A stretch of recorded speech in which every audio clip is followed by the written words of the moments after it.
All right. Welcome to the A's Philosophy YouTube channel. I am A's Philosophy. I'm just going to do a little sound check here. All right, there we go. And it is a Friday night, which is an interesting time to host a potential discussion on philosophy and theology and things like that. But, this is party time for most people. Most people I know are out living it up. But my schedule has changed recently, and I really don't have a whole lot of time uh, to spare. What is this? Oh, sorry, I'm looking at something in the StreamYard sign. So I just figured to try to find time to get something out there for people who may be interested, and this is a good time. So this is going to be an open discussion. I'm going to lay out a couple thoughts that I have for a short period of time, and then I'm going to open it up to anyone who wants to join.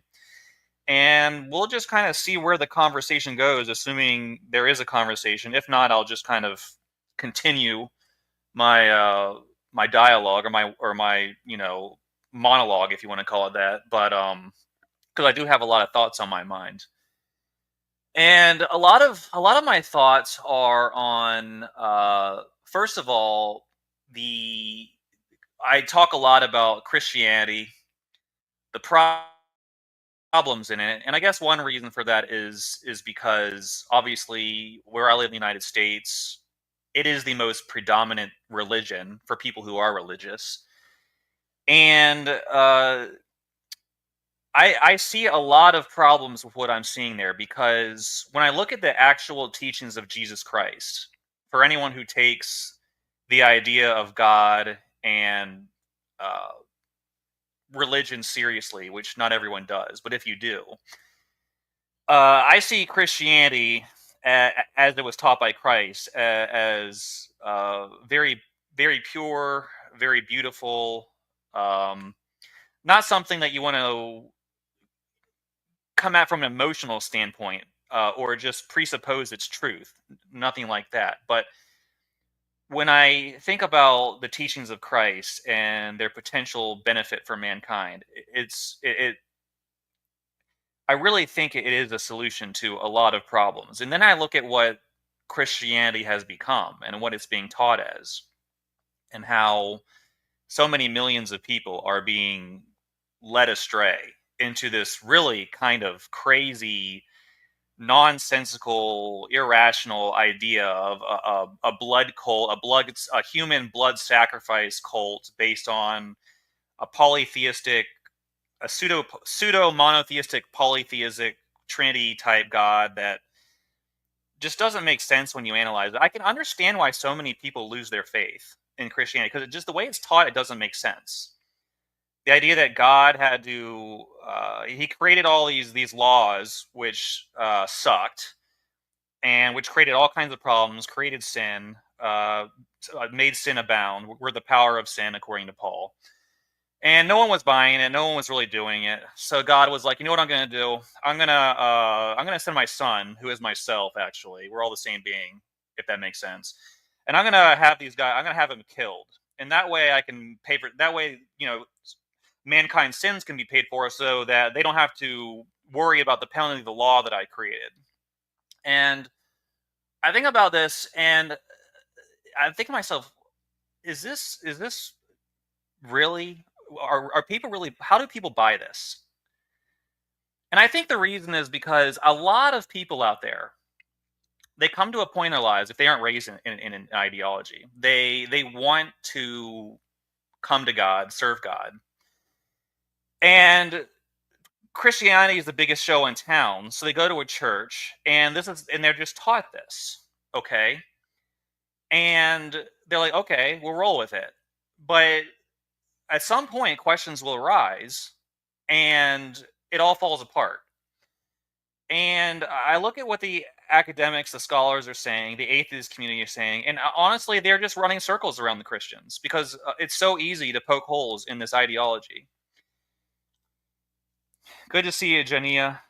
Um, and when your faith in God, when your belief in God is wrapped up in your from your perspective, of what you've learned. And that's your framework, which is biblical Christianity. And you start to see, then I can understand why uh, atheism and skepticism are basically things people turn to when they realize that nothing, it doesn't hold together.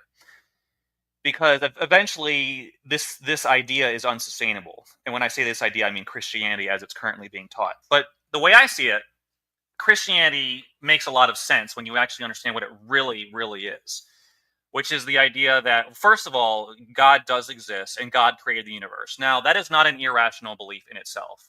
There are obviously reasons to not believe that. There are, decent philosophical reasons, like the problem of suffering, divine hiddenness, things like that. So there are legitimate philosophical reasons to doubt the existence of God. But at the end of the day, the idea that God exists is plausible. The idea that everything has a source. There seems to be a complexity to things. There seems to be order to the universe. How did life come about? Was it evolution? Evolution, like, did genetic mutations really create all of life from a... Well, first of all, did the first life arise from just chemicals mixing around in some ancient puddle and then gradually increase in the complexity that we see today? Like, when you look at a bird or a flower with its color patterns and its perfect symmetry and its beauty, genetic mutations don't care about beauty. Atoms and molecules don't care about beauty. They care about interacting with each other according to basic laws of physics and chemistry. So they don't really care about assembling an organism that looks beautiful. A flower, like I said, a bird, so many, like a fish. You see some of these fish with all these color patterns, and there's perfect concentric circles around evenly divided artistic patterns all over the place. If you look like peacock's feathers or its tail, it's just like, what on earth? Like, did atoms just really like float around in space and just create this just because of the laws of motion? So you ask these questions. So the idea of there being an intelligence behind this is eminently plausible, in my opinion. Not that it's absolutely established by those observations, but it's plausible. And then, so the question becomes: this God created everything? Yeah, praise the atoms, right? And what this God wants for us essentially is to basically be obedient, which I've heard atheists argue that in itself is narcissistic. That God's just gonna create us and then make us do what He wants, or He's gonna cast us into hell. Well, it kind of depends. There's an argument there, but it also kind of depends on what the laws God has created for us are, in terms of what constitutes good and bad in the eyes of God. And if you listen to Jesus Christ and what I consider the other prophets, what God wants for us to do is essentially love each other, care for each other, help each other. Now, there are disputes about certain aspects of the text where there are questions about God's morality and things He commands, but you see this preponderance of God, demanding that people be just, do the right thing, care for each other. And there's a couple places where there are question marks. We see this, the atheists latch onto the slavery and the treatment of women, some things like that. And I think there are arguments for that. But I guess what I'm trying to say is, just if you take it on a holistic level, it seems that for the most part, what God is concerned with is that how we have a right relationship with God is in how we treat other people and how we live. It's not a theology exam. It's not about believing in a Trinity. It's not about believing in God's foreknowledge and having, or even having an exact understanding of the nature of God itself. It's about having a basic understanding that we are created beings and there is an intelligence, and that we are to love each other. So that is Christianity in its essence when I study it. Now, that is not what is taught in the churches. What is taught in the churches is that you're a wretched, wicked being that's just a sinner just by the fact that you're born, and there's nothing you can do about it because God created a world where this guy sinned thousands of years ago, and his sin was passed down to you somehow. We don't really know how. And that's a huge problem, even though God was the one who created the problem. So God created the problem by creating this system, but now God's got to figure out a solution. So now the solution is that God's going to, send his son to be killed and brutally murdered by a bunch of reprobates. And when they kill him, they spill his blood. It's going to save you from, it's going to pay for your sins. Remember, if you are just your sin is basically just existing. Okay, that's what makes you a sinner, because you're a human being. You can't measure up to God. Okay, but God's got a solution to the problem that God created. The solution is that God's going to kill his own son, and he's going to make his own son bleed, and that's going to pay for your sins. So you can live however you want after that point. You can obey God out of a sense of thanks, or you don't have to. Doesn't matter. Like, as long as you believe that God killed his son on your behalf, then you're good. And that's why Christianity is really, at the end of the day, from an ethical standpoint, as I'm saying, Christianity as it's taught, it's no better ethically than atheism whatsoever. It's all moral relativism. Okay, it really is. It's God killed his son so that your sins could be paid for, and it really, as long as you believe that, you just do whatever you want. And how is that better than a nihilistic system that says there's no right and wrong at all whatsoever? We live in a cold, dead universe. There's no, just do what you will. Just live it up while you're alive. And there's no morality. It's all evolutionary, hereditary preferences and things like that. But at the end of the day, there's nothing. So if you're being taught that there's no absolute morality in evolutionary theory, but you're also being taught that in the Christian churches that your sins are paid for, and as long as you believe that Jesus died for you, then you can live however you want, essentially. That is the conclusion. I hate to say it. That is, when you're talking about the gospel of grace, God's grace covers your sins, so you can live however you want. What benefit does that bring society? Okay? What benefit does that bring you? Does that make you a better person? No, it doesn't. It actually makes you a worse person. Because now you think you can do whatever you want and get away with it because somebody 2,000 years ago was murdered. All right.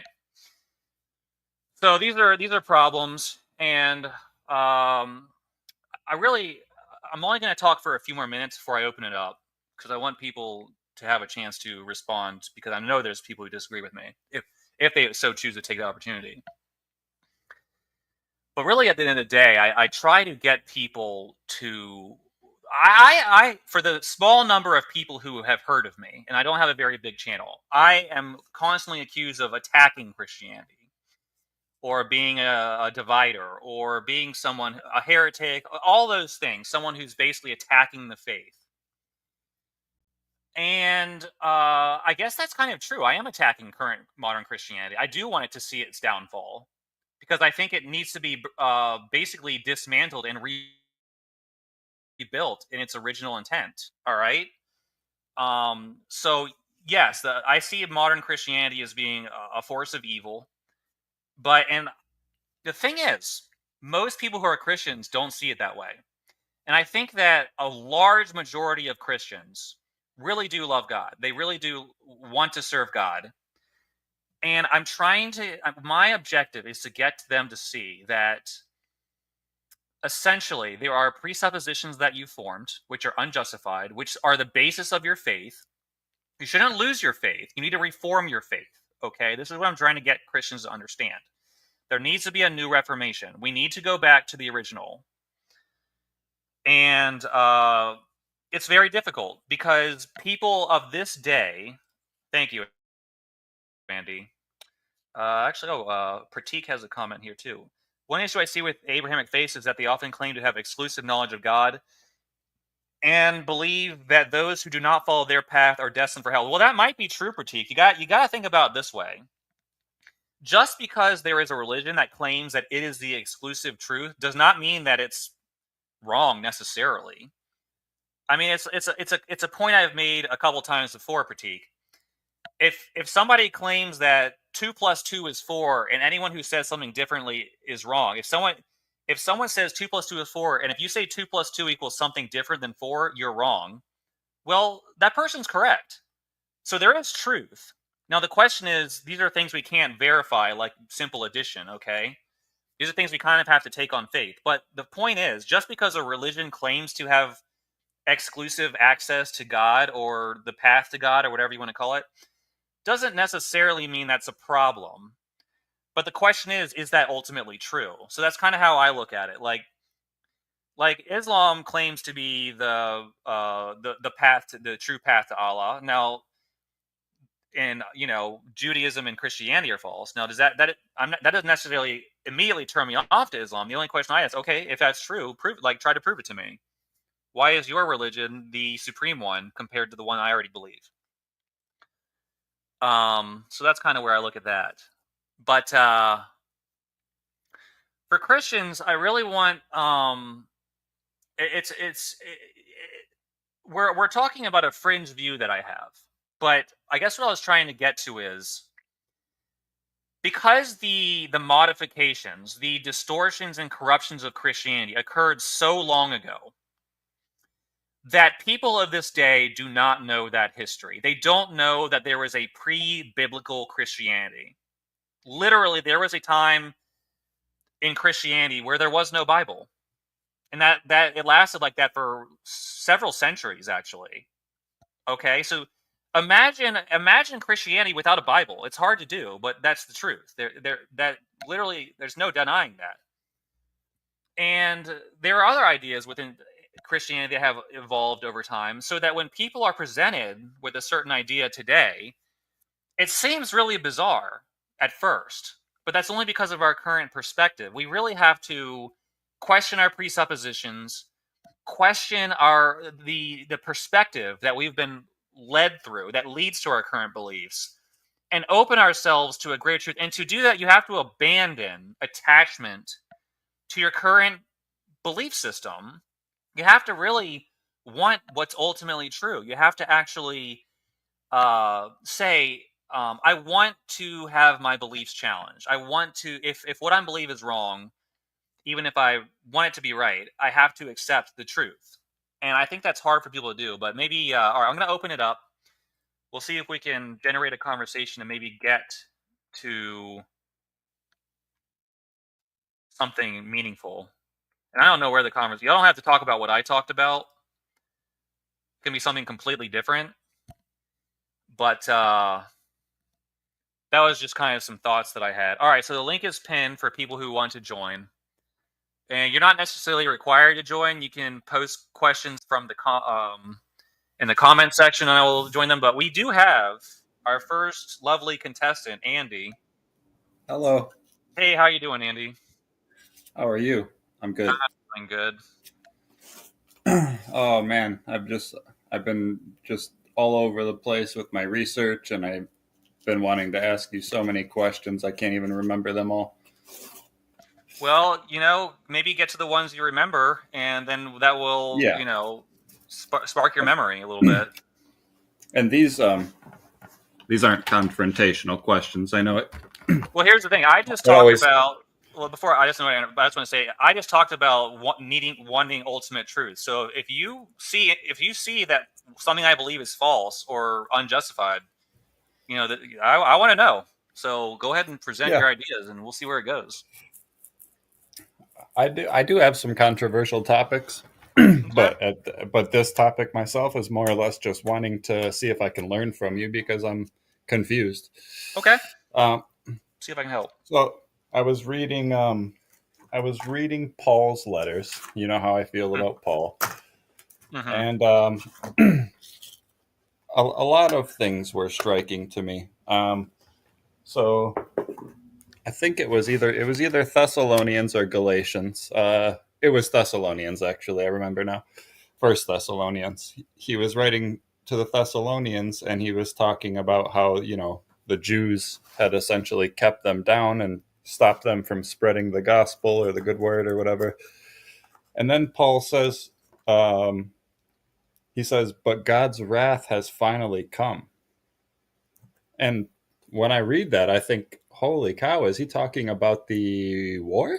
Because it's, that letter is traditionally dated to early 50s, mid 50s, but the war started in 66. So it's like, what else would Paul be talking about, I guess, that would make, when he says God's wrath had finally come, you would think he would be alluding to the invasion of the Romans, no?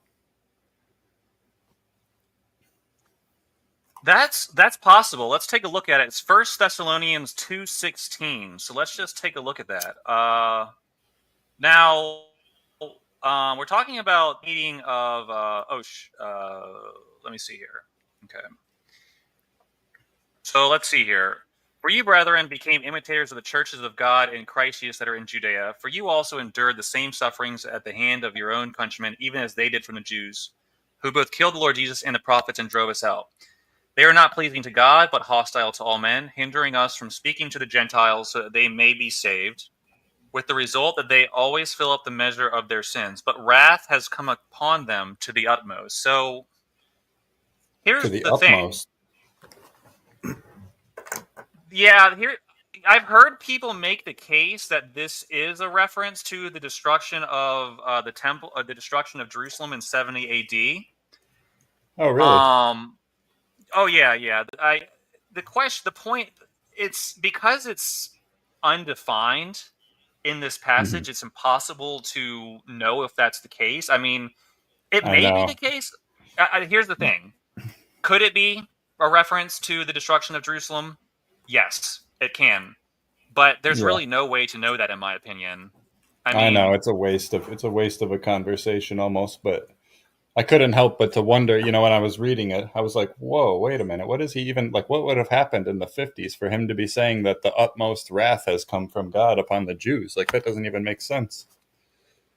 yeah, yeah, But it's a there good were there question. were other there were other little dust ups between the Romans and the Jews before the war, like short, within the couple decades leading up, there were other little, fights and stuff that weren't quite considered a war. Yeah, I've actually become quite interested in the dating of Paul's epistles.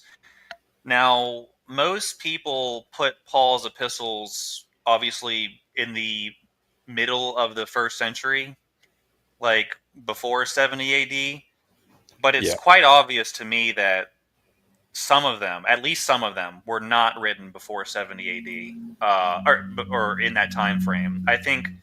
I think a number of them were probably written in the second century, actually, to be honest, by someone who wasn't Paul. Like when I talk about the so-called pastoral epistles, are you familiar with that term, the pastorals? yeah, I'm familiar with the term, but not as much. I don't remember what it even means at this point. I'm like going through relearning The it. the pastoral epistles is yeah. So the pastoral epistles you have. All right, so let's go through. You have Romans. I'm just gonna. So there are 13. Well, traditionally, there are 14 Pauline epistles. So I have the list here on the right. You have Romans, and then it goes all the way down to Hebrews, okay? And those are the traditionally Pauline epistles, right? Right. Now, Hebrews for a long time has been seen as different, even in the very early church. Okay, they were discussions about who wrote um, Hebrews, and the reason it's different from all the others is because all the others have a greeting from Paul.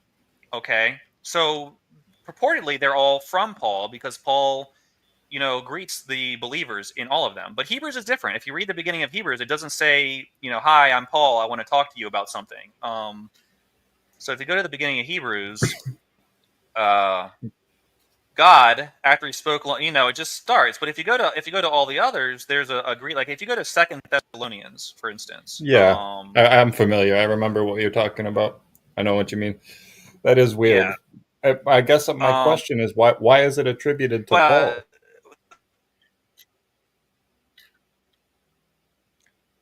because there was a council in the early. Are you talking about Hebrews? Yes. Yeah. The reason that's attributed to Paul is because there were some councils in the early church, and when I say early, I mean around the year 400 AD, and they were the ones who essentially came up with a canon, and they were actually discussing whether to put Hebrews in there. Okay, You're talking and about the reason that Constantine? they gave actually it was later than Constantine. It was the canon was not. There's actually a council called the Council of Carthage. Okay. And the Council of Carthage was in 397 AD. This was kind of the first one where they got together and said, "What is our official canon?" This was a local council, so it wasn't a church-wide council, but this is the council where they came up with the books of the New Testament. for the most part. Now, the books had been in use before that, but this is the one where they got together and they said, these are the ones we're going to use, or these are the ones that are the official list of books. And the reason they put Hebrews in there is because they debated, and they said that it was from Paul. So at that point, it became tradition and part of the church's official stance, that Paul was written by Hebrews. And that's what was the thought for thousands of years, until modern scholarship and linguistic analysis and all these other scholarly techniques have basically 99.9% determined that Hebrews was not written by Paul for a whole host of reasons. So So my question is very like few this, evangelicals hold to the position that Hebrews. Yeah. so, sorry, there's a delay. I just noticed it's like probably like 5 seconds. I might actually I'm going to refresh the stream. I'm sorry to even say this Might be right good. now. Yeah. Let's see. That's fine. All right, I'll be right back. Okay. Zen Master says the pastoral epistles are a group of 3 books of canonical New Testament. The first epistle to Timothy, the second epistle to Timothy, and the epistle to exactly. Are you there? Is it better yet? Is it better? Um, you make a noise and then I'll make a noise right after. All right, go. Ah, Yeah, I think it's a little bit better now. okay, sweet. So like I can't remember. It's been so long since I've actually read Hebrews. I haven't gotten to that one yet. Does it like attribute it to Paul directly in Hebrews, or is No, it? no, it nowhere. That's the thing. It nowhere did it claim to be by Paul or anything like that. That's wild. Now we can, yeah, but the church thought that it had Pauline themes. That it Mhm. might have been written by Paul, but you can see other early church fathers saying it I might have see. been written by other people. And also another thing is, yeah, and another thing I wanted to cover something. If you go to Second Thessalonians and you read the last chapter, uh, the exhortation, the exit, it says this: I, Paul, write this greeting with my own hand, and this is a distinguishing mark in every letter. This is the way I write. The grace of our Lord Jesus Christ be with you all. So many scholars have said this is That an indication that Paul writes in all his letters that he is the one writing the letter. So Second Thessalonians kind of contradicts the idea that Hebrews could be written by Paul, because nowhere in Hebrews does it say it was written by Paul. But Paul here is saying that he writes these kinds of greetings in all of his letters. So it's that kind of difficult to statement say that Hebrews could be written by... Go ahead. I was just saying like 17 is so suspicious to me. That doesn't seem like something that somebody would say. I don't know. That seems more like something that someone would add later to authenticate it. It just seems Oh, so. I don't absolutely. know. Maybe I'm paranoid. Do you feel that way too? No, you're not. I absolutely feel that way. And there's another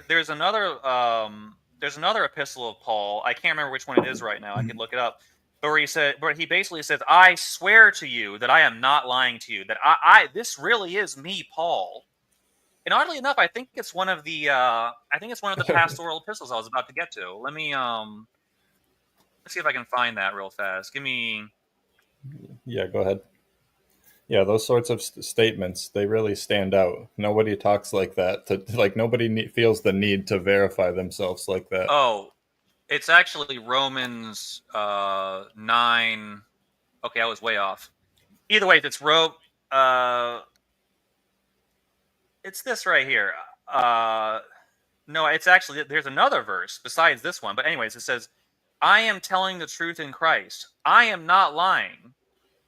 So that sounds like something someone would say if maybe they were making things up and lying, Like, why Yeah, would he's you... not even being accused.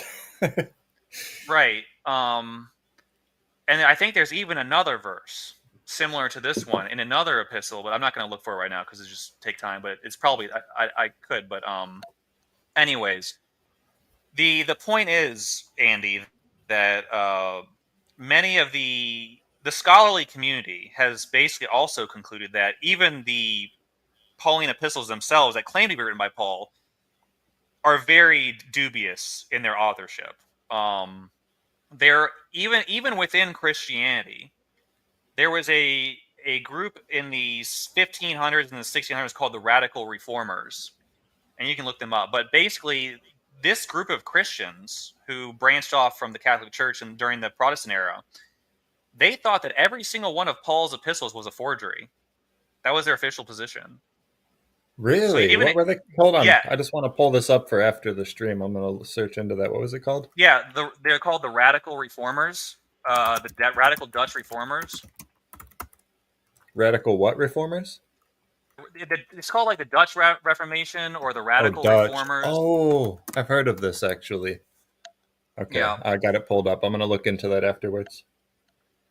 yeah, but also this is something I'm trying to see. When I say these things, Christians think I'm trying to help them see the truth that Paul's epistles are a giant deception, and I part of the agree. deception is half of them were not even written by Paul. Like, and it's so obvious. It's like if you look at Romans, the Gospel of, or the Epistle of the Romans, for instance, like if you go to chapter 11, let me just show you some things. Romans chapter 11. Okay, so Romans has been it's one of the that Paul wrote Romans. All right, so we have here. This is the end of Romans 11. So Romans has 16 chapters, right? Mm. Andy, are you with me? Yes, sorry, I'm here. I can't hear you if you're there. Okay, sorry. Uh-oh. So Romans has 16 chapters. This is the 11th chapter. Listen to how it ends. Or who has first given to him that it might be paid back to him again? For from him and through him and to him are all things. To him be the glory forever. Amen. It sounds kind of like an ending, right? Yes. It sounds like he says amen. He's about to end something. And then he goes, nope, gotcha. Romans 12. So it Yeah. sounds like Wow. Romans 12. You see what I'm saying? But here's the thing. Good point. It's the same thing. If you go to Romans, it happens a couple more times in Romans, actually. Like if you go to Romans, let's see if I can. Okay, it's not there. Let me see if it's 14. I Then. can't believe I've never noticed that. Hold on. Let's. And there are manuscripts of Romans where it was written to a different church. Romans used. Oh no. There are a couple of Paul's epistles. We got. How you doing, Faithful? Hello, AIDS. Hold on one second. Oh, here it is again. So this is Romans 15, Andy. Now listen to this. Listen to the end of this. And we're going to start in verse 30. This is a little bit. I'll give it 1 second, Faithful. Listen to this. Now I urge you, brethren, by our Lord Jesus Christ and by the love of the Spirit, to strive together with me in your prayers to God for me, that I may be rescued from those who are disobedient in Judea, and that my service for Jerusalem may prove acceptable to the saints, so that I may come to you in joy by the will of God and find refreshing rest your company. Now the God of peace be with you all. Amen. All right, sounds like he's off, right? Sounds like he's, Yeah. he's signing off. But look, you got one more chapter left.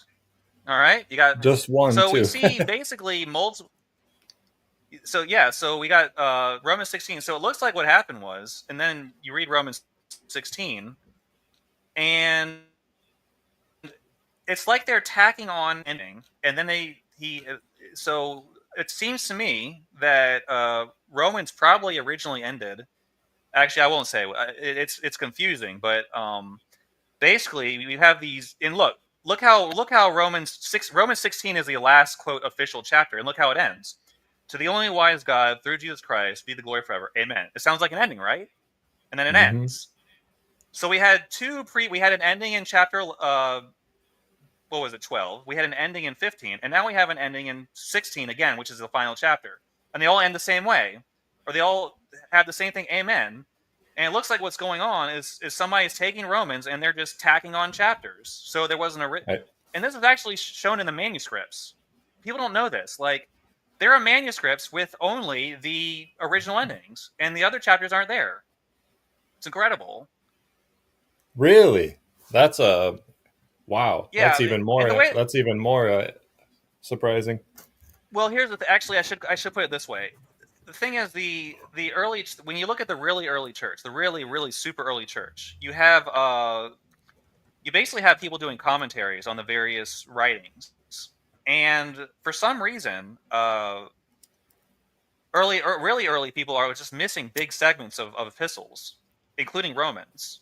All right, like there's a really famous early heretic named Marcion. Okay, and Yep. he was one of the guys. His canon was basically all of Paul's 10 of Paul's epistles minus the pastorals. Strangely enough, even though he was operating in the 2nd century, he did not know about. Even though he loved Paul and said Paul was the apostle to the Gentiles, somehow even in the 2nd century he did not seem to have any clue about the pastoral epistles. And by the way, the pastoral epistles are 1 Timothy, 2 Timothy, and Titus. They're called pastorals. That's what the scholarly community calls them. It's the 3 epistles that Paul kind of writes to his followers to kind of guide them in the faith. Yeah. And they're so clearly just somebody writing under the guise of Paul. And well, Titus was the latest book in the entire New Testament. Titus and Peter are the latest books in the entire New Testament, so that would make total sense. Yeah, but the point is, you have a guy who's preaching to everybody that Paul is the true apostle to Gentiles. We don't have to. Peter and James and all them are history. We don't need to worry. We need to follow Paul. But this guy who's preaching Paul in the 2nd century does not even know about the pastoral epistles at that time, and he's writing commentaries on Paul's epistles. And what's interesting is he has a copy of Romans that he doesn't call the epistle to the Romans. First of all, it just has a general greeting, and second of all, it's missing when you read his commentary on Romans, it's missing a bunch of chapters. And he also Marcion's commentary. Yeah. If you read Marcion's commentary, it's missing a bunch of chapters, which is strange because you would think yes, and this is, and also his epistle to Ephesians. He has the epistle to the Ephesians. Marcion does, but to him it's called the epistle to Laodicea. So he knows it as the epistle to Laodicea. What's Laodicea? Laodicea is an area in what's modern day Turkey. It's a city. It's a city in like Asia Minor, where modern day Turkey is. Okay. So for some reason, at that time, what is currently called the Epistle to the Ephesians was apparently called the Epistle to Laodicea. It's just really interesting. Somewhere along the line, it got changed. I don't know why. Where? Hold on. Where were the Ephesians? I got it. The Ephesia is basically the name that refers to a large area in. Oh wait, no. I know. Ephesus is a city. Ephesus is a city. So Ephesus, basically, right. Yeah, Ephesus is a city. Laodicea is another city. Okay. And originally, it appears based on these early commentaries, things like that the Epistle of the Ephesians was originally called the Epistle to the Laodiceans, and then somehow it got changed before it became canonical. This is all. I mean, this is. Go ahead. I'm just wondering, like, is there some significance to that? What you're saying? That's a good question. Why would they even change it? What reason would anyone have to change it? So it's. The reason I wonder is because Laodicea and Ephesus are only 100 miles apart, and maybe it was like an error or something, or like just a later, like they just referred to like it was originally referred the area like that was Laodicea, which was who Paul actually wrote the letter to, maybe like became referred to as Ephesus later on or something, like as a generalization or something. It could be there. I mean, it's interesting to theorize and speculate about these things. I just think it's interesting. The fact is that Laodicea and Ephesus are two different cities, as far as I know. Yeah. Oh, they're quite far apart. 100 miles is quite a jog back then. They're distinct. they're distinct. They have different names. They're geographically distinct from one another, and for whatever reason, the very earliest references we have the Epistle of Ephesians, it's called the Epistle to Laodicea. So why it got changed and for what reason, or maybe it was just I don't know, but I think it's just very interesting, these kinds of things that people don't know about this. So, but here's the question. In modern Christianity, this is one of the reasons I'm trying to get people to abandon Paul's epistles, because there's a lot of questions about them like this. Like, what the heck is going on? Like, I know for someone from your perspective is like, there's the questions about all of them, including the Gospels. There's really not reason to take any of them seriously. But in my opinion, when it comes to like, for people who think that there's validities to Christianity, what the Pauline epistles do is just they seem to be an attempt by some people in the early church, including Paul himself, to lead people astray and direct people, like basically change the message of the gospel to a different message than what Jesus Christ actually preached. Exactly. See what I'm saying? Yeah, you nailed it there. That's where I am with that. And we have Faithful here. Faithful, I didn't know if you had any comments or anything just to go right off, or are you just kind of listening at this point? What are you thinking? Oh, I'm just listening for now. What's up? Okay. Yeah. What is it? Okay, so what do you think about the blasphemy against the Holy Spirit? What do you think that means? Oh, that's such a good question. I've actually wanted to ask you that in the past as well. Blasphemy of the Holy Spirit appears to be. Now we could go read that passage. Do you? I know it's in multiple Gospels. It's in Romans, I believe, or am I wrong? No, it's not in Romans. It's in the Gospels themselves. Oh, is it?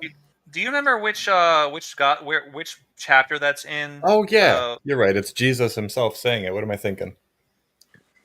Right. Let me see if I can find it real fast. Hold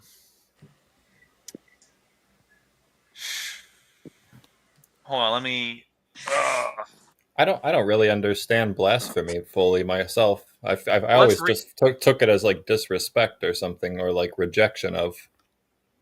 Yeah, let's read it, because it actually tells you what it is in the verses. But I need to. Oh, it's Matthew chapter 12. Okay. Oh, really? All right. Yeah. So let's go look at this. I need to share my screen again. Let me do that first too. This is a good question. Okay.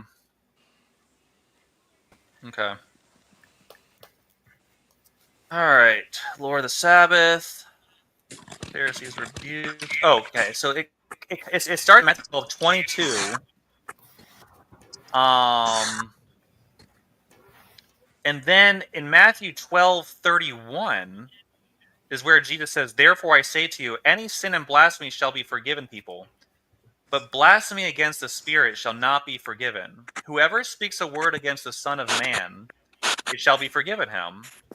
But whoever speaks against the Holy Spirit, it shall not be forgiven him, either in this age or in the age to come." Which is pretty scary, because this is apparently the one thing that. Yeah, so if you're committing this sin, you're in serious trouble, because this is like a sin that will not be forgiven. So you need to figure out what this is. But Okay, so yeah, go ahead. What would happen if I sought the Holy Spirit? Because the thing is, all right. Why am I echoing? I don't really hear you echoing. Maybe you're echoing on your end. It's echoing for me too. Oh, is it really? Say something again. Start asking your question again. Faithful. All right, can you guys hear? Yeah, it's echoing. For me, it's kind of breaking up a little bit, but it's not really. Are you like listening on your computer or something, Faithful? Or yes. Yeah, you might have to mute it. You have to mute your computer while the sound on your computer. Maybe it's the sound from your computer that's Is that better? Coming into your microphone.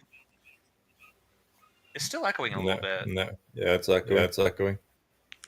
But the echo for me is so small that I really can't. It really doesn't bother me. I can hear what you're saying. Yeah. For whatever reason, A's philosophy was never. Man, I hear you. For some reason. This is awful. Wow.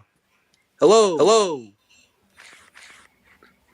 For me, the echo is... Hold on, mute your microphone, Faithful. Okay. Just for 1 second. So... All right. Is anyone hearing an echo now? For whatever reason, I hear my voice in my ear.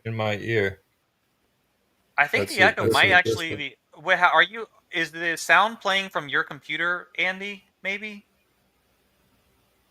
I think that's maybe... No. I have headphones in. Oh, okay. Something is echoing. This is... Yeah, that's weird. I'm gonna just refresh. I don't know if it's me, but I'm going to be safe. Okay. I hear Andy echoing. All right, is it better when Andy's gone?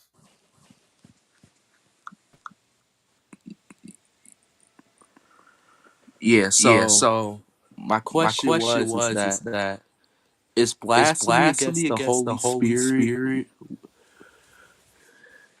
where you have blasphemous thoughts? Let's say I hate on the Holy Spirit and I insult the Holy Spirit. Is that blasphemy against the Holy Spirit? Well, blasphemy, in my opinion, should be defined as something that's spoken.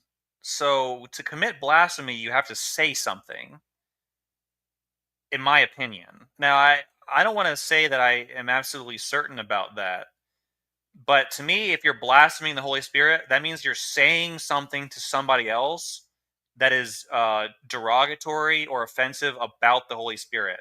So, if you're just thinking something, I don't think that would constitute blasphemy, because I think blasphemy requires that you actually say something to somebody else, in my opinion. Oh, I believe blasphemy against the Holy Spirit is rejecting God your entire life until death. Really? Well, the reason I wanted to read the passage, if you read Matthew 12, 22 to 32, I think it actually does explain what blasphemy of the Holy Spirit is. So you have, we can read it, like, just to give context. Like, I'll read it. Andy, are you there, by the way? Yeah, I'm here. I just muted up. Okay, I just wanted to be sure you're there. Okay, sorry about that. All right, let's read the passage and just see what it says. All right, Faithful. Okay.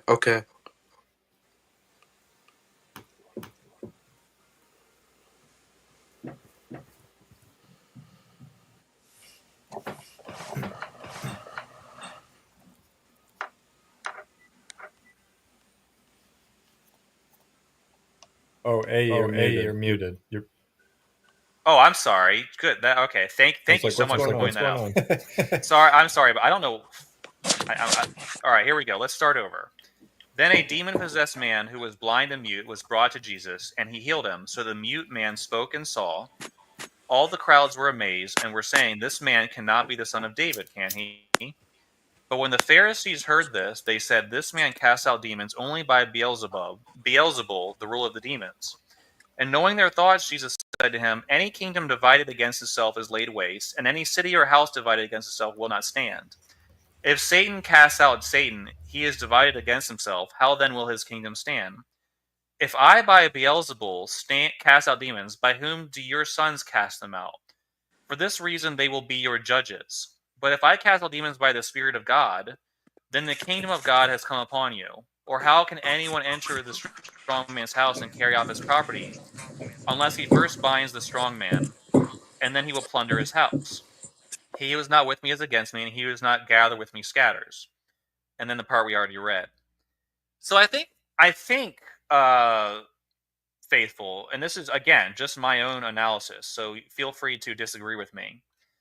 But it seems to me that we have the Pharisees here who believe in God, Okay, I don't think there's any question. I think they really do believe in God, but they are attributing the work of God's spirit to the devil, essentially, who is for some reason called Beelzebul here. I don't know. I'm really not sure why. I can tell you why.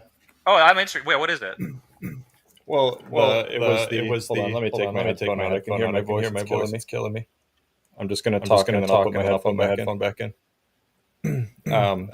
So it started out with the Canaanite god Baal, who was the son of Dagon, and he as a mocking Israelites called him Baal Zebub. And wait, so say that again, Andy. Zebub, and Zebub meant like above the flies, and Baal's name means Lord. So they were calling the Lord of the flies. Like basically, you're the shit god. The flies swarm around you because you smell like shit.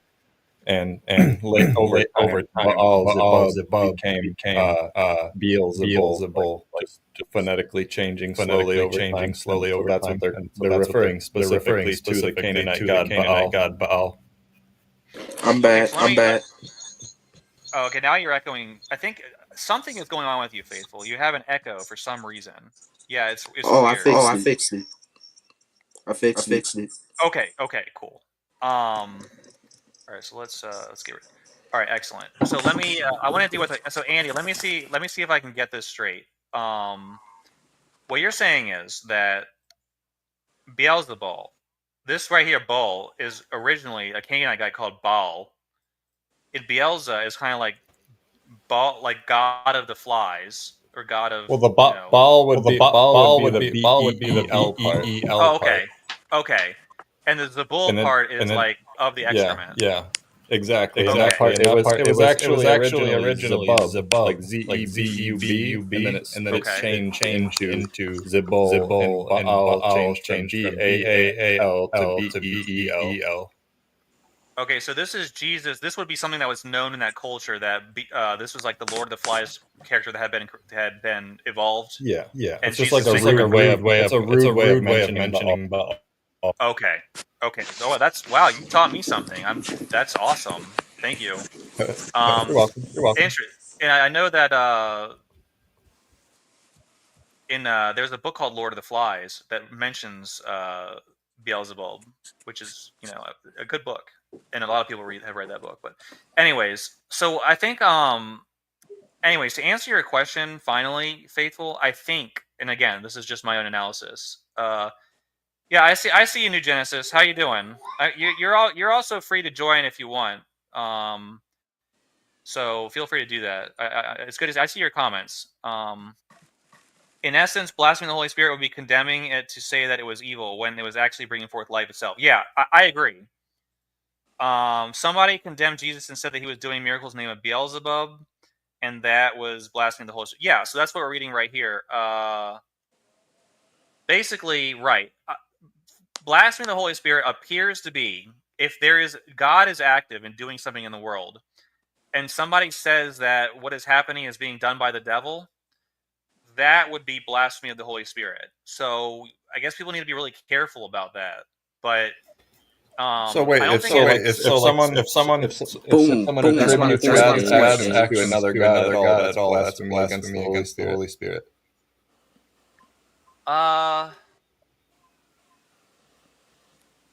I think it would probably, you'd have to be even more specific. I think you'd have to say that the actions of God are being done by not just another God, but an evil entity like Satan or something like that. Like you have to say this is an evil spirit. It's not like just a different version of God that's doing something good. It's like there is at the same time, all gods are evil that aren't God. You could look at it that way. I mean, that's not a bad idea. I would say it's possible. Yeah, you want to be really careful about if you say if God is doing something, then make sure if you want to say it's some other God, just maybe be careful about that. I personally, it seems to me like it maybe even goes a little further than that, but Andy could be correct. To me, it seems like you have to be saying that this person is operating by a demon or something like that, or by an evil force. Because then you're not saying it's a different God. You're actually saying that it's evil. It's some evil entity is possessing this person to do what they're doing, when it's actually God and they're doing God's work. So yeah, I think that's what blaspheming the Holy Spirit is, Faithful. Do you have any thoughts on that? Yeah, so that's my point. So when God does his works, and somebody tells you that it was Satan that done this, like this is why Jesus tells you to be careful about this, because blasphemy against him is forgiven, but the blasphemy against the Holy Spirit is not forgiven. So are you? Let's just be very clear. Are you saying that I am committing blasphemy of the Holy Spirit by my teaching? No, I don't think so. I think you're here to see the truth. Well, interesting, because I've been told that I'm blaspheming the Holy Spirit because I think that, for instance, and I've told you this before, I believe Paul was there. Yeah, Paul was a false apostle, and people have accused me. Well, the person who was giving Paul his revelation was Jesus Christ himself. So you're actually fighting against Jesus Christ, which means you're committing blasphemy of the Holy Spirit in a sense. So I wasn't sure if that's where you were going, and that could be true. If Paul is an apostle of God, then what I'm doing is absolutely, basically opposing God. But I don't believe that. But it doesn't matter what I believe. What matters is what's true. What verse in Matthew is that? This is Matthew chapter 12, verses 22 to 32. Oh, okay. And the relevant verse, the most relevant verse, where he says the sin shall not be forgiven, is Matthew 12, verse 31. And we have Prateek. How you doing, Prateek? You're muted. Oh, there you go. Yes. Hello. Yeah, how you been? It's been a while since I spoke to you. Yeah. So my question is that can somebody mute their mic if they're not? Yeah, it's kind of echo. So. The echo's pretty bad. Maybe is it because you got that window open, eh? See, the thing is that just try closing it. I muted Faithful. Is it better now? No, everyone's echoing except for you. All right, is it better? Is it better now? All right. Someone talk. Prateek? Yeah, that completely fixed it. Is it fixed? Oh, yep, it's fixed. Yes. It's fixed. Wow. Yeah. It was that window for some reason. Must have just glitched out. I have no idea why. That's never happened before. Yeah, it never has. You have it open all the time. I don't know what happened. Yo, Weird. Ace. Yes. So my question is that, let's say, if you are not certain about something, how can you prove that is the ultimate truth? If somebody is not certain about something, how can you prove something that you believe is true? Yeah, that is the ultimate truth, right? Well, the thing is, you can say you're not certain about something, but you can say you believe it's true. So, like, I'm not certain. I'm not in the thing is that we can believe in n number of things, right? So it can't be. Let's say n number of things cannot be true, right? So the thing is that if the thing has to be true, it has to be satisfied some logic, right, or some law that is created by the God. So that's my question, right?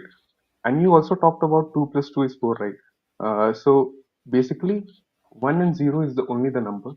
2, 3, 4 is just a representation of 1 only, right? So yeah. Mm-hmm. So I'm not really sure. I'm not sure what your question is. Like, can you please rephrase the question? So I just want to say that people can believe n number of things, right? Right. So how can we tell that? So that n number of things can't be all true, right? Right. So if the person is not, you can say, sure about their ultimate truth, how they go and preach that this is the ultimate truth, right? That's my question, and that's what I see the problem, right? Yeah. Yeah, well, the thing is, the people have belief. Everyone believes different things. Okay, so the reason people believe things is because they believe they're true. The question is it who's actually right? Because not everyone's going to be right. Like the here's the thing. There is truth. Even for the atheist, there is a reality outside of us. But there I are have an things answer. about Andy, go ahead. Yeah, what do you think? No, I want after you finish. Sorry, I shouldn't have even interjected yet.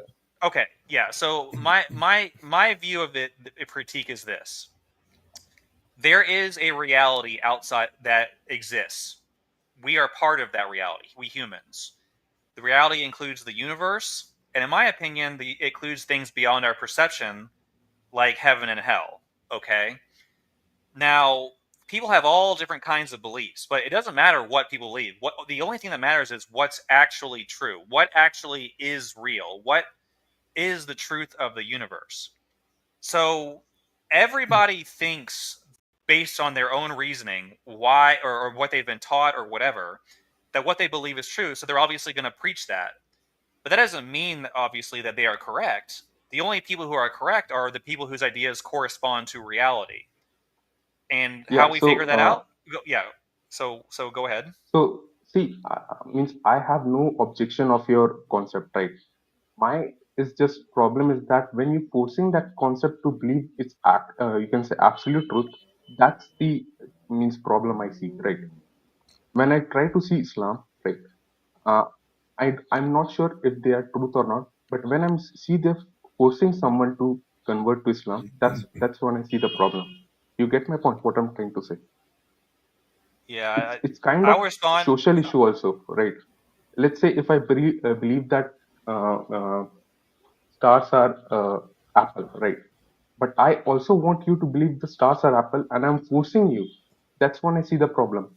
uh, and also, let's say if I believe star is an apple and you believe star is a star, so my logic is that let's believe, uh, means we can have a different idea, and we should respect that, right?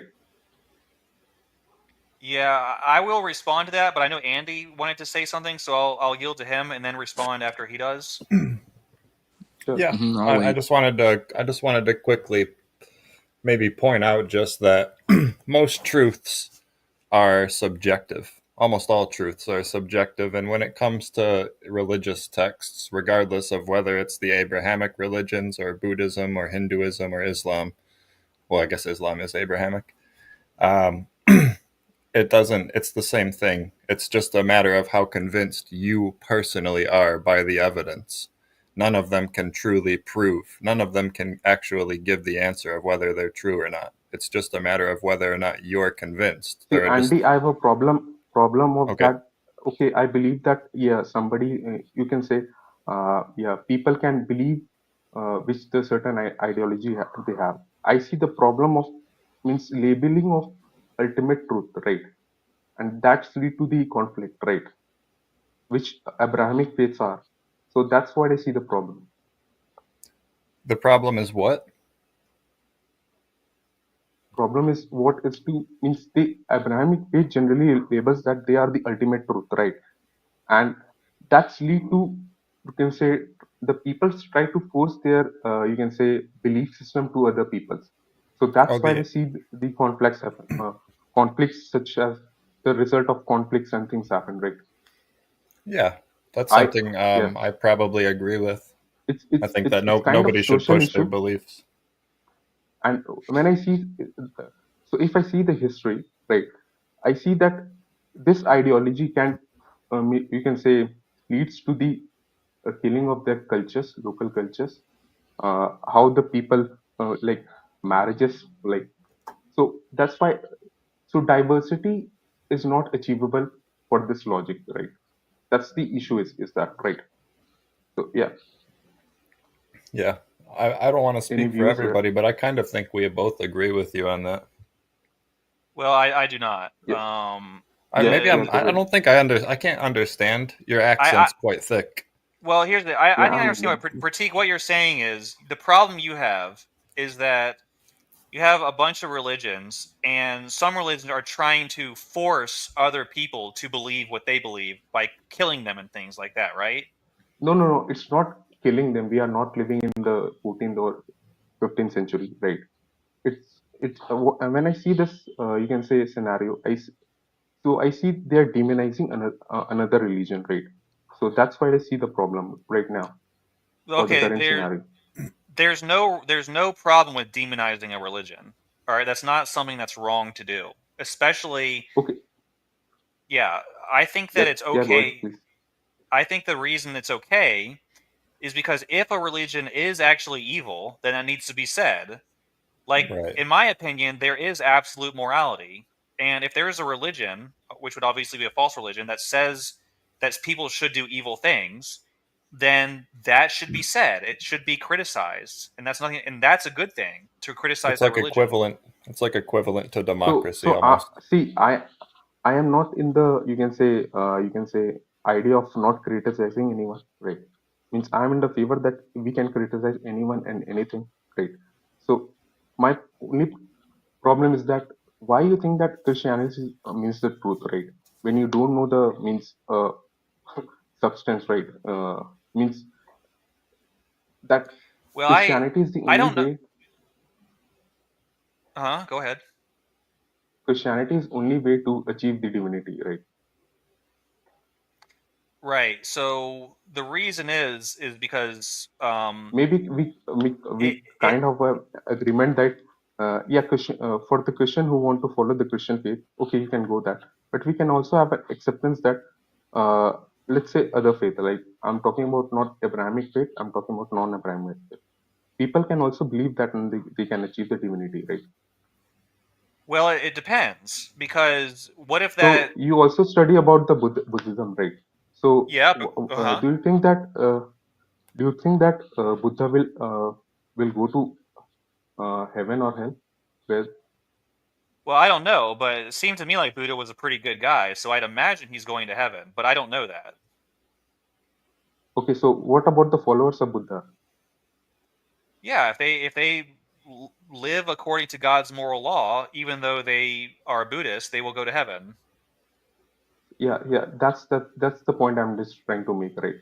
So But the point the that point is, yeah, Prateek, I want to make it clear. The reason for that is because they're actually teach the same thing, even though they're called by different labels. So if all right, let me just give you a quick example, Prateek, real fast. yeah Let's yeah just say Jesus Christ and Lord Buddha only taught one thing. I know that's not true, but just an example.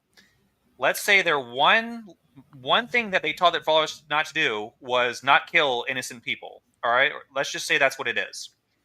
Now, you will have two separate religions. One religion is Christianity, and the followers of Jesus Christ will follow Jesus Christ. And you have the followers of Buddha in Buddhism following Buddha. But they're both doing the same thing, even though the religions are following two different people and have two different labels. So the key is that they're actually living the same way, even though they have different yeah. titles for their I religion. totally agree with your point, but my problem is that when the follower Jesus Christ tell the followers Buddha that your religion is wrong, and the God give the knowledge to Jesus Christ as the ultimate source of truth. So that's what I'm getting the problem, right? Oh yeah, I agree. And So that's what I here's the see thing the though. thing in Abrahamic faith, right? Whether it's Islam. I don't know much about the Christianity, but yeah. Yeah, well, here's the thing. There are religions that teach different systems of ethics, and that's where the problem comes. So if See, there are the two thing is that religions, what I define ethics is that we call it a dharma, right? So dharma is so I don't know you heard about the word dharma or not because I the have. uh, so could you define what is dharma? Well, from what I understand, dharma is a very general term, but it essentially means it can mean ultimate reality, ultimate truth. It No, no, can no. be. Dharma means is to follow the, you can say, one person should be, you can say, means I'm just trying to give a way, not trying to giving a big explanation.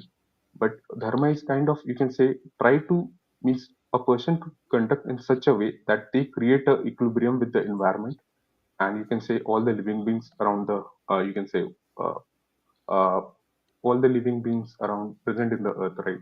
So it's it teaches a, you can say, a concept of universal morality, right? And then the Mm-hmm. concept of karma, then the concept of karma comes, right? Karmic, and then we have a concept of reincarnation. Mm-hmm. So that's so the idea is that people can follow their path, but that path should be, you can say, based on the dharma. So that's the Oh yeah. essential of the Eastern religion, right? Let's say uh, Buddhism, Hinduism, but yeah, it's goes to many levels that I also don't know. So yeah. Yeah, so I asked, and that's like, this is what I'm talking about, labels. So I'm talking about absolute morality. So that's why in the chat when I say that God never, you can say, label uh, a religion, right? So I'm talking about the people should perform their dharma, right? And it should judge based on their karma. And yeah, then the if you believe in reincarnation, that's the other thing. Yeah, right. So yeah. I So understand that, that's but we as humans create labels for things, and there's really no way to yeah, avoid that because we operate through language. So different people are going to have, and there's different languages entirely, and that's even yeah. more complicated. God does not have a label, right? Yeah, God doesn't have a label, but humans do. So God Yeah. sees everything from an omniscient point of view, but humans, we create terms and labels and definitions. So even though So something might be the yeah, same thing, two different people might call it different things and think that they're talking about different things when they really aren't. and also I just want to ask that the God that is defined in Christianity is a male or a female? Is he what? A male or a female? Well, according to Christian tradition, it's he's called the Father, so that would be a male Yeah. concept. And But him. in my opinion, God is not like it's that's an anthropomorphization that just is like basically means that God created us, God like fathered us. But I think within the nature of God, there has to be the positive and the negative, or the basically See, the I have the two. I think Yeah. God is beyond positive and negative. What I see, right? So when you try to, you can say, label this positive, negative, right? So I see in the different way. So we have a term called Maya. If you understand or not, I don't know. So Mm-hmm. so God can enter both in Maya, and you can say it is generally exists beyond the Maya, right? So it's kind of illusion that separates from the ultimate truth to Mm-hmm. it's yeah, I'm kind of giving a vague explanation, but you can find in the, you can say, I think in good YouTube or yeah. So Yeah, I know Hinduism teaches that the physical reality around us is actually an illusion and it's not real, and what's no no no real no is no no no the thing is that uh, many people see as a Maya as a negative way, but it's not in a, you can say, negative sense. It's kind of so it's kind of hard to me to explain this concept, but if you want to study, then you can study that. But yeah, I just want that people should not uh, comment if they don't know that. So that's my point. So that's why if I try to answer in a ask a question in a chat in terms of Christianity, I just you can say you can see that I'm not pre-assuming the things, right? So yeah, that's how I operate, right? So yeah. yeah, and I appreciated that, Prateek, and I've always appreciated your contributions. Yeah, feel free to ask any. You ask good questions and you make good points. So you know, uh, I I So I kind of I also see that also see that people talk about science, right? So when I see, so what is a science? It's the study of nature. So who created the nature? God. So how it can be, so to achieve divinity, there's a harmony of nature should be there, right? Yeah, you follow certain law things, right? But you can say equilibrium to the nature, it's more essential, right? So yeah. So I see people don't talk about this things, right? And so when I just try to listen the conversation, let's say if I go to the Islamic channel and you can say try to listen their commentary or some Christian channels, they only talk about sins, this, that. So it's kind of, I think, frustrating also sometimes, right? So people should look beyond this. Like people, I think, do not convey that science and spirituality are the two different aspects. It's the same aspect of the God that everyone should embrace, right? So yeah. Wait, Christianity and what? I think Christianity, when I go to the, you can say Christian channels, right? They're mainly focused about the sins, right? So it's kind of, yeah, I don't understand this concept, right? So yeah. So could you Well, explain this concept to me? of sin? Yeah. Well, sin is, if I was to translate into Hindu terms, it would be not living in harmony with the Adharma. Dharma.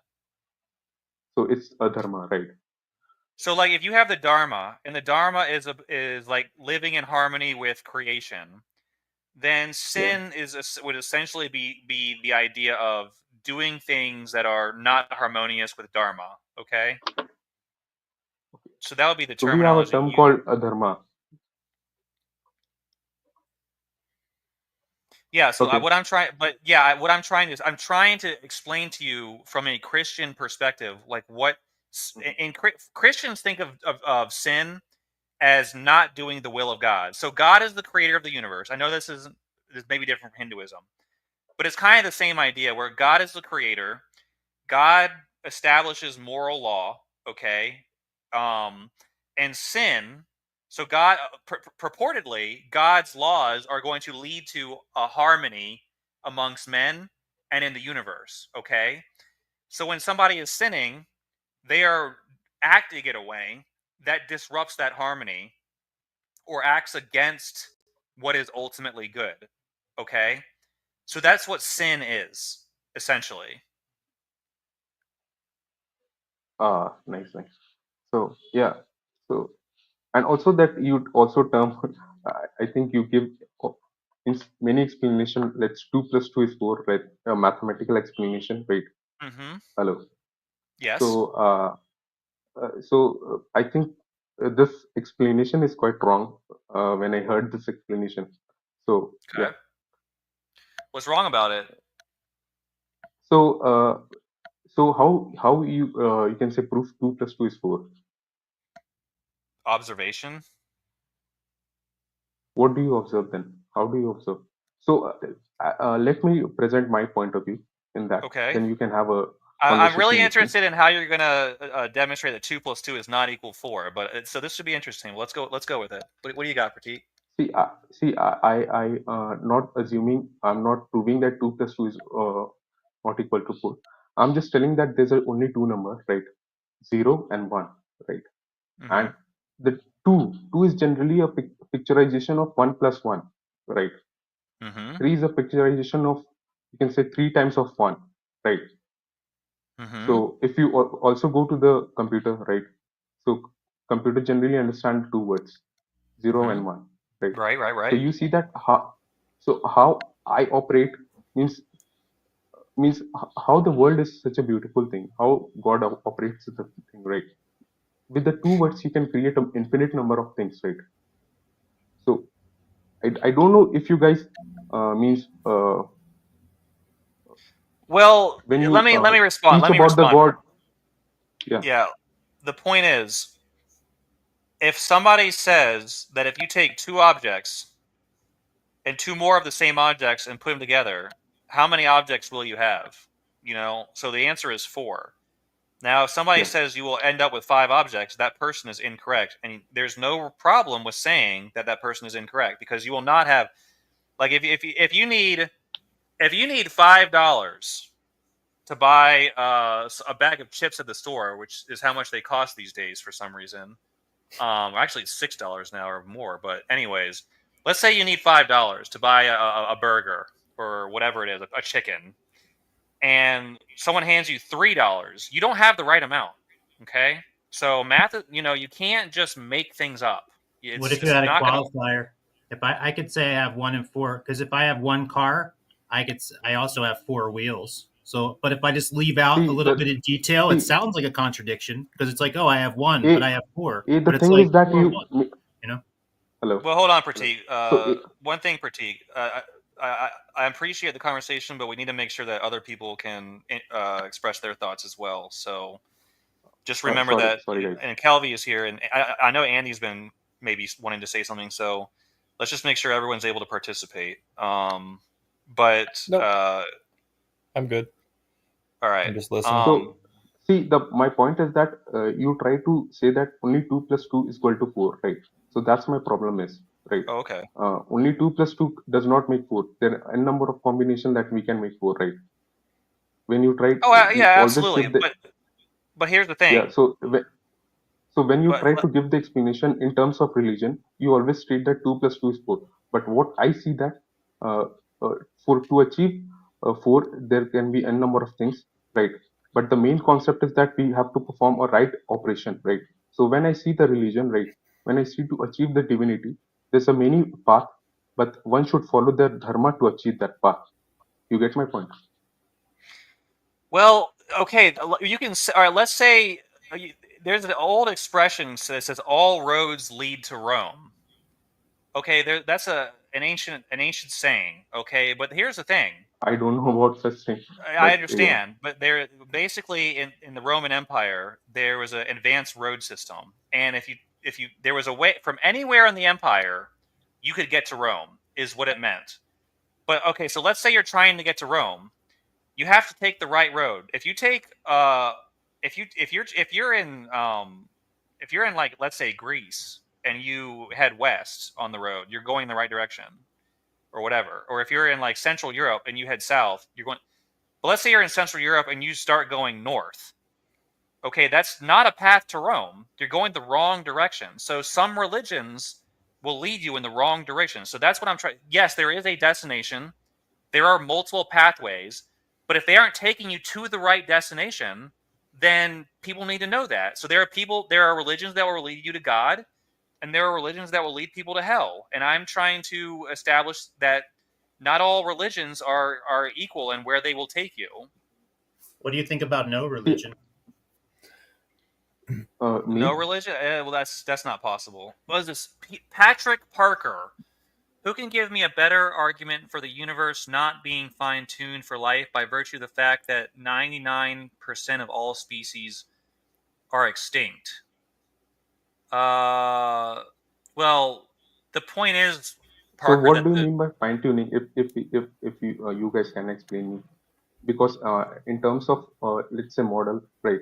It's a chat GPT, right? So certain temperatures or models should be set to fine-tune that model. So in terms of universe, how fine-tuning can be defined, right? So I see, right?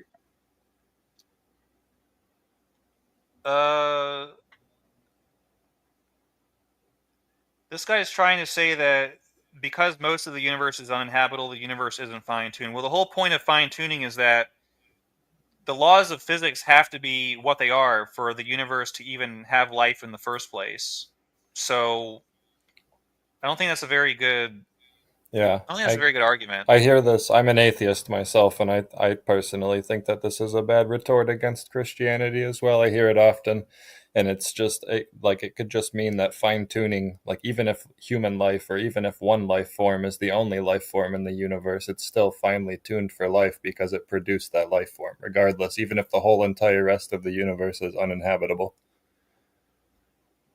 Yeah, I think. Well, let's just say that even if it was 99% of the universe was habitable, which obviously is on the opposite, but like people could still point to that and will say, well, why is there a part of the universe that you can't? Like the sun is uninhabitable, but the sun's also necessary for life. So the question, well, first of all, he's kind of spamming my chat, so I can't respond to everything. But the way I put it was this: maybe the basis isn't whether it's habitable, but whether it's necessary. So let's take the sun, for example. We can't live on the sun. Okay, it's not habitable, but we also couldn't live without the sun. Maybe in some way, the parts of the universe that aren't habitable are necessary. A lot of it we wouldn't understand right now why it's necessary, but everything contributes to it being habitable. So yeah, you can't live on the sun. It's not a habitable location, but it is still necessary for life to exist as far as we know. Maybe it's the same for galaxies and black holes and all the other things. So you're making you're making the test whether something is habitable or not instead of whether it's necessary. But anyways, Kelby, you joined. I'm not sure if you had any specific comments or if you were just hoping to jump into what you were hearing earlier. What's going on with you? I mean, I don't want to take up too much of everybody's. But yeah, I mean, I was going to say something with the idea of what you actually mean by what was it, the term? Ultimate truth. Like if you mean that is like a thing that exists, like beside from God, or rather you see that God himself is sort of like the same exact thing. But then you said something earlier when you were talking about sin. You said that, and I wanted to ask you, because you said God established a law. Something. Or this is a very big paraphrase. Something like God established a law, like a moral law, and then anything against this law is sin. And I think and maybe that's just a simplification, because I would disagree with that if that's the only thing that is looked at, because I would see it more like God can establish himself, like, before his creation, I suppose. So I guess this is the only way this is one way that could work. But rather that God himself, because he is whatever we can say he is, or whatever we can claim to know that he is, if he is like, the perfection, or the only true perfection in existence, then he doesn't need to establish a law. It's just simply that anything else besides anything that perfectly reflects his perfection is going to be, quote unquote, either in sin or with the potential of sin. So that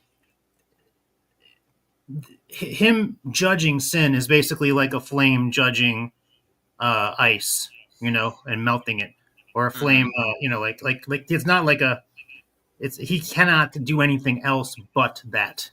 And so it's not like there's a law in a court and he's got to look and be like, all right, you know what? I think I got to punish you people.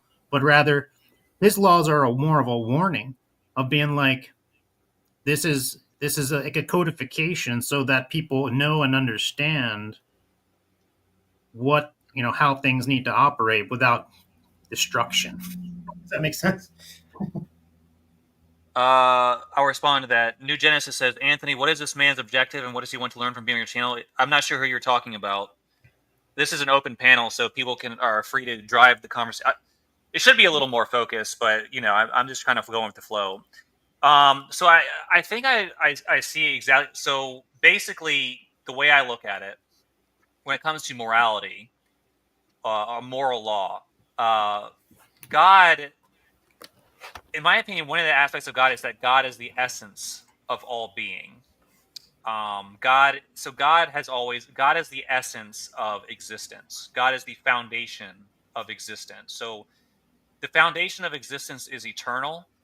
It has always existed. It has always been there. And in fact, the name Yahweh, and I'm going to go on a little tangent here. I'm going to go on a little spiel here.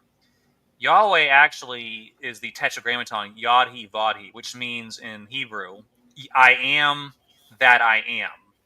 That is God. God's name is actually a description of his. I use that male pronoun, even though I'm not. That's just a language barrier there. But it means I am that I am is that I am eternally existent one. So what God is saying is that God, which is obviously beyond our understanding, is the foundation, the essence of all that exists. So and everything that exists has always existed, just in a different form, essentially. Everything? So yes, everything that exists has always existed, even the universe. The universe was not created ex including nihilo. You and me. I agree with that. Well, here's the thing. So, how's that a complete logical, like an ontological breakdown of all reason and physics and everything? Because basically, you just said all is everything is everything. Like that seems kind of untenable. Right. If you think about a human being, Okay, a human being has not existed as but if you think about our bodies, first of all, let's talk about our bodies. The stuff that makes up our bodies is the stuff of the universe, the atoms, the molecules, the chemistry, and all that. So that used to be, dirt, dust, might have been parts of different planets, different parts of different solar systems, different galaxies, maybe, who knows. But the Absolutely. point is, the stuff in our bodies, the physical matter, has always existed in one form, and now it exists as part of our bodies. And when we die, it will dissolve and become part of something else. This is like the Lion King figured this out. It's a circle of life. So, believe it or not, the molecules, the atoms, the matter that makes up our body is eternal, but it has not existed eternally in its current amalgamation or configuration. Okay, so every single atom in our body has always existed since the beginning of eternity. Just a question for you. I agree with that. Do you believe that atom molecules are conscious or not? I have no idea. Probably not. That's a good question. I would say Okay, probably but not too, but they might be. I see a consciousness, but why?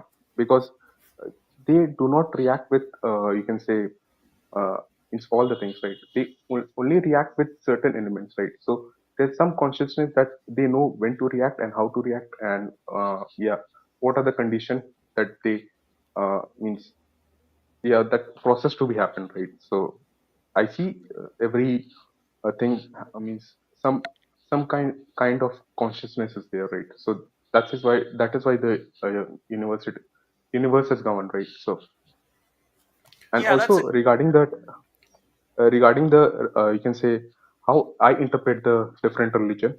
I interpret the different religion. Uh, I see as a way of dharma. If they are establishing of dharma or not, means let's say just for a reference of Islam, I see there's a slavery concept of there, which is not a dharma in any form, right? Let's say killing the people if they are not, you can say, making sense of your ideology, right? So these are the parameters I judge religion is if it is true or not, right? So yeah. Well, I'm trying to figure out. I will say this, and I think this is quite interesting. If you let's take matter, let's take atoms, molecules, what we understand of it right now. What the atheists even themselves are saying is that if you arrange them in the right configuration, consciousness will arise. And consciousness is awareness, it's intentionality, it's intelligence, it's things like that. So, in my opinion, basically, atoms are like basically small. They can be thought of as small solar systems. I know that's a simplification. It's possible, it's conceivable that just as bare physical matter in our bodies gives rise to consciousness, gives rise in quotation marks, it's possible that the physical matter of the universe at large gives rise to a sort of God or universal consciousness. Have you ever? I don't disagree with what you just said as far as what the essence of consciousness. If you're talking about the essence of consciousness, I don't agree that there's a universal consciousness, but I believe that there's a universal essence of consciousness. I don't know if you've ever really kind of got my distinction between like I don't want to go into the Trinity, but the distinction between let me change it a bit to like a wave and a particle. So if you break down physical matter, the smallest possible thing you can get to is a hydrogen gas, right? Like, so that would be the beginning of the physical universe, is just this single particle, which is even itself made up of, well, I mean, all it's made up of is two separate things, because you need to have two separate things for there to be like a physical sort of man, you know what? There's a video that I would suggest you watch called Photon. Man, you should look it up. Right? It gives a visual representation of basically from the beginning of the universe and all the way into life, including like what everything's made. But anyway, so here's the thing though: the difference between and the reason why I mentioned the wave and the particle form is because the difference between just simply a thing at rest. Because ultimately, if we're talking about everything that exists, whatever it is, it's either energy. It's going to be energy, and that energy is either in motion or it's at rest, right? Because if we're talking, and then the only energy that's truly perpetually at motion, that's never at rest, is known as light. So light has this special property, but then everything else is like different variations of this, and the different combinations of it that make up different physical states of being and non-physical, or the non-physical states of being. I'm thinking, but anyway, the difference is the motion itself, as opposed to the structure itself, and that's where I see that's why I always say again the Trinity is like when I say that it's the model of existence, because I look at it as in something needs just like when you look at a two-dimensional structure. It needs to have height, length, and width. So for something to actually be in existence, it needs to actually have some kind of form, and it also needs to be in some kind of motion. Like those two things, and I'll just stick with those two things. But that's where you get into physics, because not just the particle that's there, but also what it's doing. And then if you consider what the human thought is, like my channel is a pun on a sodium channel, because thoughts, are neurons, which are made up of atoms, which are sodium and potassium, and they're ions. And what makes them in motion is the fact that atoms, if they have an imbalance of electrons, an electron is like you said, it's like an orbit, but it's more like a fuzz, because all that orbit represents all the potential places where the electron could be, until it's measured, and then the waveform collapses. But the point is that motion itself, the structure of that motion and everything in it in time, because without time, you can't have a point where something is here and then it's there, So time and motion are very much interlinked. Now compare that with what I'm saying about a ion of what our thoughts are. Because if I'm thinking about something, what does that require? It requires time. It requires something to be moving. And I think that this particular motion is synonymous with life, synonymous with spirit. And so when you have God is the ultimateness, like he's put all of these things in motion because he's the first motion and the eternal motion. So anything that he's creating, we're giving a form. Like when the Bible says he breathed life into it, that means he basically, that's like pushing like a domino over and away, in a way. Obviously, I think there's a lot more to it. Well, okay, there was a number of things there. Hold on, Prateek, 1 second. I'll let everyone respond to that because there was a lot there. I have a really big problem with the idea that thoughts can be equated to ions. I know that's something that our neuroscientists teach, and because it's what they observe, they observe these ion flows between neurons, the synapses and things.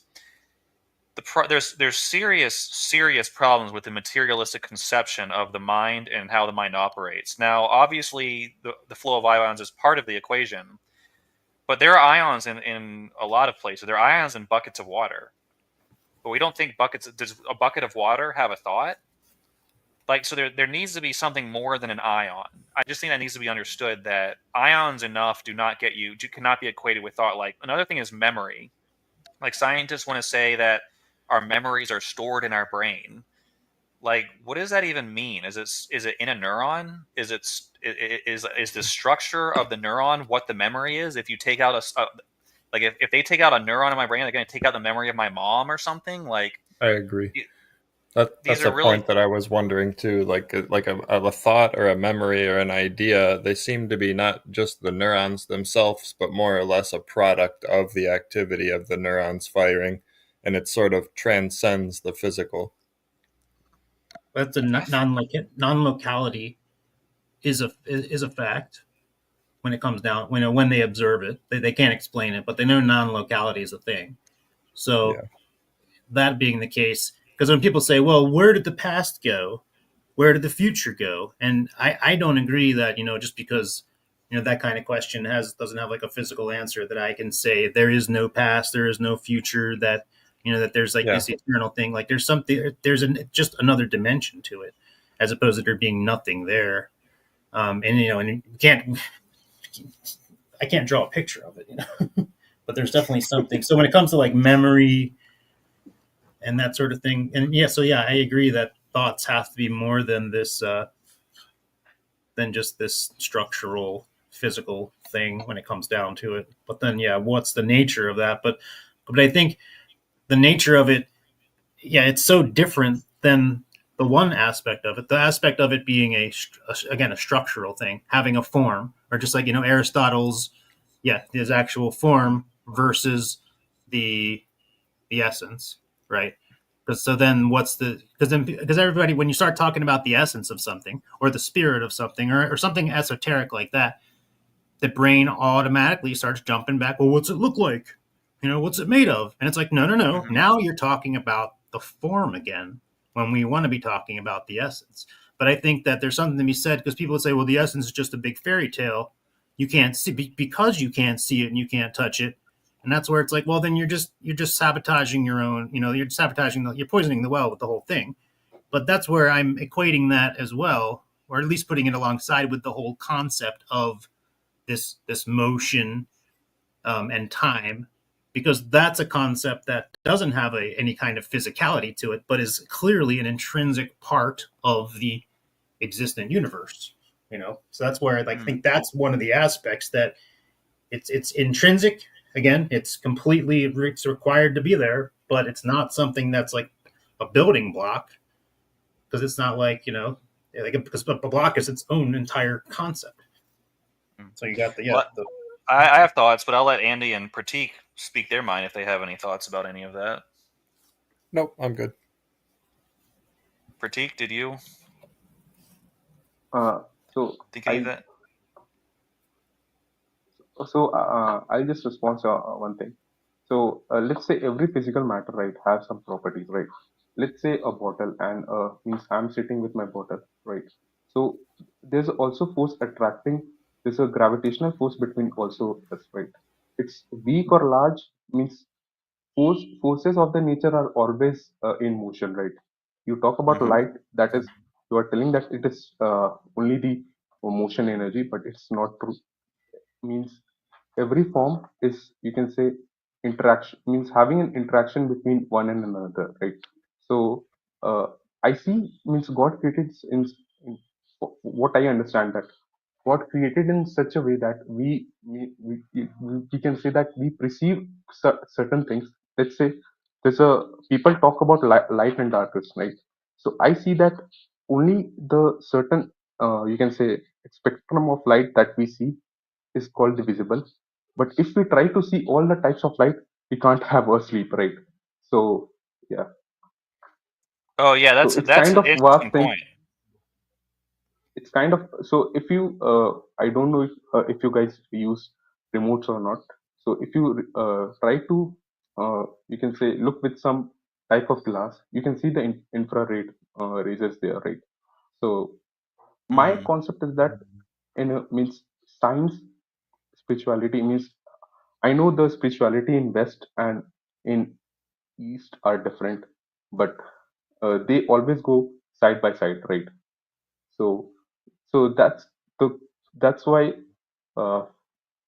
it's hard to understand to achieve the divinity, right? So that is why we have a concept of reincarnation, right? So yeah.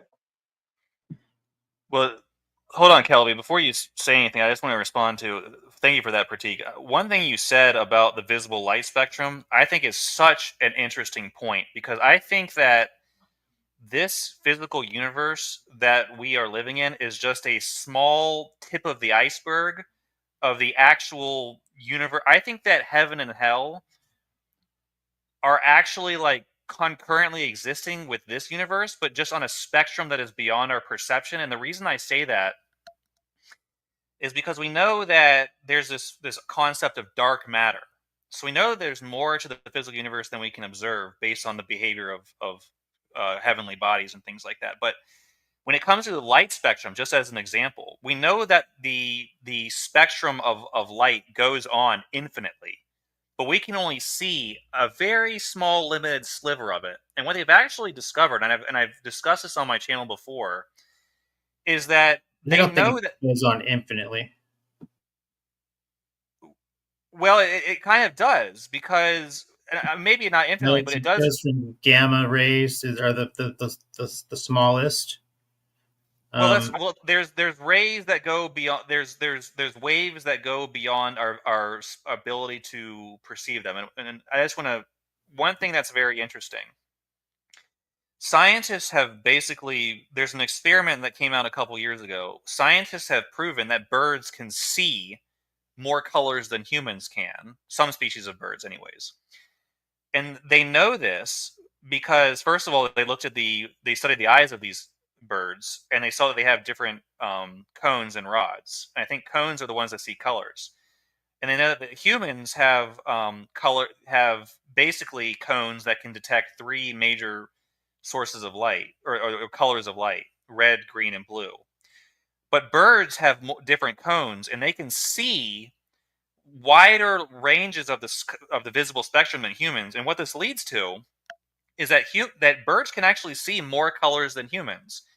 And the reason I'll just give a brief explanation of the experiment. They actually designed objects that emit light waves that are beyond the visible human spectrum. But yeah, I was to going to us, say technically that's not color, because color is only visible light that you're not that's being absorbed by the thing that's, but what's being reflected back to you is a combination of all the light that's not being absorbed by the thing. That's like, so anything that's like an animal seeing infrared, and I know I'm just being technical, but an animal being able to see ultraviolet light, that's technically not them seeing a color, but I don't know how to explain what they see. You know what I mean? I know what you're saying. Well, basically, you're right. So basically, the light waves being emitted from these objects are light waves ultraviolet or infrared. Okay, but the point is, to Well, they're not humans, even light rays. Only visible light is light, technically, because once you get beyond no, light, then you get X-ray. it is. Well, No, no, it's just energy. It's just no, that's not correct. it's That's not. They are radiation. light wave. They're light waves, but they're at a different frequency. So the frequency is what determines the. So here's how perception works of colors. I know. They're I know this. you know, but others may not. So I want to explain it. A light wave hits your retina. It will be vibrating at a certain frequency. So the slower frequencies are seen as red, and the higher frequencies are seen as purple. But there are waves of light, if you want to call them that, hitting our retinas, which are beyond our color spectrum. And there are waves that'll drill into your atoms and destroy your cell structure. And that's where the destructive radiation comes from, because they're so, it's like a little tiny, it's so small and minute of a change, it actually rips apart your DNA. Because as opposed to larger ones, which are really large, and they travel sound, and that's radio waves, and the more less destructive ones. Or the radio might be more destructive in some cases, especially when it comes to country music. Right. Anyways, long story short, they found out that humans, what looks like an object. I'm just going to give an example of purple. Humans would look at these objects that the birds were seeing and see them both as purple. But the scientists basically trained the birds to fly to the right colored one based on the food that's inside of it. Even though humans couldn't tell because they were both purple, the birds could see, based on the light waves being emitted, the difference between the different objects. So they were seeing it is a different color.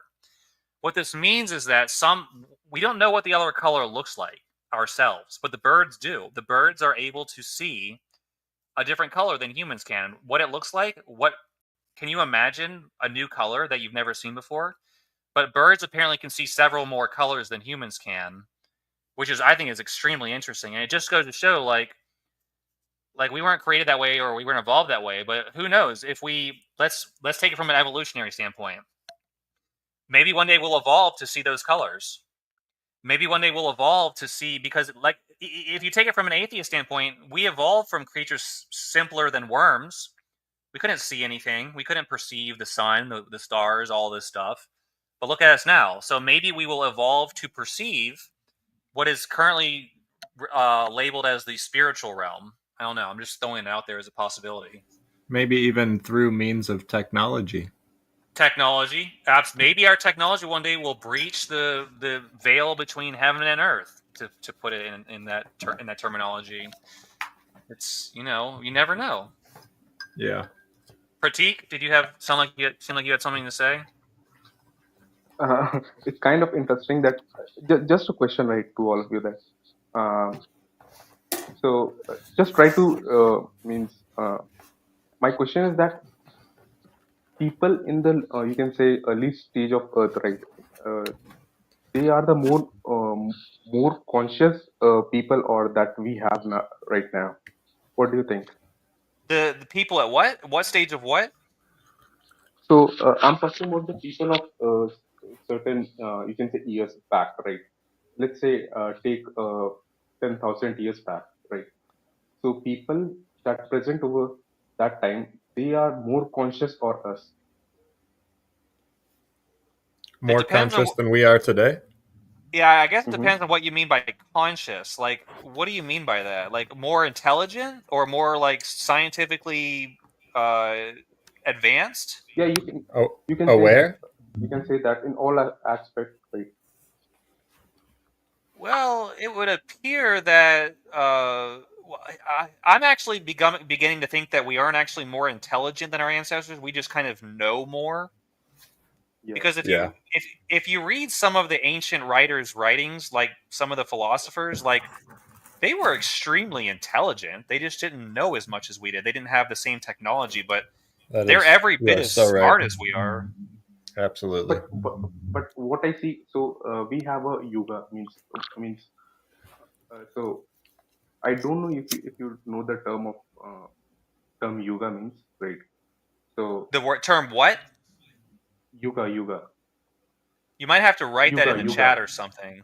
Yeah, write that in the chat. Yoga. Yeah. Andy, spell it properly. Yoga. I'm assuming it's YUGA, or am I wrong? YUGA, yes. I've never heard of that before. Enlighten me, Prateek. So, so if you just go through with the term yoga thing, right, you can understand what I'm trying to say, right? So we in the Kali Yuga, right? So, yeah, it's called of age of the age of darkness. Yeah. I see. Okay. So that's how correlate I concepts. Yeah. So do you believe that humans were more advanced in the past than they are now? And that we're I in an see age that they are more spiritually active, right? You could So be right. if you are spiritually active, if you are spiritually active, right? So let's say I'm taking an example of Dragon Ball Z, right? Let's say Goku, what he does, he create a Kamehameha, right? So yes, in essence, he's a spiritually active than other Earth things, right? So I see, yeah, that concept also happening, right? So I don't know that you guys can say follow this idea that I'm presenting, right? So it making sense or not? So yeah. Yeah, it makes total sense. I personally don't know, or I guess I'm not convinced that spirits are real or that the afterlife is real. So I'm kind of at a neutral standpoint. But A is So probably I have a question. does. Yeah. I have a question. So let's say people born in Africa, let's say they have don't do not have a water, right? And you born in USA, right? So what is the system that defining that? Let's say I'm just taking an example, right? So in Africa, there's a more suffering, right? So resources are limited, and you born in USA, you can say having a good life. So do you think why this judgment happened in the like this? You can say injustice happen by birth. What caused that? You can say uh, disorder, right? There is something called entropy. That's even known in See, science and physics, right? Would you guys agree with that? please. So, I Yeah. no. So I see as a term of, you can say, concept of karma, dharma, and reincarnation. So let's say if a person do a good dharma, means good, like he's a good husband, good father, good son, and good for the society, and he's spiritually active with the God, right? So his, you can say, incarnation. Let's say we say that the soul is supreme, right? Body is change of clothes, so we are go to the higher dimension, right? So where the more spiritually active people can participate with us, right? So yeah, that's that I how see, right? So it's a vast concept that need to be explained if I would just have to go to, right? So well, that's one way of looking at it. I mean, what happens when all the problems with poverty in the world are solved and there's no room for the bad karma people to go? Like, isn't that kind of like, that would kind of suck for them? I mean, because technically, like, if somebody has bad karma, they need to resolve that karma, right? yeah.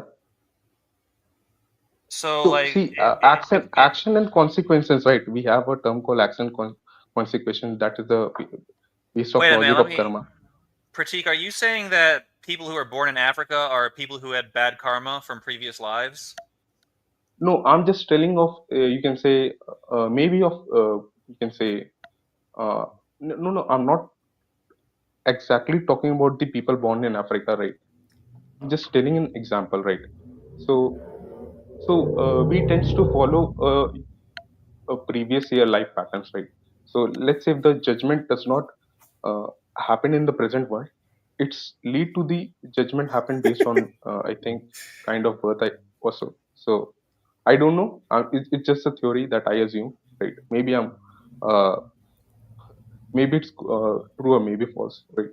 So yeah, if people Well, understand karma, then yeah, what is the I will point of say, uh, so let's talk about, so that's all, it's all speculative, Prateek. We don't know, yeah, but yeah, yeah, let's yeah, let's try yeah. and get something scientific. Now, there was a guy, a scientist named Hmm. Ian Stevenson, and I think he's actually still alive. I'm not sure he's still alive, but he certainly was alive recently, if he isn't. But he actually went to India, and or he went to countries where the idea of reincarnation is very prevalent, such as Hindu and Buddhist countries, okay?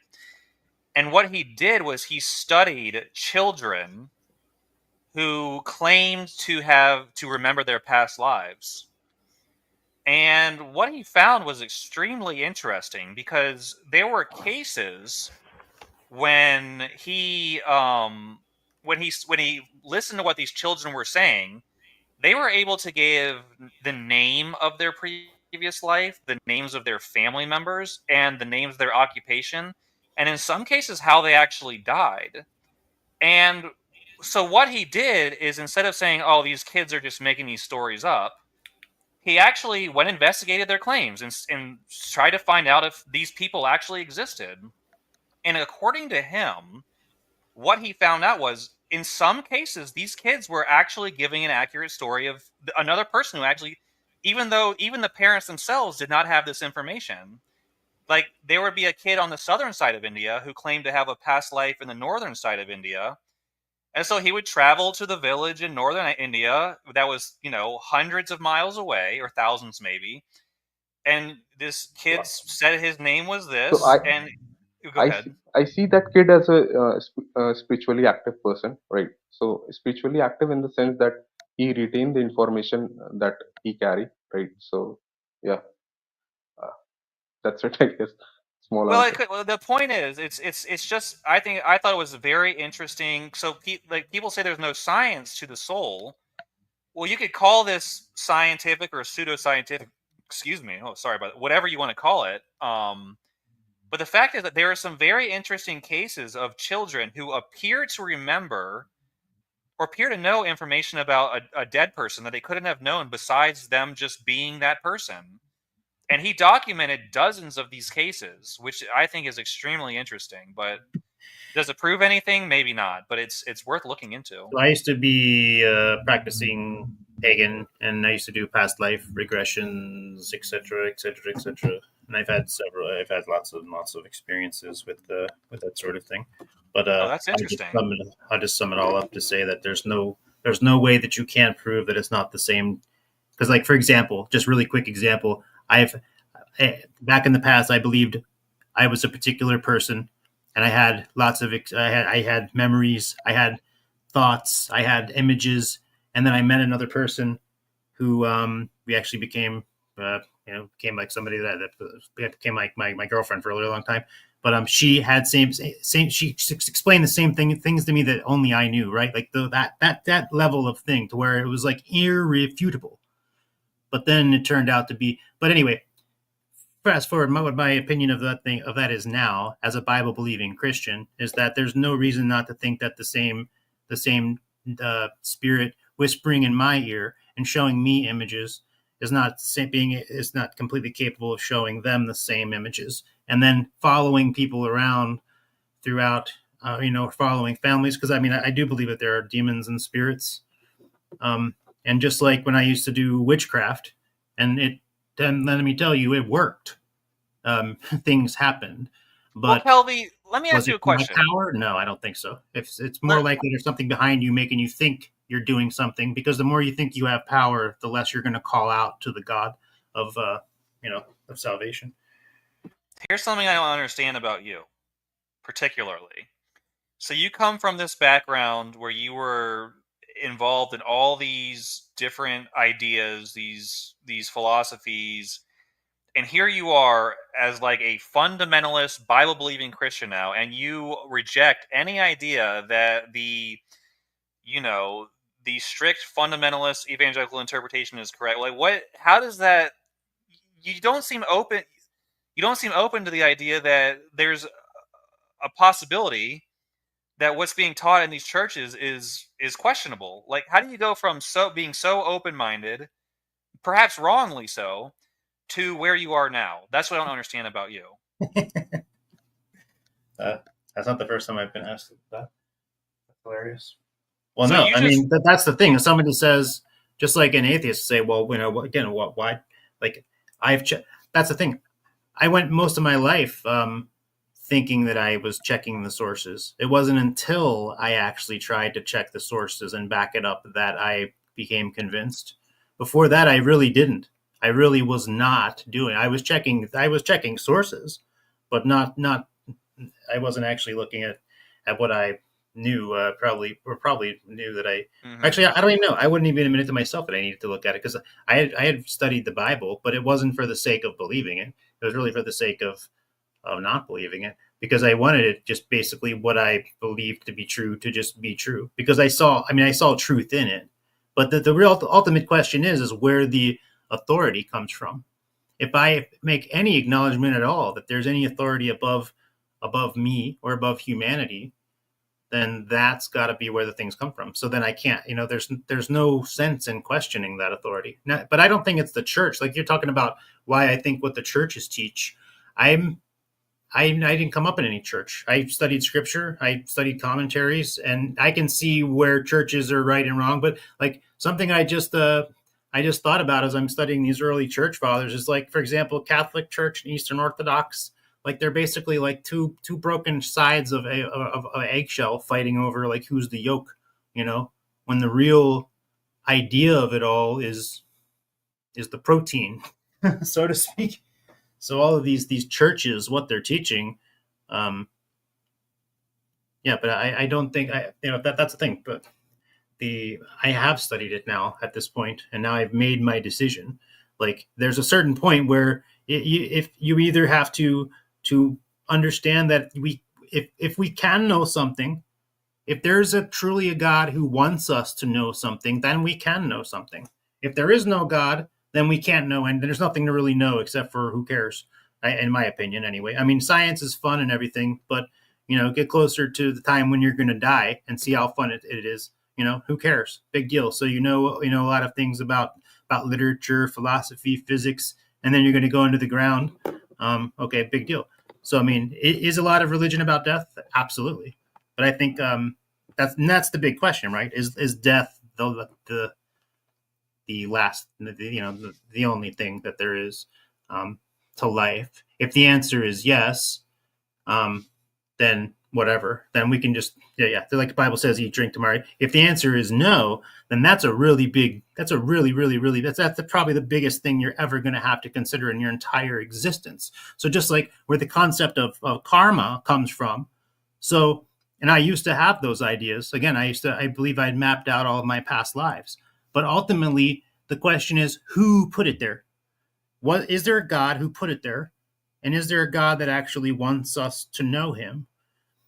Because our creation, I can't believe, is an accident. And that's what I was asking about, the perfection of truth, or the ultimate truth. If that's God himself, then we can't say that anything that he did is an accident. Now, we can ask questions like that guy was saying, well, why is there, a bunch of animals, fossils, all those questions are legitimate questions.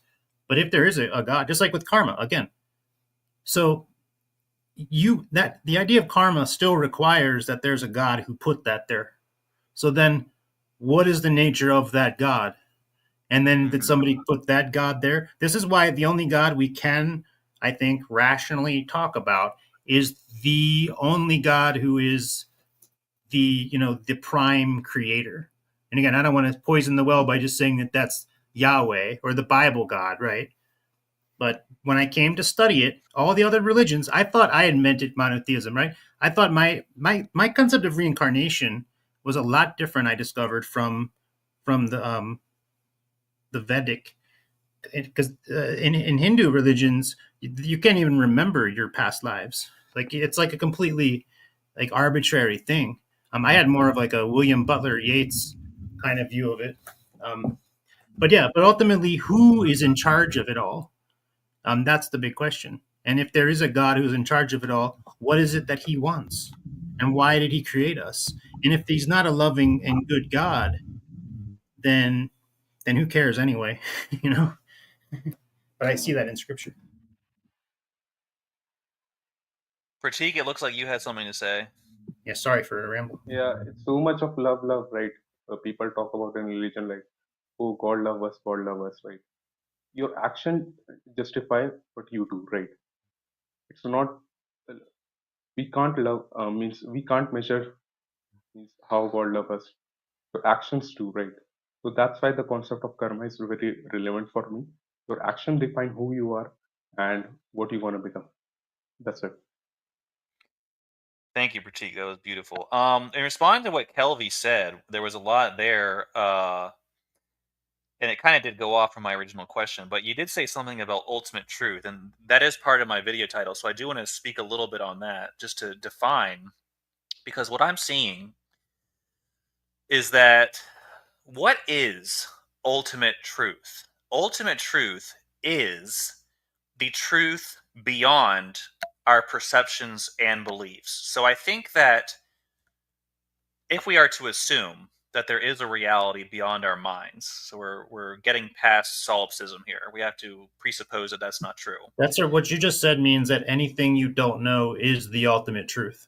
Because you said anything that's beyond our perception. Well, there's plenty of truth beyond our perception. All I'm saying is there is a reality. No, hold on. There is a reality that exists beyond ourselves. Okay, there is a universe. There is reality. Okay, and it operates how it operates, and it is what it is. But people have beliefs about this universe. So the question is, what is the truth beyond what we believe? Now, here's the thing. What our beliefs do not influence that reality. Whether what we believe has no bearing on whether that is how reality actually operates. But our beliefs can align with external reality. And so that's what we're trying to get to. Now, no one disagrees, no sane person disagrees with the assertion that the sky is blue, okay? Because we can all observe that. Let's just leave it there. And I know there's light waves and all that, but let's just say that's a given truth. There are truths about spirituality, the mind, karma, if you want to call it that, God, that there's the existence or the non-existence of God. Whatever is true is true about that particular subject, regardless of what we believe. But here's the thing.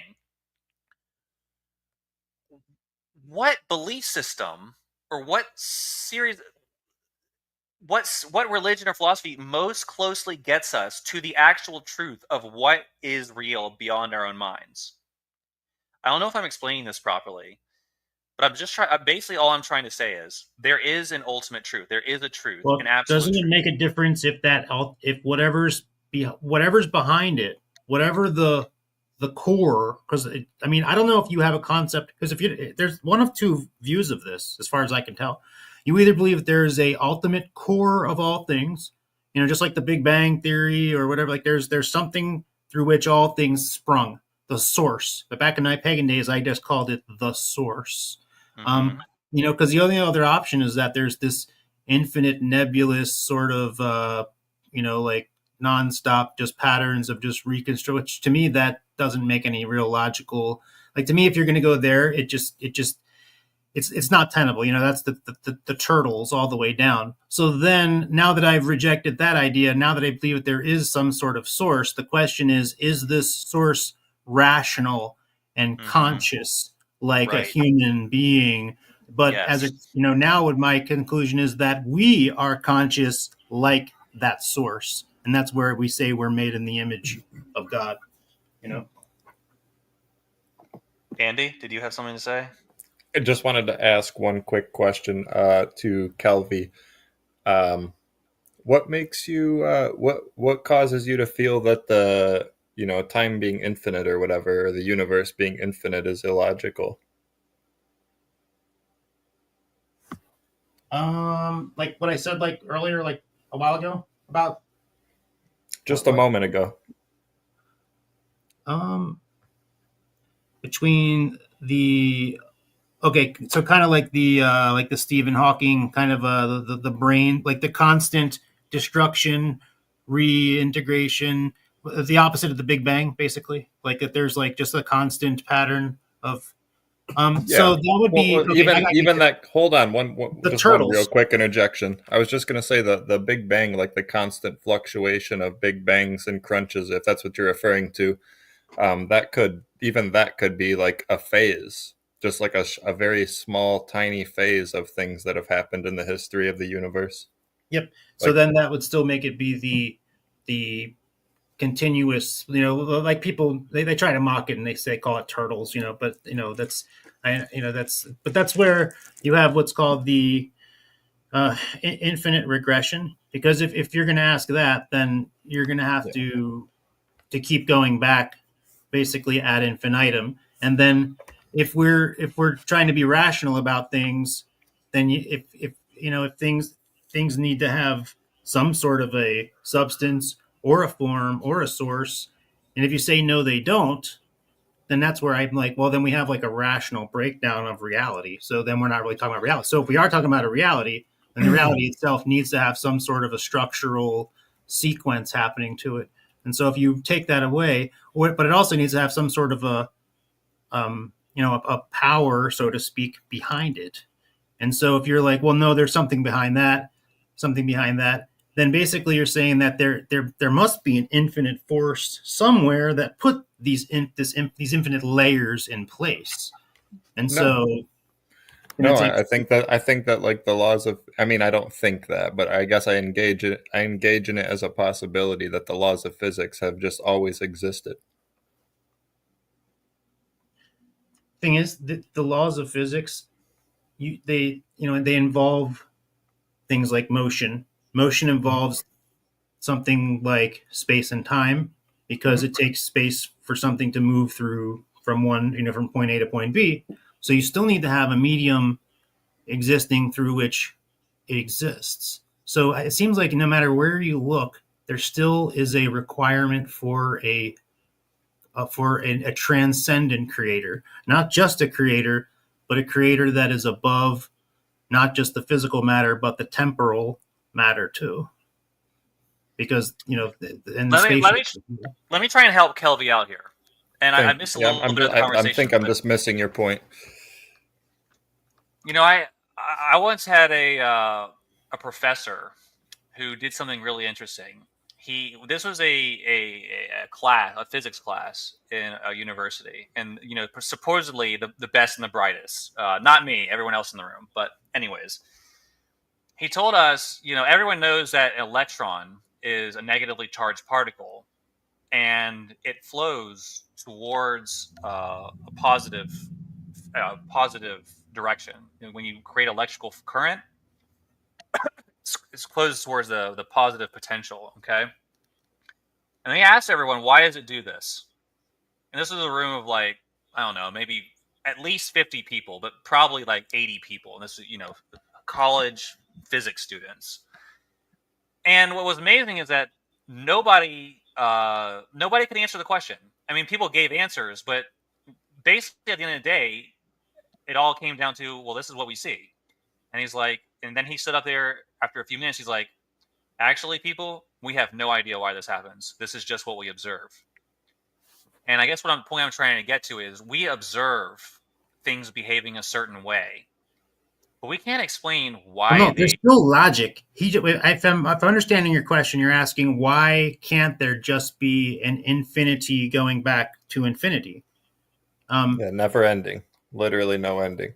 Right, but that's just that's not really answering any sort of question. It's just an assertion, because it's asserting that nothing comes from nothing, and there's just nothing. And to me, that's just a complete rational breakdown. No, it doesn't. I'm not saying it comes from anything. It was never created. It's all just matter being reformed into different combinations and energy. It's still only accounting for one particular dimension, though, because there's still the motion of it through time, if it even has so there's time would also be infinite, and the laws of physics would also be eternal. Well, yeah, I guess, again, it's an irrational assertion, because it doesn't really, because if anything that exists is to have an energy or emotion behind it, then that doesn't really work, because that's basically like a spontaneity that, again, I know there's different theories on it, which, I mean, freaking universe in a nutshell has actually been my mouse pad for probably 20 years now, right here. But that's still, there's always going to be a certain point where it breaks down, I think. And again, I mean, I'm not saying that the idea of this singularity is, but again, because at this point, I'm just talking about a variable, but the variable that you would have to talk about, I don't think is logical. Where about the variable of there's at least a undefined source is logical. So if you want to go into the realm of the illogical, and we can talk around that and talk about all these different cycles and layers to existence and all these different, that's one thing. But I feel like we just circled back to my original question. I don't understand why it's illogical, though, to think that it could just go on for eternity, just because it doesn't satisfy the curiosity or whatever. It may still be the right answer. 0 plus 0 don't equal 1. Yeah, what there was never 0. So then you're just simply, that's why I say it's just a simple assertion of 1. So it's not really an argument, it's just an assertion. The argument is, where's all this from? So you're saying basically there is no answer. So I mean, that could be the actual answer. I mean, if it comes down to it, I think what Andy's saying. You're saying that it's part of your system is that there has to be a beginning. Andy's asking you, why can't it just always have existed into eternity? Is that right, Andy? Yeah, that's exactly right. I don't see why the beginning is a requirement for it to be logical. Yeah, that's what I also see. You're not kind of answering that specific question, Kelby. Like, you're. It seems like you're trying to argue that there has to be a point 0 from which everything it starts to exist and then goes from there. But why is that? Why can't it just always be going all the way back into infinity of negative time? I mean, I'm not saying there can't be, but it just okay. It's not logical, though, because you're just saying is there an end to the future? For no reason. Is there an end to the future? End So of the let's look at let's play with this comment here. Basically, if the universe was eternal, we'd never get to today. We'd have to cross infinity to get here. Is that accurate? Is that? Yeah. I agree with the second half. I disagree with the first half. Every point in time is someone that has experienced infinity, or I mean, you know what I mean? Like, you're the process. If the universe is infinite, you're the process of that infinite series of events. But you're like our point today is a point in that chain, so it is possible to be there, regardless of whether or not there was no beginning. You're still at everyone is still at a point on the timeline. Yeah, let me try and deal with Josiah here. There's no center. There is a logical paradox. I don't know what it's called, but basically, let's say you have to go from point A to point B. Well, you always have to, basically, you always have to get halfway to where you're going. How does this thing go? Basically, you can never get to point B because you always have to go halfway from point A to point B. But we see that people get from point A to point B all the time. There's a logic. Basically, the problem does not really exist. Is the point? It's these things that philosophers create, but when you think about it practically, it's not really real. Like, I'm not doing the justice to the logical paradox. It literally is an ancient like Greek paradox or something where I've seen what you're talking about. Yeah, no matter like you half it every time or whatever. Right. Like, basically, the idea is, you can't get to where you're going until you get halfway there, but you can't get. So no matter where you divide the line, you're always just going to have to go halfway. But every time you get halfway, you never get fully to the farthest point you're trying to get to. You can go read about it. It's basically like this logical paradox that says you can never get to where you're going because you can never get past halfway to where you're going. But then, we see people crossing the finish line in races all the time. So it's clearly something's wrong with the logical paradox itself. So I think it's an interesting thing to think about. Well, go ahead, Prateek. So I think for this thing, always a reference frame has to be defined, right, to reach a point A and point B, right? So reference frame is the concept, right, that needs to be incorporated, right? So for like, let's say in physics, we define a reference frame to answer certain assumptions to derive certain laws or a mathematical calculation, right? So and I just want to say that okay, I'm going right. Thank you for hosting me, and yeah, it's good to have a chat with you. So same to you. Just joined the stream because you are talking about the ultimate truth, right? So that's why I joined. If it is of a Bible thing, then I won't be joining. So yeah, thank you. Thank you, Prateek. I'm glad you were here. I appreciated your contributions. Me too. All right. So, I like something else about your view, Ace. Yeah, go ahead. You said earlier about the creation. You said that God. I can't remember exactly. I didn't type it down, but you said that there's the ultimateness or something like the eternity, because you do believe it. You seem to believe that there's a God, but then you said that God, like, this isn't going to be the exact thing, but that God has this eternity as if he lets up. I can't remember exactly what you said, but the question that came from it was, then do you believe that there's a, or no, you said God, here it is. You know what? I did type it down. I'm an idiot. You said God is the essence of being and existence. The essence of being and existence. My view of that, rather, is that God is the ultimate being and the ultimate existence. I don't see how those ideas are mutually exclusive. So yes, God is the. They're not. They're not mutually exclusive.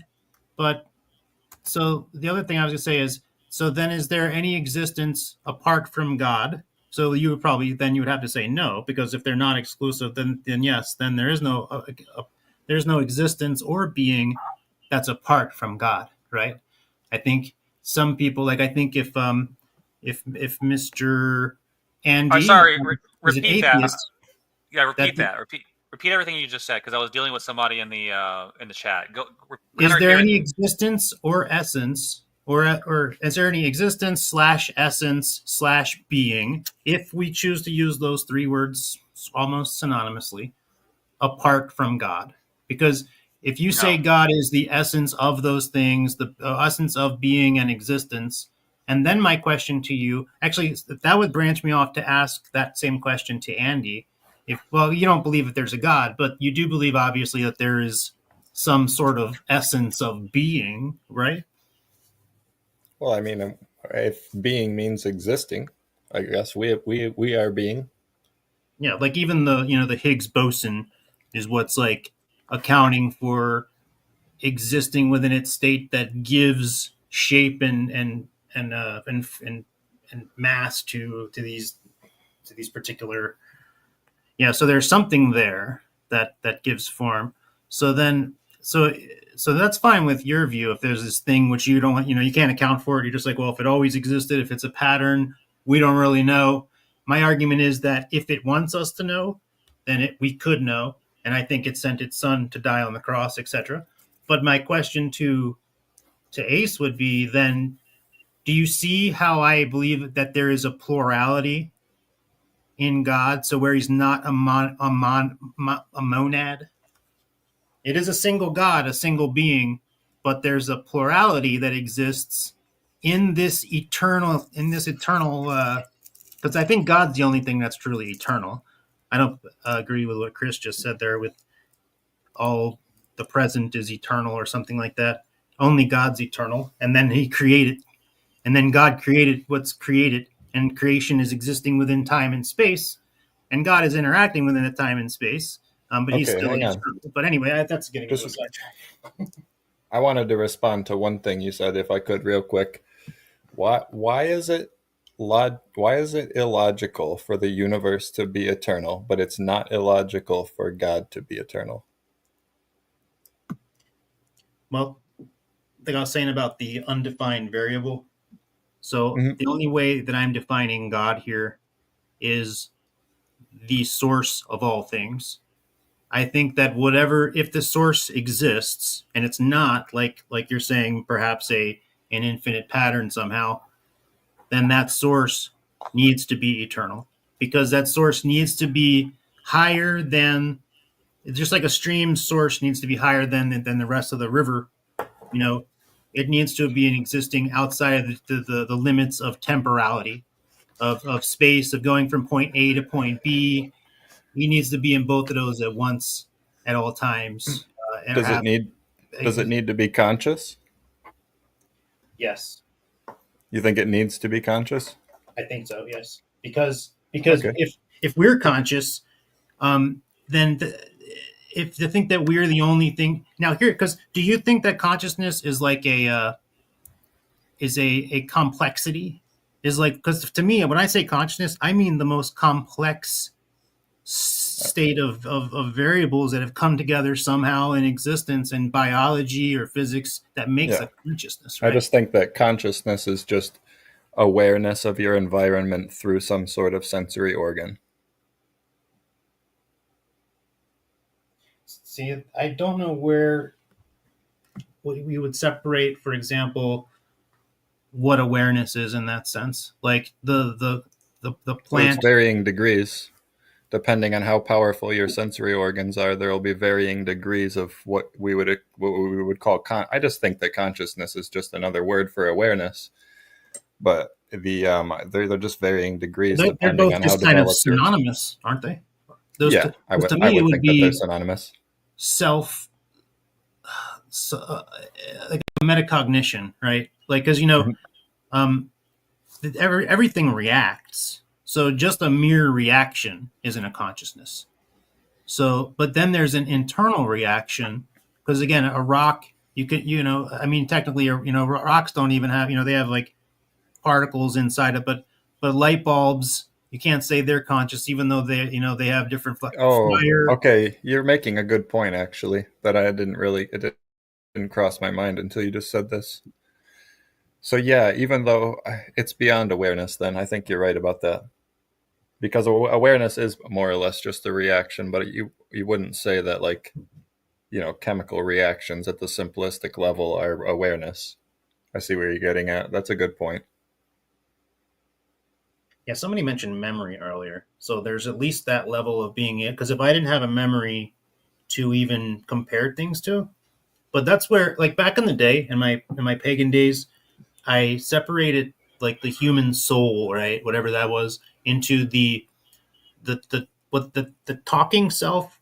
Well, actually, starting with the surface self, there's like the mask, your flesh self, or your talking self. That's like the self that gets developed over time. It doesn't even really exist when you're a child, or it starts to grow, and then that becomes who you are.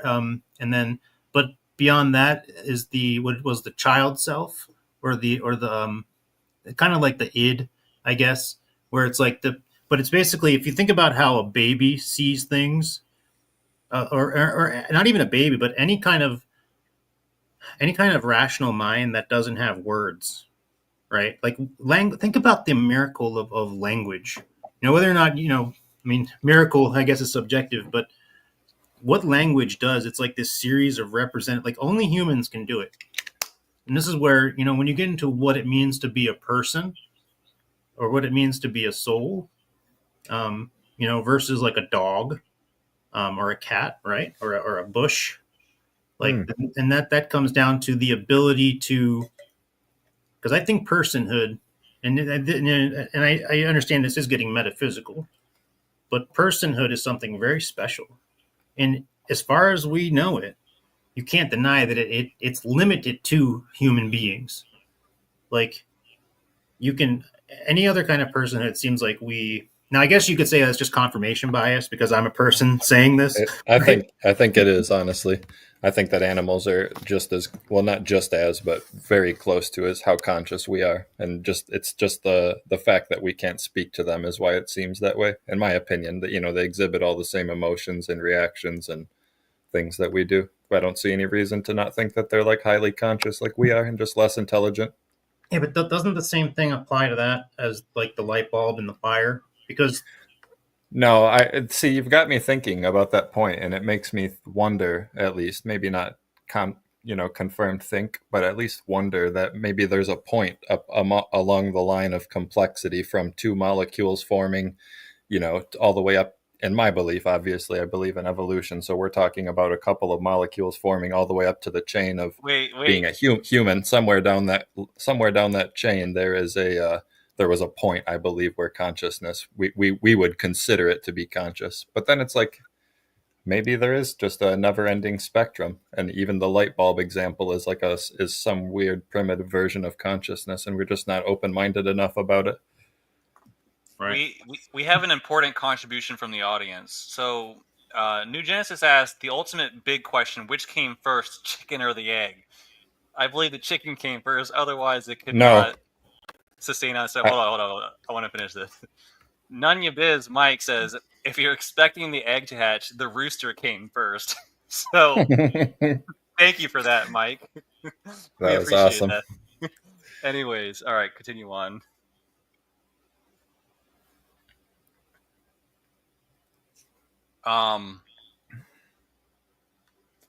Yeah, I guess. All right. So, did we reach the resolution on the eternality of God, or are we still asking questions? I've been over this so many times. I'm not going to change my position, but you did raise some interesting points though that I hadn't considered, Kelvy. I like that. Thanks. Appreciate that. Well, I kind of do want to point out something that I think is problematic for atheism, and I'm not saying it's a defeater for atheism, but something that I think is something that's worth thinking about, or maybe it has nothing to do with atheism at all. But one thing I was trying to get at with my comments earlier about when we observe, for instance, how particles behave in relation to one another, and not being able to explain it. The point is that people want to ask, like, where did the matter come from? And that's an interesting question. But the real question is, why does it behave the way it does? And to me, that does very much speak to a designer, because for all it could have been another way, and we have no reason to just presuppose that, well, this is just the way.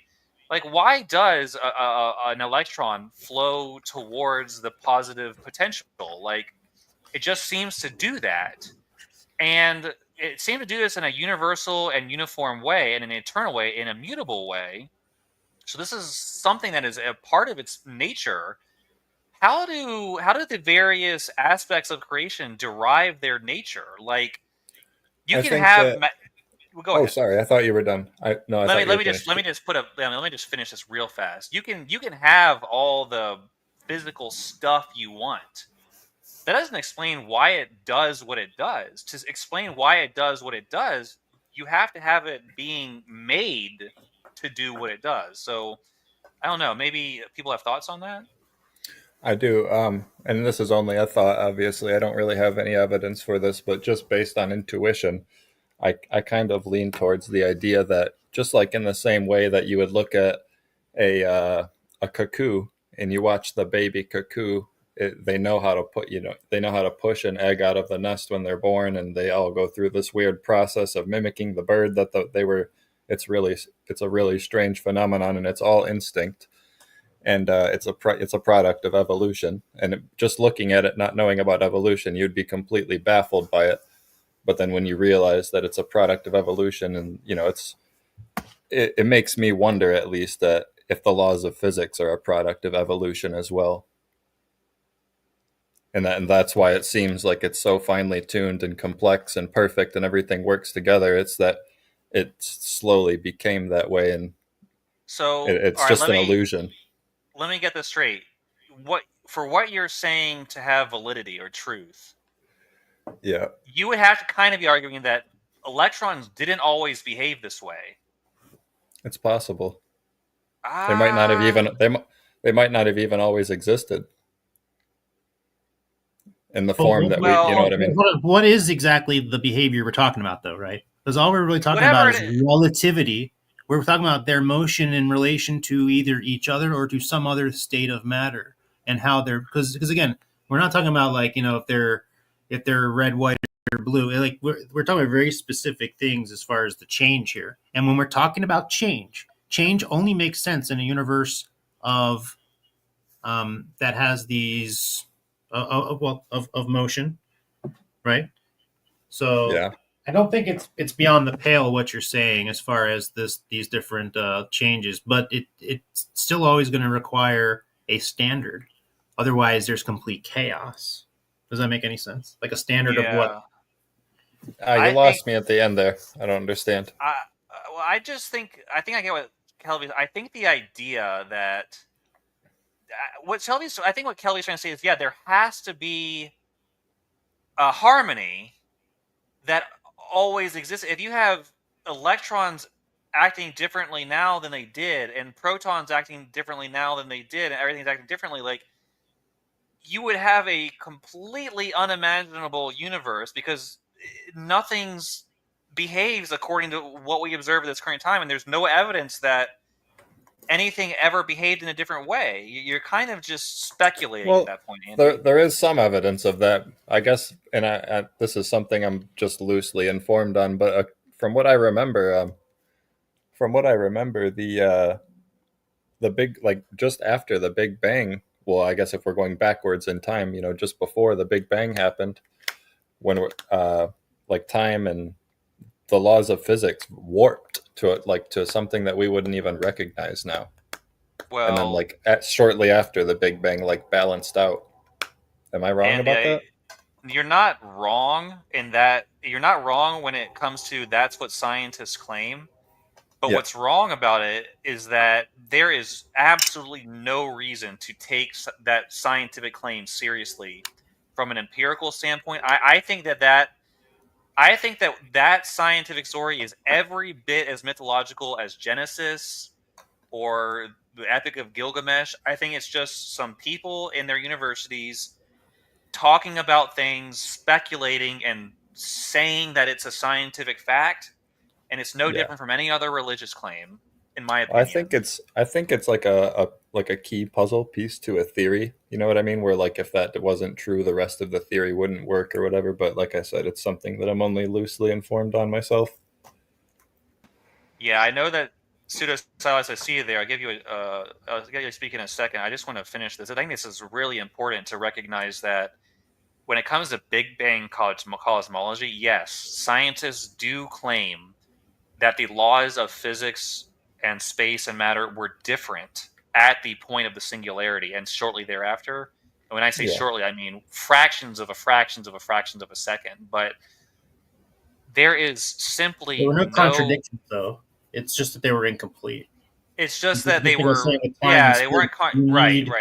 You need temporality, you need time, and you need space. So therefore, you need, just a single object in existence really doesn't make physical sense unless it's the eternal God. But once you have two objects in existence, now all of a sudden you have relationship. Now all of a sudden you have distance. Now all of a sudden you have potential for time. Now you have a lot of different things, like, and they go, and not the least of them, which being a hydrogen atom, right? Because it's just a proton and an electron. But then once you add a third element, now you have a lot more than mere distance. Now you have a very special kind of relationship that creates, I think, all of reality and existence. And I'll just leave it at that. And I think that's why the Trinity also explains all of existence. Yeah. This this idea that I'm talking about and again, this is not something that I'm particularly informed on, but this idea of like space and time and maybe even possibly matter warping to something unrecognizable just shortly after and possibly shortly before the Big Bang is coming from a physicist that I talk to frequently. His name's Dr. Blitz. He's a PhD physicist, and these are sort of his words. Like, this is the way that he words it, that they warped. So I guess my next step is to go back to Dr. Blitz and talk to him and ask him what more in depth about what he means by that and what evidence they have for that. Right, that's where I was going to get. What is the evidence? What is the actual evidence for those claims? More and like you were saying, a lot of times you find in all fields of knowledge, in any kind of learning, that people hold true to claims that are very loosely supported, and that you'll see that in the Bible even. Yeah. Pseudo-Silas, I assume you joined because you have something to say. How you doing? Good. So you guys are talking about the Big Bang? Yeah, basically the origins of universe and how it, what makes the most sense. Like, was it God? Like, if it was God, was it rational? Was it a rational being, or was it just something that was there but has no mind? Stuff like that. Right. Well, I mean, I think St. Thomas Aquinas does a good job in his 5 proofs for the existence of God, of proving why God must exist and must be the first cause. The central reason is the argument of first mover, which basically says that you can either have a pure act or a potent act. A potent act is something that is still being caused, has not been fully actualized yet, but is still causing something else as it's being caused. And a pure act is something that is fully actualized and cannot change at all. And he basically takes the terminology from Aristotle. But St. Thomas would say, if scientific causes were the only causes, if material causes were the only causes of creation, then that would mean that they're potent acts, which means if it's a potent act, then a potent act is contingent on a previous act, which means you'd have to keep going back and back to infinity, which doesn't make any sense, which is why the only possible explanation is that there was a pure act, and that pure act is a pure act that is not contingent and is pure and unlimited and is simple, and that's what we would call God. Now, in terms of things like, is evolution true? Is the Big Bang true? Obviously, a lot of these topics were not, discussed in medieval times. St. Thomas does talk about the concept of secondary causes, which is basically the idea that God doesn't just, snap every single thing into existence. In some cases, he might use attributes of his creation to cause something else, because that essentially gives greater dignity to his creation. Like, for example, the reason, God created reproductive organs as opposed to just popping out human beings out of nowhere is because ultimately, by humans reproducing, that ultimately gives dignity to the life of humanity, and it gives dignity to his creation. So you could make the argument, and I'm not specifically making an argument for or against evolution or the Big Bang. I don't think either of them are matters of faith. But in terms of reason, you could make an argument for both of those and I think still be a theist. Now, I'm not saying you have to. I don't think that that's essential for one to do, but I don't think that they are incompatible with theism, because you could make the argument that they exist under the secondary cause. Does anyone have anything to say to any of that? I just don't know why infinity gets dismissed so quickly. Yeah, so, like, Andy, did you find St. Thomas's or Thomas Aquinas's arguments convincing as an atheist, No. as a skeptic? No, because I don't think anything was created ever. Yeah, So but you see how that's just an assertion, though? Because you're just saying, like, we see something that exists. Mm-hmm. I would say, well, that then logically would have a source, and you would say, no, it doesn't. And then it's just kind of like, well, then what would the explanation for it to even be existence? Well, no, I do think it as a source. It changed from one form to another to get to where it is now. So everything has a source of where it came from in that sense. But I just think that there's no ending to that chain of sources. Right. Well, what St. Thomas would argue is that everything we observe in nature has an efficient cause. There's really not a lot of examples in nature at all of things that don't have an efficient cause, which is why it doesn't really make sense for infinity to exist, because, ultimately, then you'd have an unlimited chain of infinity. You'd have an unlimited chain of infinity, and every single potential independent material cause would have to have its own efficient cause.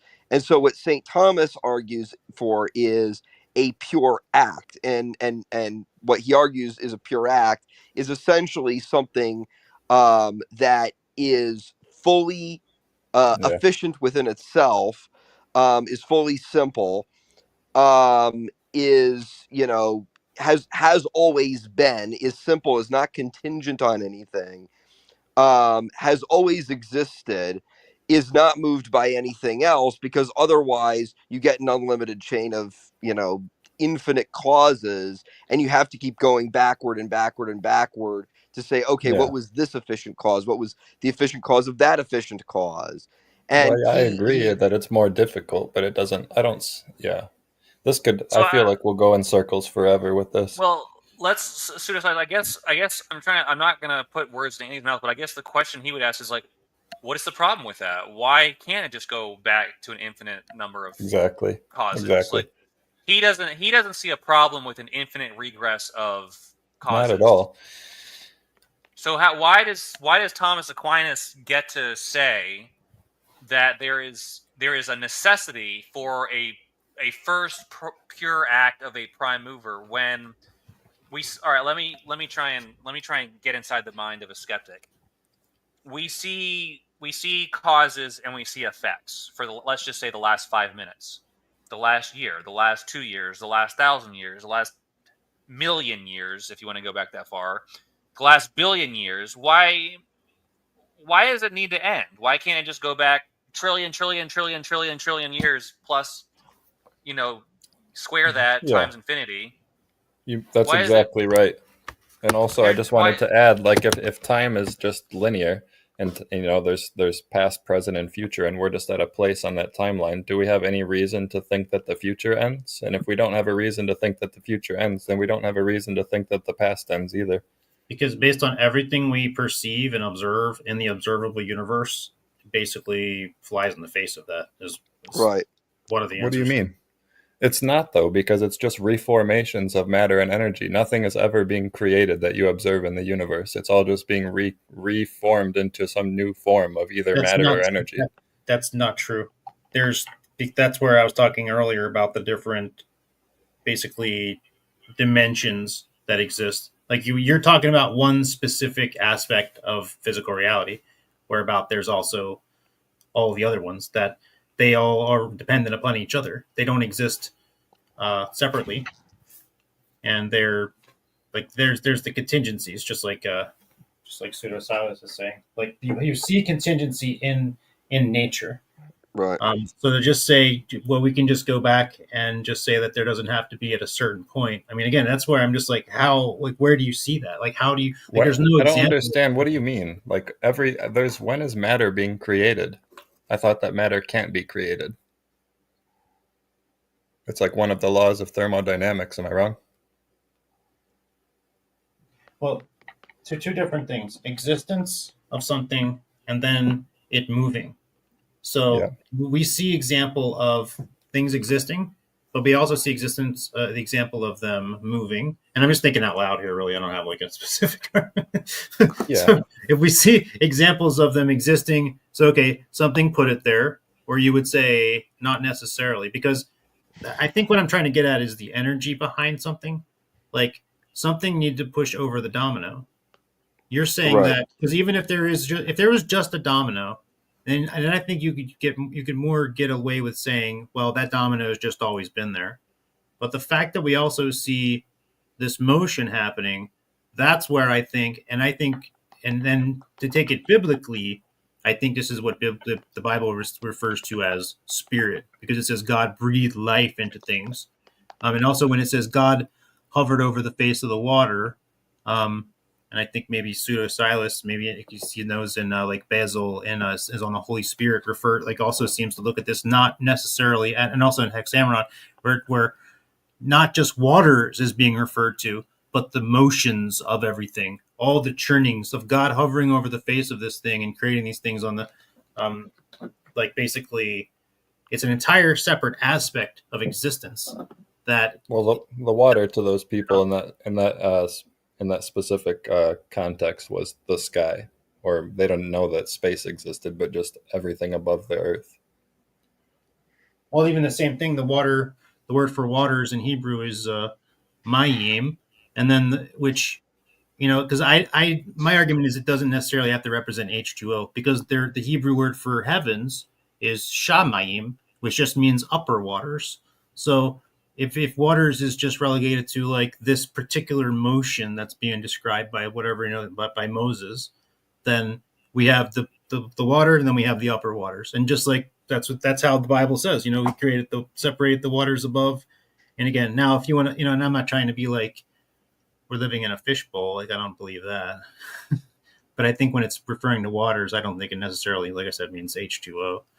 But I think when it is discussed in creation, that's where I think that the two different aspects of something existing and then what it's doing. And that's where we have time and spirit and life and motion. And so what put it in motion, and that's energy. So the way what we see requires energy to have been exerted. Right. In all creatures too, there's a distinction between essence and existence. Your essence is basically the heart of what you are or what a thing is. But that doesn't guarantee a thing's existence. Something else has to guarantee a thing's existence. And so in the concept of a divinely simple God, as St. Thomas would describe it, or if we want to use a non-Christian example, in the example of a first mover, which Aristotle would say, we see a being who is both existence and essence, but in no other creature and no other really object throughout the universe do we see any other examples of a creature or object that is both its own essence and its own existence. Well, I don't know why you think that. Why aren't we that creature? Why aren't we our own existence? Is that what you're asking? Yeah. Well, because our own being doesn't guarantee our existence.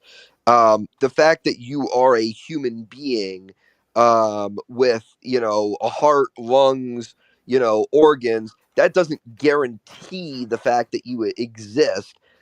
Ultimately, there are other factors in the world that guarantee that you exist. Like Not the fact, observation, or not necessarily who you are. no? Do you mean like observation, or What do you mean? Do I mean observation? is that one of the key factors you're referring to? That Well, what I'm mainly referring to is an essence in metaphysics. An essence is defined as what is the heart of what a thing is. It's basically what a thing is, and a what's person's can I pause existence. 1 second? I just want Okay, go ahead.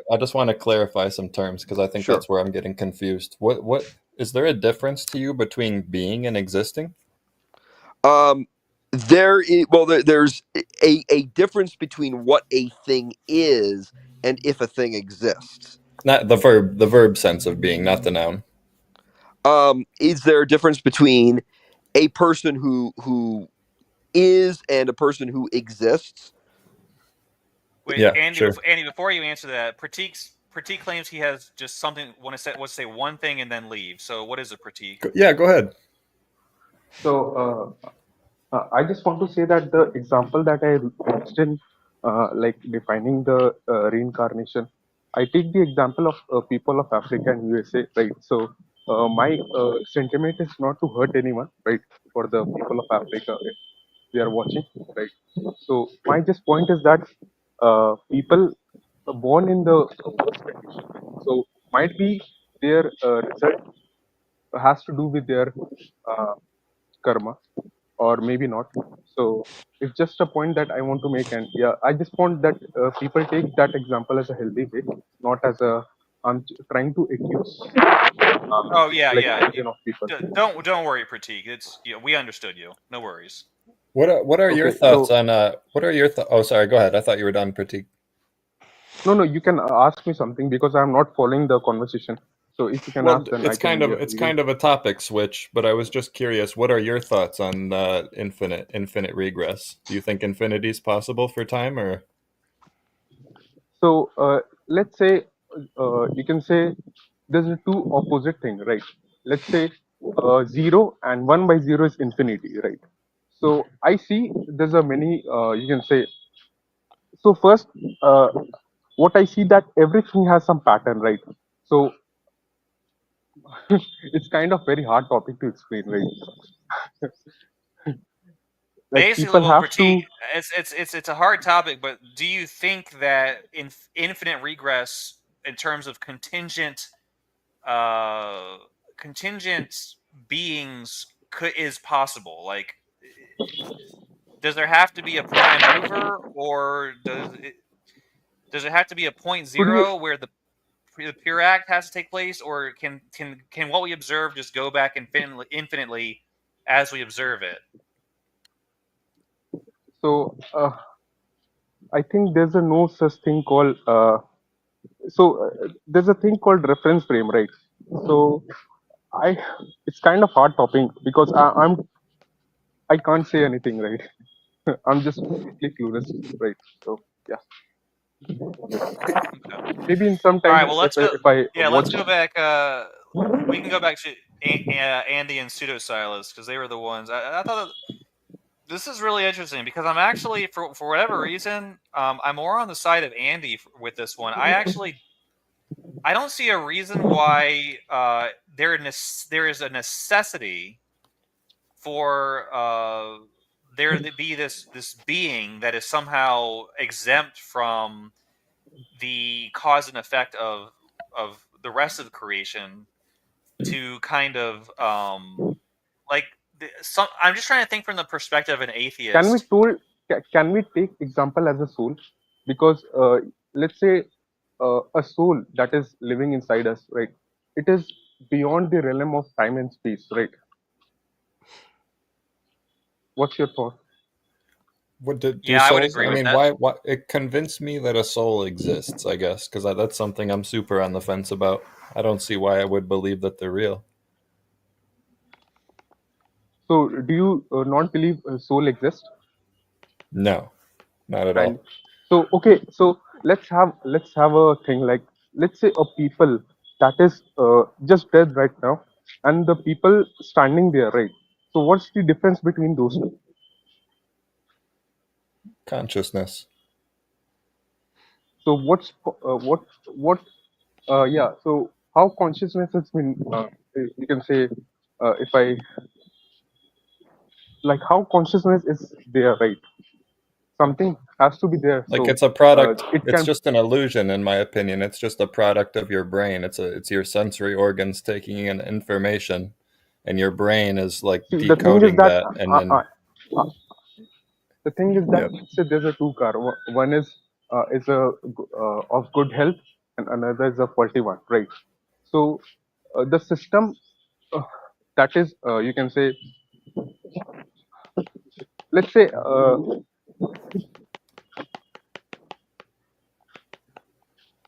A, can you explain him how you define soul? Oh, oh, hey, yeah. Go ahead. Sorry. Okay, No, so I see the yeah, soul as a. I'm just trying to, because you also I think study Buddhism, right? So if you can uh, define the soul in that context, so I'm not getting I've a. always thought of the soul as like your consciousness inside of you as some external non-physical entity that exists Okay, before and after so your only death. so only consciousness is. So how that consciousness is been created? Consciousness? How is it created?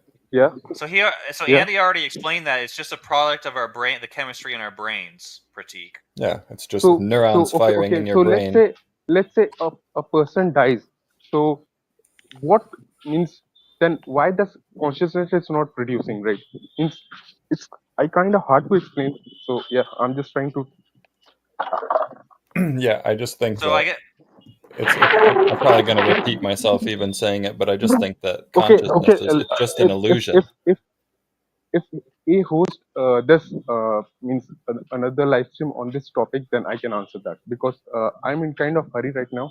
So Oh, yeah, okay. if okay. you So want yeah, to. so I understand, Prateek. Yeah, I think um you were gonna say that I guess from the perspective of the skeptic, like the reason there's no more consciousness is because the chemical interactions that produce the consciousness stop happening. So Exactly. See, Yeah, when your brain stops let's say, working, why would you think the thoughts continue when they come from your brain? so. So, what causes that effect to happen? Consciousness. Your brain. Okay, so who you can say instructing the brain to send some signals? Who's instructing the brain to do it? Yeah, yeah. Well, it's just like an organ. It does it by itself through DNA. You know what So I mean? how? Through natural genetic coding. Okay, maybe if you host the stream, like let's say open discussion, then I will join and have this conversation, yeah, because I have to yeah, leave, right? I just to make okay. that point. That's all right. So I hope to run uh, into you again. It was nice talking to you. yeah, same. Thank you guys. Uh, yeah, if he do the stream on Bible, I will be not joining, right? Because yeah, Hmm. but if Yeah, the open discussion, then yeah, sure. yeah. Thanks, Maybe guys. we'll have a Bye. maybe I'll have a more specific one about like these kind of scientific scientific material. Like, can the consciousness be explained by brain activity in its entirety, something like that? But I do not think so. I've actually had a hold on. Let me try to find it. I don't want to take too much time, But remember when I but was I saying actually about had sodium channels and potassium channels, and if yeah. you ever look up voltage gateways, that's basically like the physical structure of a thought is not just the presence of an ion, because an ion is just the motion of an electron anyway, but it's also that motion itself and where it's going, when it's going, and in relation to what other ions it's going with. Like, it's a whole system. Yeah. So an analogy that I like to use is like when you think about binary code, for example.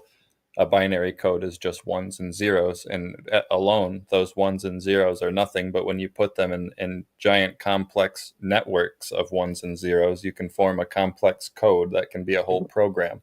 Right. And I feel like a thought is the very same thing.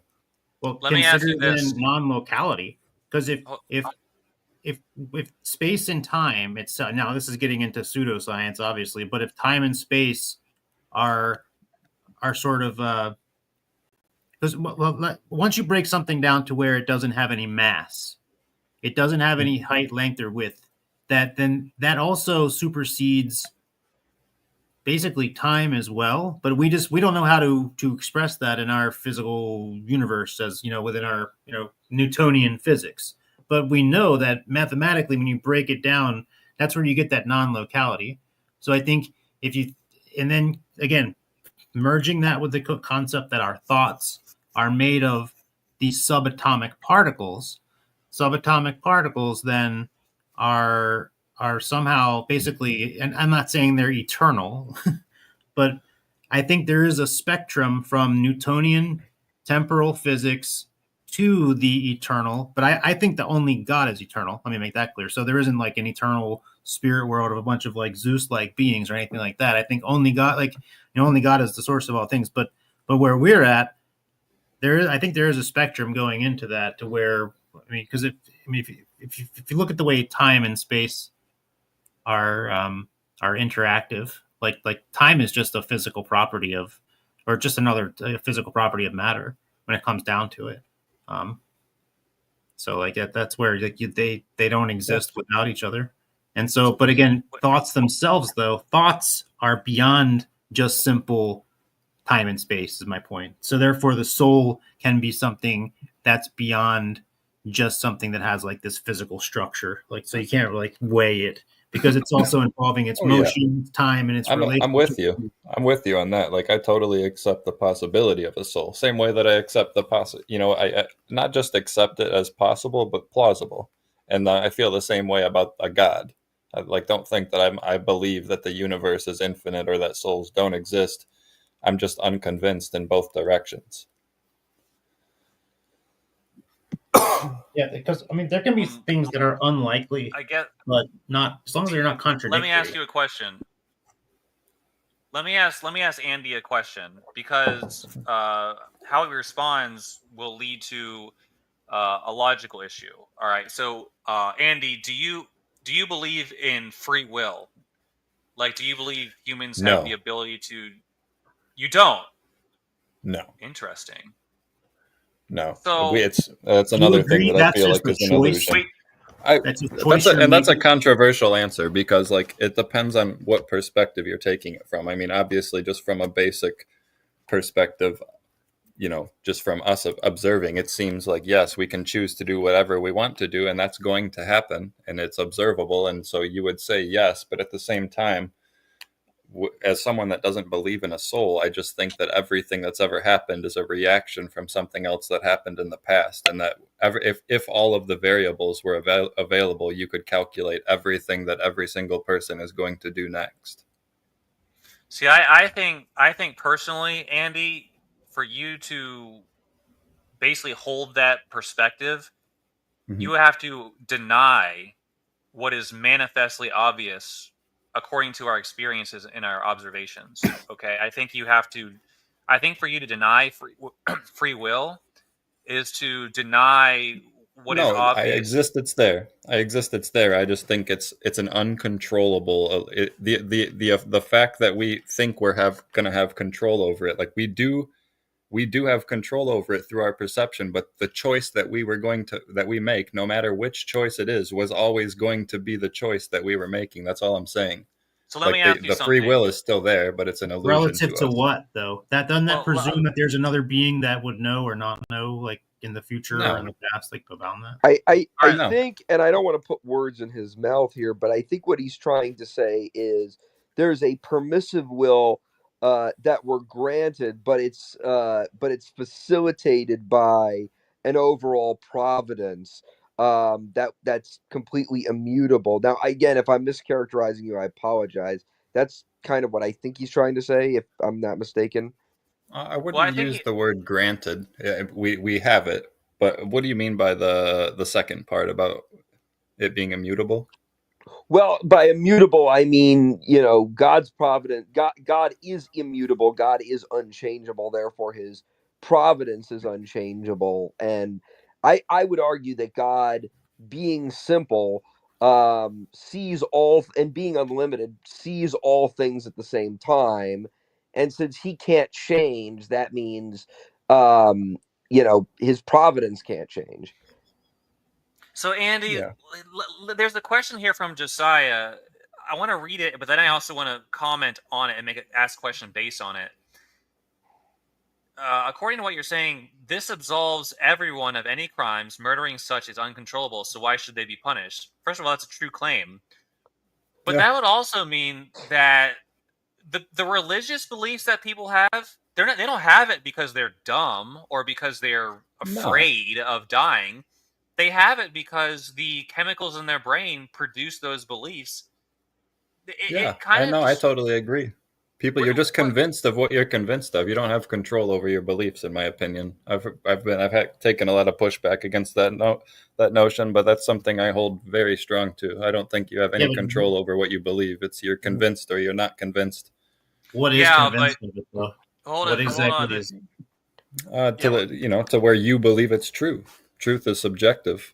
There are different levels of evidence. There's a you. Just by personifying something, you seem to be going back on the actual assertion in itself. Because for there to be a thing that's I exist, I'm me. Itself, that metacognition. My body. When I say me, I'm talking about my body, like my physical me. I don't believe that I have a soul inside of my. Oh whoops. But then the weirdness of it. Hold on, I want to show people something. There's actually, I actually call into this atheist internet show called The Line occasionally. Yeah, I've heard of it. And I had a conversation with Shannon Q and Apologia. This was posted. It's called "Caller Accuses Shannon of Being Brainwashed" with Apologia. It's on the Line YouTube channel. It was posted 4 months ago on November 23rd, 2024. Right now it has 87,000 views, so a lot of people watch this conversation. But I actually explain in this. Hold on, maybe we'll listen to this literally a minute of it per second. Ooh. If you can hear. You were on the line. What would you like to talk about today? Yeah, I saw the title. Hear that? You don't hear the video? Yeah. I hear it a little bit. Okay. Yeah. His video was, "Do we have a soul?" I hear it a little bit. Discuss that with you. Cool. That's one of my faves. We are going to talk to Anthony. Hello, Anthony. You are on the line. What would you like to talk about today? Yeah, I saw the title of today's video was, "Do we have a soul?" And I wanted to discuss that with you. Cool. That's one of my faves.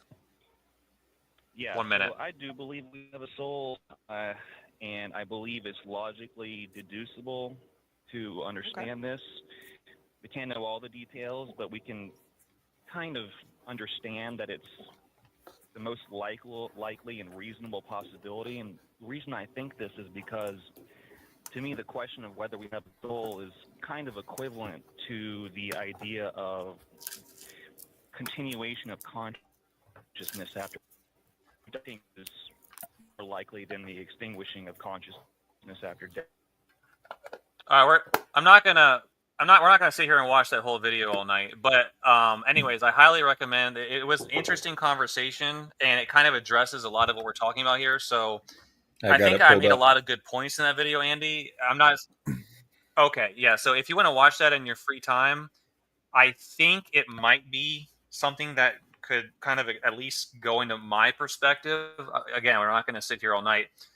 But I do really think that there are a lot of very serious evidential and logical problems with everything you're putting forward. I think it's flying in the face of a lot of just common sense and the idea that we don't choose what we believe. Yes, we do. We humans clearly will reject truth if it conflicts with, and I'm not talking about you. Humans will reject truth if it conflicts with their emotional comfort or something like that. So the perfect example, I think. Yeah, but they there are many convince examples themselves. I believe that they convince themselves. Well, they convince themselves because they anyone who believes something that's obviously false. I can use any number of examples. Let's say you have someone you really trust, and you find someone's like, hey, that person betrayed you in some way. If you're emotionally invested in that person, and this is just a very vague general example, you'll be like, no. Even if that person presents clear proof that person betrayed you in whatever way they're saying, if your emotions are such that you can't accept that, people will just simply deny the reality of what's being presented to them. But but you know that in the back of their mind, in your heart, you don't believe it. When you do that, when you convince yourself of, sorry about that, my stupid ringtone. When you convince yourself of something that isn't true like that, you know the whole time in the back of your mind that it is. I don't know. I think that people have a way of believing things and really holding on to beliefs in the face of incontrovertible fact. And obviously this happens in religion, but I think it happens in skeptical and atheistic communities very much as well. We see Math Pig has joined us. How you doing? Hi, Math Pig. Evening. I despise math. No, I'm just kidding. I'm kidding. You're good. Witch. Who's after me, Lucky Charms?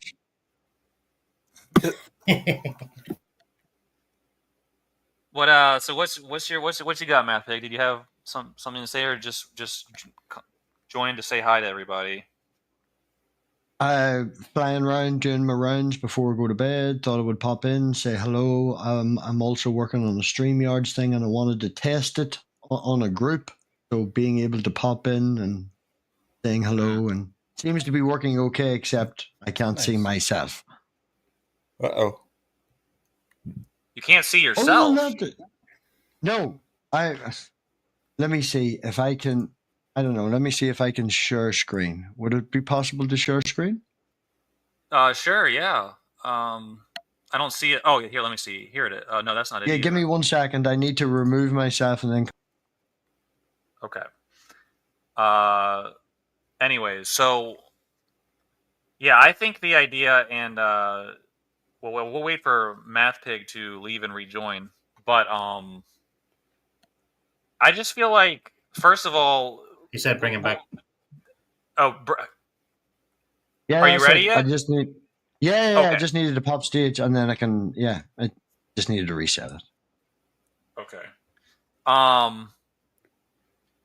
This idea that the point is, Andy, that people will. I honestly believe that people on all sides of the ideological spectrum will deny truth if it conflicts with their wants or desires for what they want to believe is true. Yeah. And so, but that comes from looking for, desperately looking for things to convince them of that false truth through pattern recognition. Like, I don't think that they're just like, they're being irrational when they do that like that. I feel like that's more of an anomaly. I don't think also, it's a choice. Like, they're convincing themselves with shitty reasons, basically, but they're still convinced. Yeah. Also, I would add too that in many cases, that could also be because of just the irascible appetites. Like, for example, if someone says, if money or sex or something else is implied in a specific reason, it might be the sensible appetites that is influencing them to have an irrational belief about a certain religion or a certain non-religious belief. Yeah. Yeah, and I think the idea that someone's being irrational, implies the fact that they could be rational. But to be rational, you have to be able to discern between truth and untruth using your own logical faculties. And if your logical faculties are the result of chemical interactions producing your thoughts in an endless chain, uncontrollable chain, then rationality is thereby rendered impossible, in my opinion. It's just a word. Well, rationality is another thing that's completely subjective. Like what you might consider rational to another person isn't rational. That's like denying a pattern, though. Like you say, we have pattern recognition, but that's like saying if you're saying that the pattern is the thing, but you're just like, it doesn't have to really be a pattern. But it's like something's either a pattern or it's not. Well, no, when I say pattern recognitions, I'm referring to like it depends on the example. Like, say the example was how he said your spouse might be cheating on you.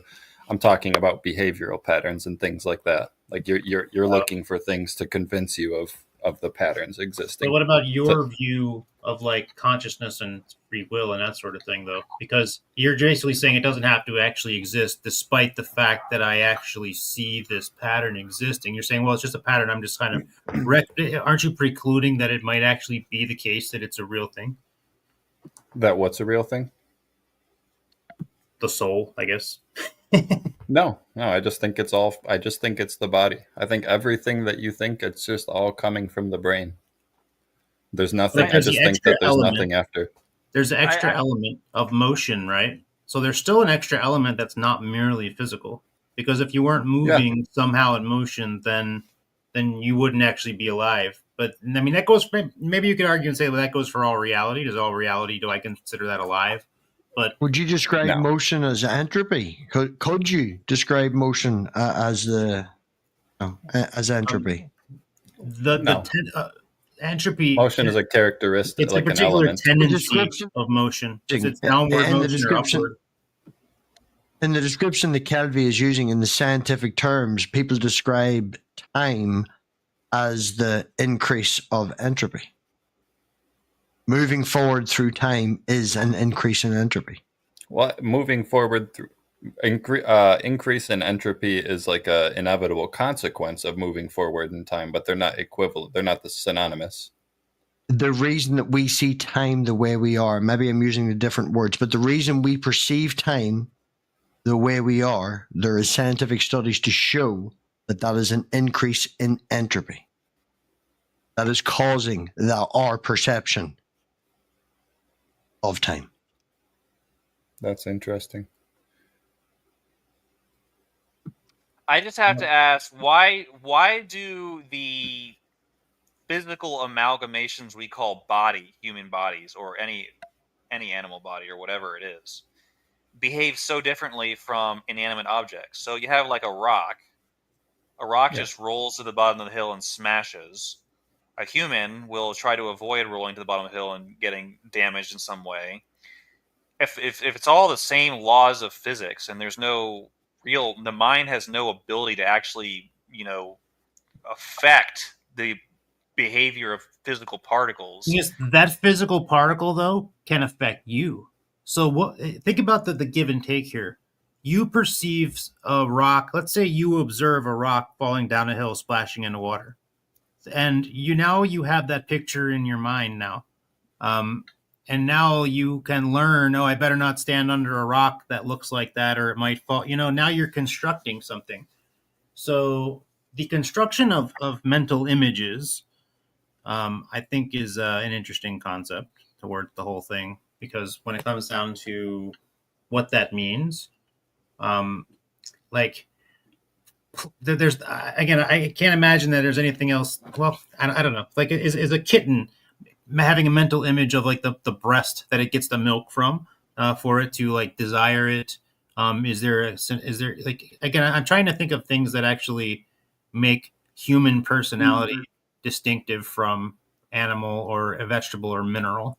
You know what I mean? And that's because if we can do that, then I think that's the very definition of a soul.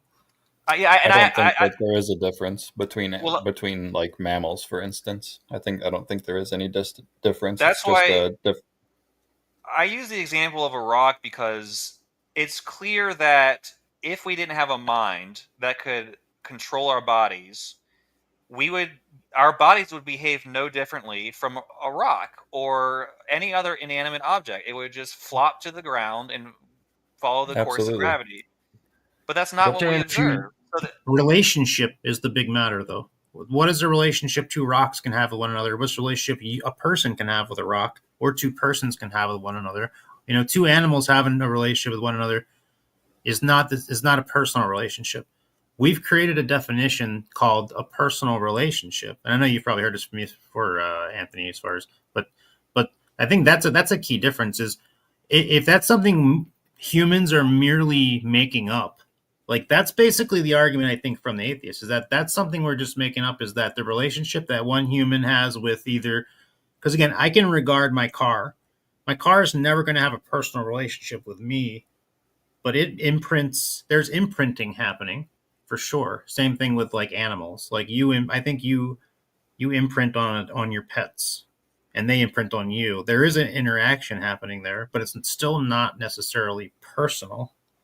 Yeah. So what is it? I don't unless disagree. You're denying anything has personhood, I don't know how you're also. I mean, aren't you denying? Well, I mean, are you denying that things like are you saying personhood itself is like an illusion, right? Well, it's just our perception. Like I mean, I guess I don't know what you mean by illusion. Yes, kind of. It's just from my perspective, it's just a product of your brain. Your everything that you experience is a product of your brain. But here, all right, I guess what I'm trying to argue is, so we are as human beings. Let's just focus on human beings here. We are a physical a being made up of physical parts. We have a brain, and our brain is every part of our body is every bit controlled by the laws of physics and chemistry as a rock or a pebble or something like that.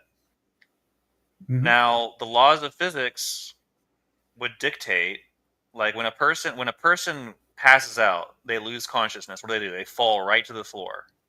Yeah. So, but when we're conscious, when we're aware, when our mind is operating normally, we can see that we're standing up, we're moving around. So that tells me that our mind has a real ability to affect the matter that is part of our the mind is controlling the matter, because the matter on its own wouldn't do what it's doing without the mind. Yeah. The mind from my perspective, the brain. From my perspective, the brain is controlling the matter. Go ahead, Matt Pig. Yeah, what's up? Say for toxic, as you're describing, the matter and the brain controls the matter. If there's a tree at the bottom of the road, and the tree is only there because you see it, and when you're not there, the tree is not there. If Andy comes across that tree because he lives 10 streets up for you, and then goes away, and the tree's still there, are you sharing something, or is it both experiencing the same thing? It's information. This is information theory. The thing is now it exists in the universe as data. Yeah, I think just to answer your question, we're both perceiving the same real object. So the object is there. Like when we're not looking at it, the object's there.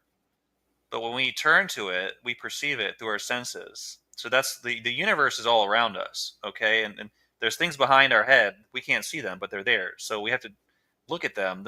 This is the basic sense, but it's always there. Oh yeah, well, if a tree falls in the forest, and if a tree falls in the forest and no one hears it, does it make a sound?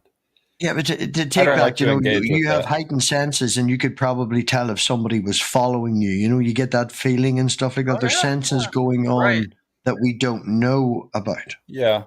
The thing about that is that can just be like, you can often be, your senses can be wrong. Like you'll feel like someone's right behind you and you turn around and no one's there. And it's just, I think it's other environmental factors that are causing your senses to make you feel that way.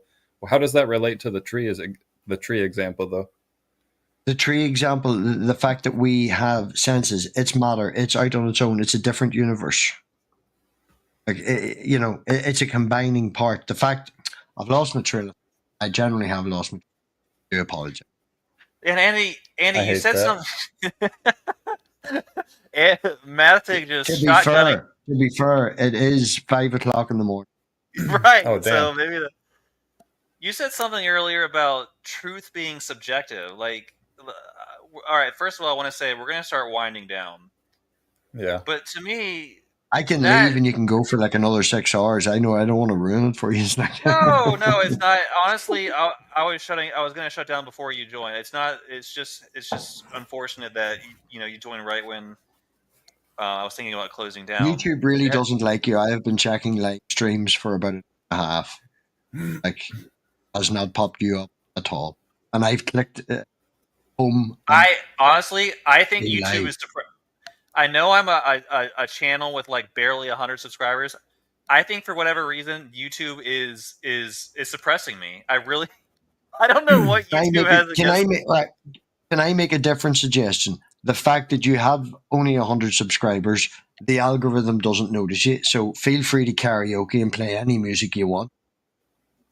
Okay. And make a video about your channel and name it the exact same name as your channel. Because your name as a channel search, people have to go to the filter and look for that. The algorithm will do something similar. If you make a video that's called A's Philosophy, describe in the description exactly what you want, and at the very bottom, put as many tags that you can think of. Hashtag God, hashtag faith, hashtag Christianity. Put all of them things in the bottom and release that video, maybe 5 minutes long, because people are stupid and have a very lack of them, but people will then click on it, make a really interesting thumbnail, I don't know, maybe you fighting atheists or something like that to grab attention on a thumbnail, on a 5-minute video, name the same as your channel with lots of tags in it. And I bet you within a month you'll hit 100. Yeah, I haven't really tried to grow my channel.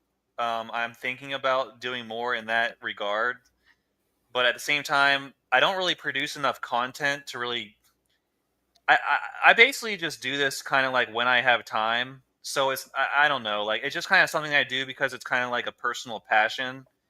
Yeah, but I can understand that. If I do go in the direction of like, all right, I really want to grow my YouTube channel, I will absolutely like do those techniques that you hear people talking about. But there's a point where you will benefit and then you will lose it. Up until about 800 or 900 subscribers, you will be doing a live with maybe, instead of what got maybe 10 people watching, 11 people watching, you'll bump to 20 or 30. You'll get more people back in and forth. You really need to put so much effort in to get to the like 100,000 and get money and all. It's a waste of time anyway. I don't even care about getting 100,000, but yeah, it's a complete waste of time. Honestly, we do this because we're enjoying it. I think 1,000 is a nice number for the algorithm.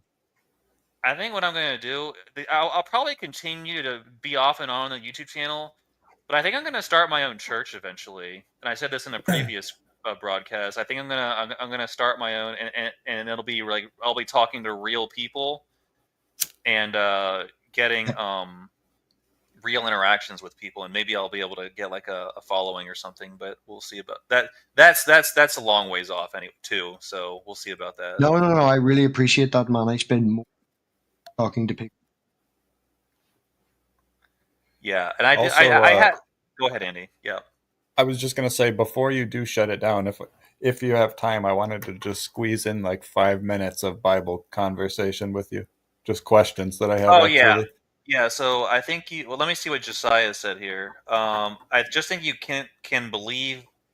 I just think you can believe we don't have free will intellectually, but not practically. When someone hurts you or your family, we reel back in indignant and say you should not. Yeah, I agree. Like I think the idea that people don't have free will is purely an abstract philosophical, but at a practical level, I don't think anyone can actually operate that way at a practical level. Yeah. Like, this is an area where I think A's and I actually agree on this subject.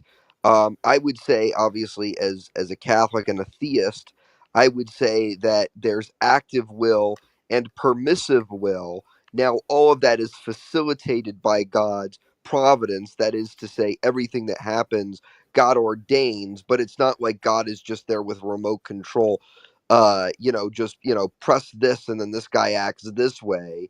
God gives a person a certain will which can be compelled one way or another, but is ultimately free.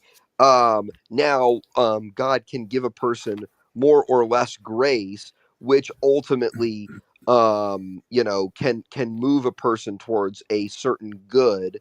But grace is harmonious between free will and the will of God. I would say that they're harmonious in that regards. So I do take issue with saying that we don't have free will. I don't think that the free will We do. argument should be used as a means of shutting down talk about predestination. A lot of Christians will oftentimes try to say, well, I have free will. I don't believe in predestination. I think that's wrong. Predestination and God's providence should not be underestimated at all. But I do take issue with saying that we don't have free will under the permissive cause. Yeah, we do. I believe we do have free will. I also think that everything can be determined. I shouldn't have said that I don't believe we have free will, because we do make the choices. Like from an observational perspective, we do have free will. But at the same time, I believe that everything can be calculated and that it was always going to happen regardless of what we chose. Right. Well, let me respond to that very quickly.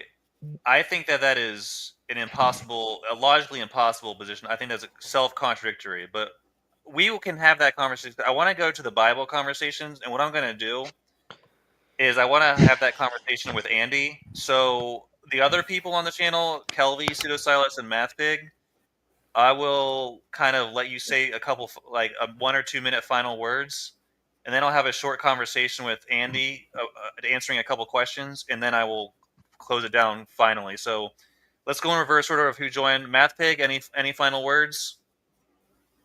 First in, first out. Appreciate you letting me in at all. Thanks very much. Just bouncing around, and appreciate conversation. Feel free to subscribe. Come back nights. We usually sometimes I randomly go live as well. Yeah. Yep.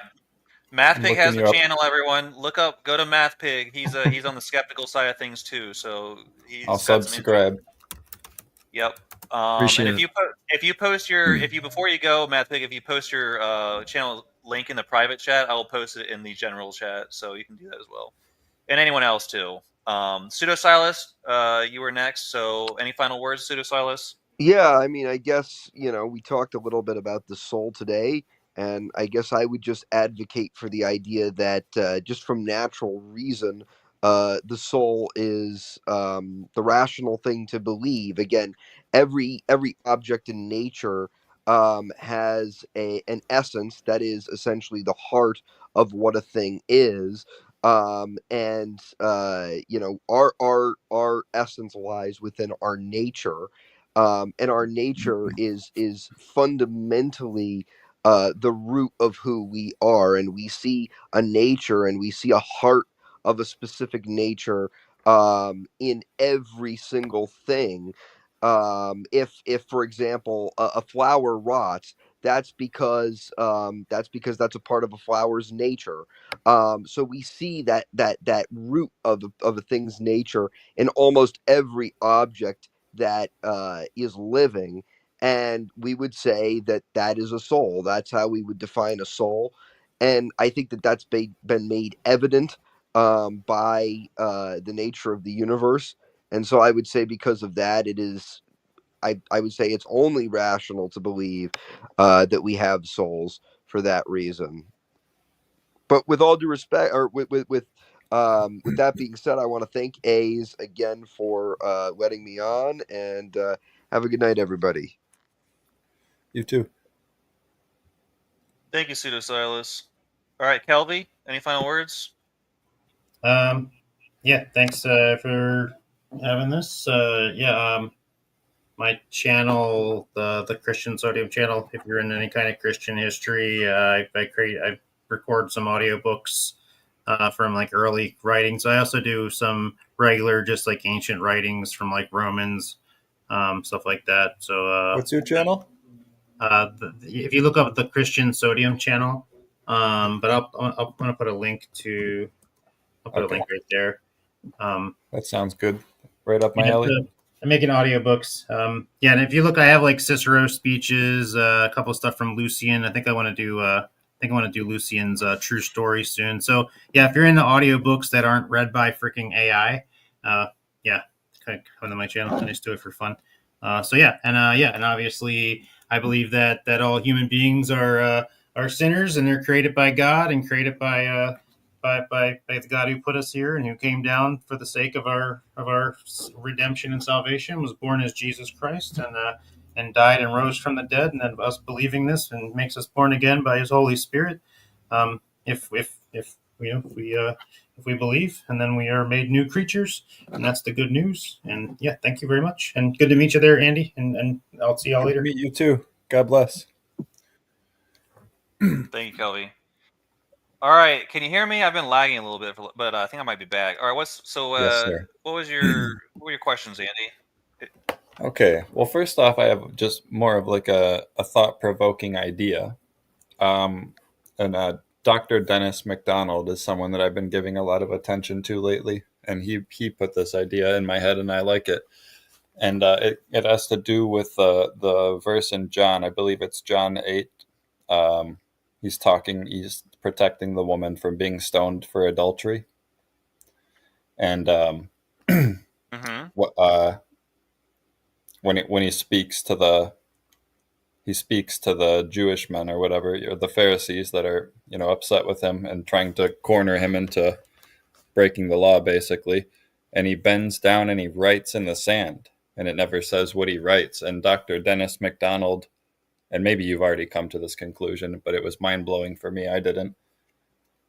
He points out that he thinks that what Jesus was writing in the sand was the commandment itself, the actual commandment that, thou shalt not commit adultery, or shall be put to death, possibly, the verse about if she commits adultery, she shall be stoned. And what he's saying is that Moses, well, when God gave that law originally, it was written in stone, and Jesus, and implying that it's forever. That's why he gave it to them on stone tablets, so that it wouldn't be forgotten. It was to be remembered forever. But that Jesus was writing the commandment in the sand to signify that it's subject to change. You know what I mean? I thought that was an interesting take on that, because it is kind of mysterious the way that it just talks about him writing in the sand and doesn't explain it. And that is kind of a perfect solution to that. Yeah, so that would be John chapter 8. And I don't think I need to share screen. I'm just going to read it. It says, it's in verse 7 and 8. It says, but when they persisted in asking him, he straightened up and said to them, he who is without sin among you. Oh no, it's actually in verse 6. I think it's 8:8. Oh, you're okay. Yeah, never mind. I know what you're saying.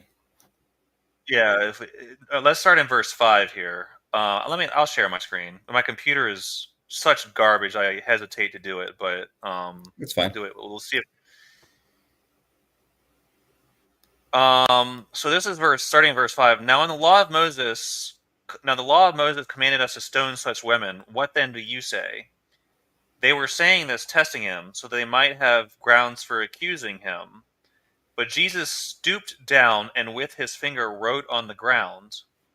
But when they persisted in asking him, he straightened up and said to them, he who is without sin among you, let him be the first to throw a stone at her. Again he stooped down and wrote on the ground. When they heard it, they began to go out one by one, beginning with the older ones, and he was left alone. And the woman where she was, in the center of the court. Straightening out, Jesus said to her, women, where are they? Did no one condemn you? She said, no one, Lord. And Jesus said, I do not condemn you either. Go. From now on, sin no more. Now, here's the thing. What Dennis MacDonald is doing, I know who Dennis MacDonald is. Mm-hmm. Is it possible? The thing I want to say is it possible he's correct? Yes. Do we know that from the text? No. And no, yeah. Do we know that from? I accept. I'm just a thought-provoking idea. It's thought-provoking. It does help. It does help it. It does seem like it could be consistent with the story, but obviously, I don't see any reason. it's necessary that conclusion be drawn. Now, if he has some sort of ancient manuscript or writing of a church father that kind of explicates that would be interesting. Yeah, that's not even a conclusion. Barring that, that's not even a conclusion that he comes to. I think it's just I've heard proposing Christian it as an teachers- idea. He's just proposing it as an idea. Yeah, and I've heard sermons where preachers spend half their time talking about what they think. Everyone has a different idea about this, about what they think Jesus was writing and why he was writing it. At the end of the day, no one knows. No one knows. That's my only conclusion. Yeah. No one knows what he was writing. It could be this. It could be that. Everyone has a theory. Everyone has an idea. But at the end of the day, I don't see anyone being more necessary to believe than any of the others. So I don't know. Yeah, I just say I don't know what he was writing or why he was writing it. I don't even know why that detail was recorded personally. But it's weird. It's mysterious how they don't explain it or anything. It is very weird. It makes you wonder, like, because when you write something, your assumption is that it has some purpose. So I think clearly the author of this, and scholarship is seeming to suggest that what's also notable about this entire what's called pericope, the adulterous woman in John, in the Gospel of John, chapter 8. This is something that only appears in later manuscripts. There are you nailed it. Yep. Many scholars have noted that this does not appear to be. Yeah, so it might be that this passage was taken from somewhere else. That doesn't mean it's false. It's just that it was taken from another tradition or source and put in here. And what was in the full context is given in that source, which has been lost to history. Okay, so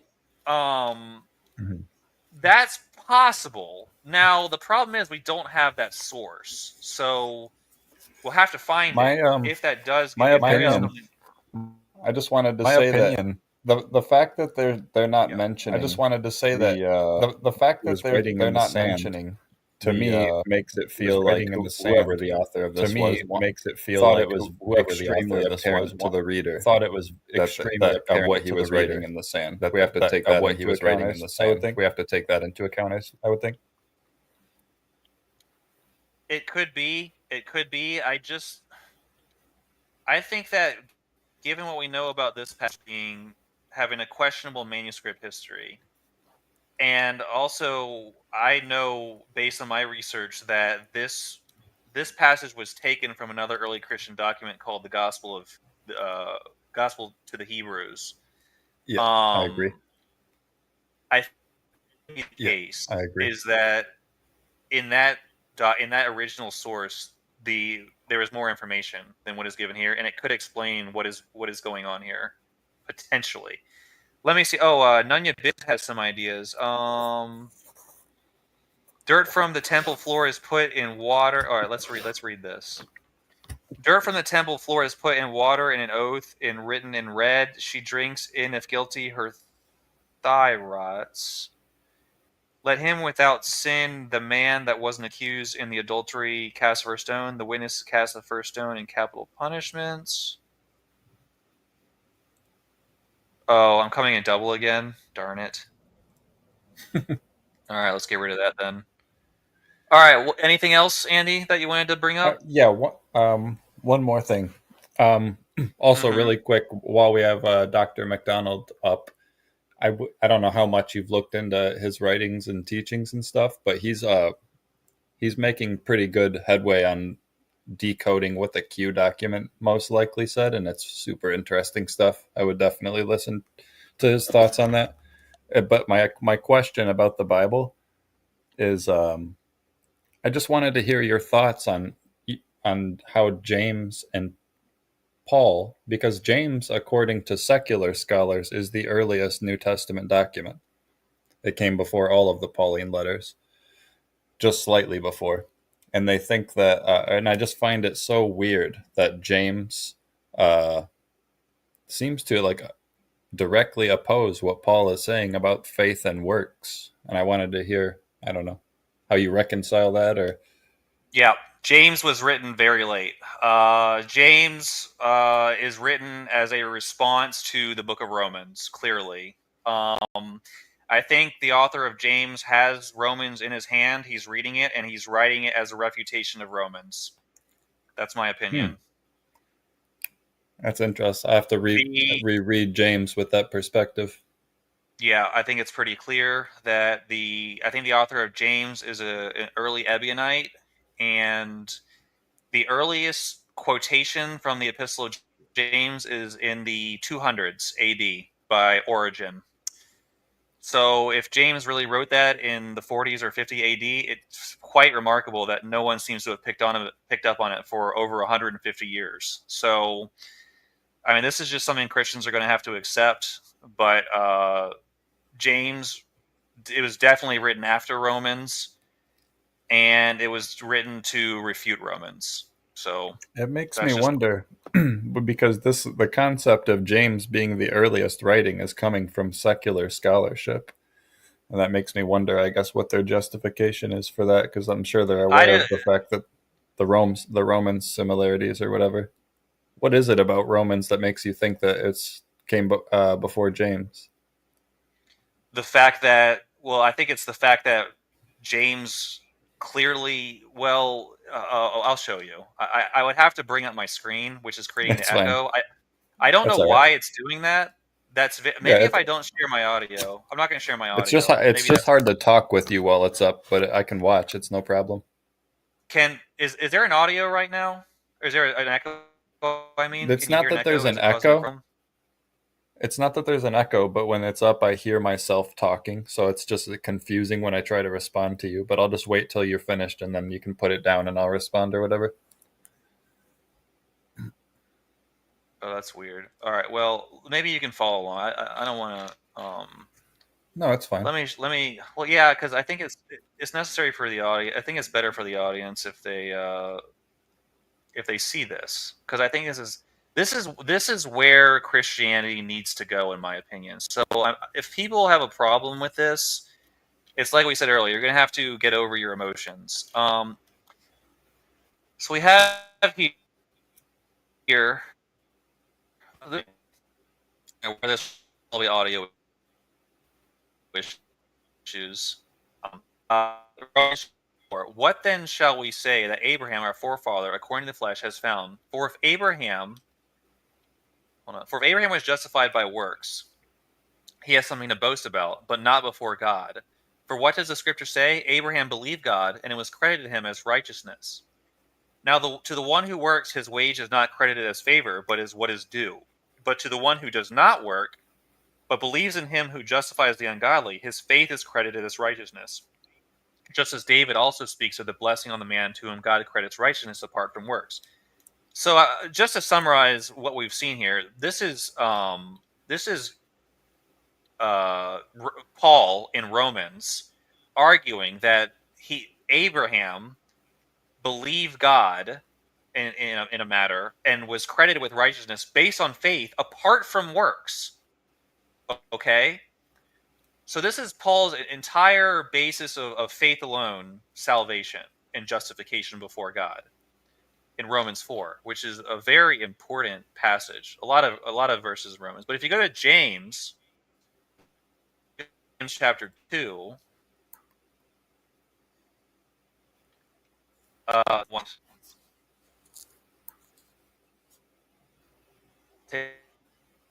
let my computer take half of it. If you go to James chapter 2, and you go down to 18, we'll read a little bit here. But someone may well say, you have faith and I have works. Show me your faith without the works, and I will show you my faith by my works. You believe that God is one. You do well. The demons also believe and shudder. But are you willing to recognize, you foolish fellow, that faith without works is useless? Was not Abraham our father justified by works when he offered up Isaac, his son, on the altar? You see that faith was working with his works, and as a result of the works, faith was perfected. And the scripture was fulfilled, which says, Abraham believed God, and it was reckoned to him as righteousness. So we hear it in verse 23. James quotes the exact same passage of Scripture with his Genesis 15:6. Yeah. But comes to the complete opposite conclusion. I see where you're going. Yeah, so the point is, James is quoting the same passage of Scripture, but making the exact opposite argument and coming to a completely different idea of what justifies a man before God. Yeah. So what scholars will say, what some scholars have said, I guess others don't agree, is that it appears that James is, it doesn't say this outright, so we can't say this is absolutely what's happening, but it appears that James is writing a refutation of Paul's message in Romans. Yep. I think, well, I don't think, I guess, I wonder though, does it have to come from Romans, or could it have come from, because you know how Paul mentions meeting James in Jerusalem, right? And when in Galatians, I believe it is, when he's talking about his former journeys, he says that he met James in Jerusalem. And so could those ideas not have come from Paul during that actual face-to-face meeting in Jerusalem and not from Romans? Well, I don't think that's the case, because according to Galatians, yeah, it says, well, Paul's a liar. I already know what you're going to say, but you know how I feel about what Paul's saying. I don't trust a word that he says, but right, when he says that James gave him his blessing and stuff, like, I don't buy that for a second. I'm almost suspicious that Paul was involved in James's death even. Right. So, okay, you did see where I was going. But I guess what I would say to that is it's theoretically possible that they had a conversation and Paul explained this and James heard it. I find that very hard to believe that the quotations and the kind of almost parallel, I think that it makes much more sense to me that James has the writing in front of him of Paul, and he's responding to it, and that way that kind of creates the exact same verbiage and things like that, because we'll say it doesn't say one way or the other. It does, and I must be honest, it does nowhere does it say he's responding and refuting Romans. So that should be clear. I will give you to give credit to your point. It is, now that you say it, it is kind of strange to respond to a one-on-one, face-to-face interaction with like a letter. Who is the letter to in James? It's to the 12 tribes of Israel. That's in the first. Okay. Yeah, then that's weird. Yeah, so that's a weird move. It's something. So I'm of the opinion that at the very least James is later than Romans, but for a number of reasons, for historical reasons and for internal content reasons. Yeah, the other reason I was going to say, the reasons that I was going to say seem to come from the content of James. Like, it seems to reflect more early views of Judaistic Christianity. Sorry, I can't spit my words out. With like wisdom literature and like, you know, focus on works. Yeah, actually, it does reflect. Well, the point is, in early Christianity, like if you read, I'm not asking you to watch, you know, a 3-hour long video on my channel, but I have a video about a guy named Justin Martyr, and he was a Christian apologist, if you want to call him that, who lived in the 2nd century, and he gives a complete exposition of the Christian faith in what's called the First and Second Apologies, and he purportedly wrote them to the Roman emperors just to get them to stop persecuting the Christians, because, like, hey, this is what we believe, and it's really good. Why are you killing us? So that's the auspices under which this is written. Scholars doubt that he actually wrote, and a Roman emperor ever saw these letters, but of course they'll do that. But anyways, point is, if you read Justin Martyr's Apologies, in the 2nd century, he does not even say anything about Paul. And this is something that has stunned scholars, because it's pretty interesting, because not only does he not mention Paul, he doesn't quote anything from Paul, but he quotes a lot from Jesus. And the only reason I say this is because even up until the 2nd century, and if you look at what Justin Martyr says about salvation and things like the gospel, it is works, righteousness, Judaism that Jesus taught.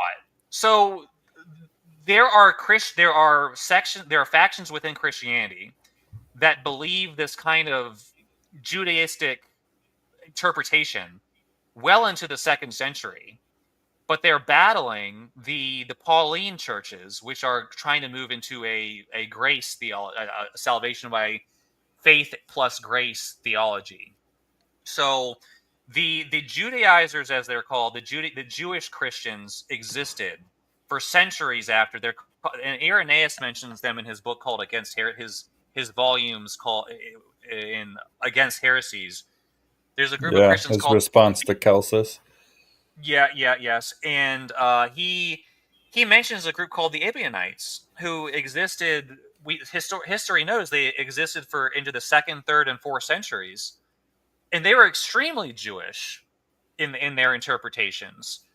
Mm-hmm. So to think that a Jewish works righteousness Christianity didn't exist at the time Paul was writing his letters is inaccurate. There was a battle going on for a long time, Andy, and unfortunately the Pauline factions won, and that's where we still are today. And I'm trying to fix that personally, and some other people are as well. That's a good point you make, that that those Jewish Christians existed well after that. That does sort of tear that point down, but it does make me I don't really see any good evidence from my perspective anyway to think that well, I guess the good evidence, and I take that back, that it does seem strange that James would be referring to a verbal conversation with a writing. That is weird. So that does kind of give credence to him responding to some sort of literature. But other than that, I don't really see a reason to think that he couldn't be just responding to their meeting that they had in person. Well, so who do you think wrote James, the Epistle of James? Well, I try to keep an open mind and just give it the benefit of the doubt that it was written by James, but I'm also I'm obviously skeptical of that. If it depends. If it predates Paul, then it very well could have come from James or someone that knew James personally. And if it is indeed after Paul, then it's probably not written by James at all. Yeah, I'm not saying I agree with the scholars, but James is often cited as one of the most dubious epistles in terms of pseudepigraphy. Mm-hmm. Very, very few secular scholars think it was written by James. So, I'm not even saying I agree with them, but it is a widely held belief in academia that James was not written by James. By James. Yeah. I'll have to go into deeper research on that. This came off of my personal, because I started with I wanted to just go back through the books of the Bible and take it in chronological order based on when the documents were dated to authorship. And so it listed the book of James as the earliest book. So I read that one first, mm-hmm. and then Galatians, and then Thessalonians. Yeah, believe it or not, even secular scholars are largely influenced by the Christian tradition. And so sometimes they'll just go with it. I'll give you the order I think that they were written. I think that let me take a look at this real fast. I think Mark. You have it on a list? Oh, I'm looking at my screen right now. I'm hesitating. If you don't mind sharing it, I just wanted to take a screenshot of it for a reference. Oh no, I'm just looking at the New Testament ordering as it's given in the New Testament. Oh, I see. Yeah, so basically, I think that of the Gospels, Mark was first, then Matthew. Mm-hmm. I think that Mark was probably written probably around 70 AD, 60s, maybe 60, 70, maybe after the destruction of the temple. I'd have to think about that. Matthew probably came shortly thereafter, then Luke, then John. I think John was written last. The book of Acts seems to have been written in the 2nd century, in my opinion. I don't think Luke and Acts have the same author.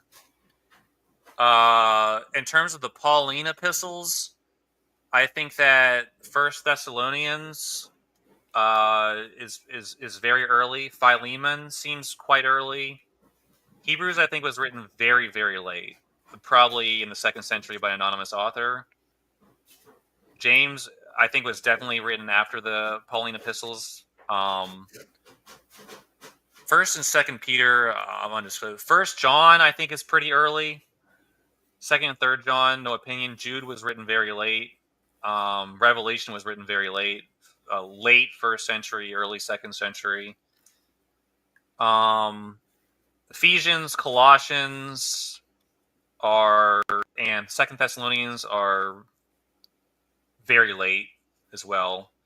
The pastoral epistles are pseudepigraphal. They were not written by Paul. I'm just going to go ahead and say that. It's good to hear a Christian actually say that, by the way. 2 Corinthians was written pretty late, as it's just a second epistle. 1 Corinthians, Romans. The thing is, I have opinions on these, but I'm trying to help Christians see this. But if you give them too much at once, they think you're crazy. So, but I've thought about these things for a long time, and I know I just kind of spitballed that, and it's kind of, you probably didn't take it very much from it, but no, that was good. Yeah, I think that was just what I was looking for. I wasn't sure how you felt about that. I was just curious about your thoughts on how, you know what I mean, how you come to terms with that difference between James and Paul. Yeah, I think that's something that's very key. I think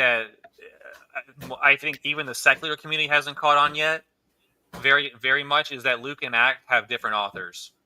I think that's so obvious, but I think I think even the secular community, the secular academics, haven't come to that place yet where Luke. But I think that's interesting. Dr. McDonald doesn't hold that belief. He thinks they're written by the same person. Yeah. I think when you really look at it, and like I said, there's a number of reasons I believe this, but I'm fairly certain that Luke and Acts are written by different authors, and I think Acts actually has 2 authors. I think that it was clearly redacted. Really? Yeah, I think that there was if you look about halfway through Acts, it switches from the original apostles to Paul. And I think what happened is, at some point, it was about the original apostles, and then someone took it and made it all about how great Paul is. If you read the book of Acts, go check that out. It starts off talking about the 12 apostles, and then about halfway through it, all of a sudden it just switches to pure Paul. So I think the second part of Acts was probably written by someone who wanted to glorify Paul. That makes sense, actually. That's coming up soon for my readings. Yeah. So it's something I'm not saying I'm definitely, like I said, these are all theories, things that make sense to me. But it's just something that it seems logical, seems plausible to me. But I feel like I just had one more thing that I was just going to say, but I don't really remember. No big deal. Yeah, I'm trying to. It's a difficult path because I think that my view. I'm not saying I have come to an understanding where I have figured out a lot of the problem.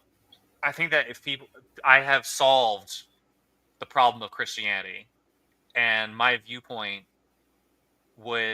but the problem is so many Christians have been, and the tradition has gone so far astray that when I'm trying to reach Christians, but when they hear me say these things, they're immediately turned off because they're like, "You're denying books of the Bible, and you're agreeing with the atheist scholars." It's like, well, you have to understand that sometimes the scholars have discovered things that are the problems. And if they're real problems, then they have to be solved. Like some Christians, they stick their head in the sand. Like a lot of these mega church pastors, they just sit up there every Sunday and just read from the Bible and pretend like there's no issue. But sometimes I can read between the lines. I know I can hear them I know the problems the secular scholars like Bart Ehrman pose. And sometimes I can hear I don't agree with a lot of what he says. Well, neither do I. But I'm just saying that there are issues, and every once in a while I'll hear one of these pastors just give a little nod to it and be like, but let's just move on, and they go right back to their fundamentalist preaching sermon. So they know that these issues exist, but they're just kind of hoping that their flocks or congregations doesn't, so that they don't have to deal with it. But that tells me they're standing on something they know is not true. That's 100%. You nailed it. And I hate to generalize, but I'm somebody that's talked to thousands of different Christians from all different denominations, and that's a consistent theme, is that they're willing to flat out lie about their religion to protect it. Yeah, I don't get. I think that I think a lot of the Christians, theologians and apologists who are understanding things are aware that if we really just yielded these things, that Christianity would fall apart and it would just completely die. And yeah, I don't want that. There's so much good that comes from Christianity, though. My opinion is, if it's false, then why shouldn't it? I know. If they could just hang on to the traditions, maybe, and not you don't necessarily have to have the belief to hold the traditions and the values. Even me, for instance, I'm someone that doesn't believe any of the miracle claims about Jesus or any of the divinity claims about Jesus, and he may have not even been a real person, in my opinion, although I see that as unlikely. But his teachings to me have lost zero value from switching from a Christian to an atheist. I still, in a way, worship Jesus. He's extremely important. He's one of my favorite people in history, and he's a Martin Luther King, almost like Socrates. Mm-hmm. He's someone that was willing to put himself at risk to help society, suffering and oppressed society. He was a really cool guy, and I think that everybody should aspire to be like Jesus, regardless of whether or not the story is true. It doesn't need to be magical or divine or miraculous for it to be important. Yeah, I absolutely agree with you. But I feel like with a lot of these people, and I understand, I'm sympathized with them. They think that if they basically go on yeah, there are problems with the Bible. Yeah, this is what we believe for thousands of years, but now we're kind of figuring out. I think there's a thought that the entire thing will come crumbling down, and to me personally, that didn't happen for me, and I think a lot of people might lose their faith, but at the same time, it'll boil down into something that's more pure, more true, more substantial, in my opinion. All the dross will be cast away, in my opinion. Well, I just hope that these arguments are had more about because the work that Dennis MacDonald is doing, talking about the Homeric parallels between Matthew, Mark, Luke, and John, and also the parallels between Virgil and Euripides between the Gospels. They're not being talked about very much. People aren't responding to him. It's only been a couple of critics that's responded to him, and he's had pretty clear responses back that seemed like good refutations to his critics, in my opinion. And I just think that those arguments need to be had more. We need to get into those. Those are the serious arguments, the parallels between Homer and the Gospels. That's where the real conversation is. In my opinion, I have looked into the claims of Dennis MacDonald, mm-hmm. and I think that the parallels that he's drawing between these ancient Greek texts and the Gospels are spurious and dubious, in my opinion. Now we can argue about specific ones and why they're more or less compelling, but yeah, they vary for sure. They vary in significance for sure. Yeah, and there's a group of people, a guy named what's his name? Dennis something. He wrote Caesar's Messiah.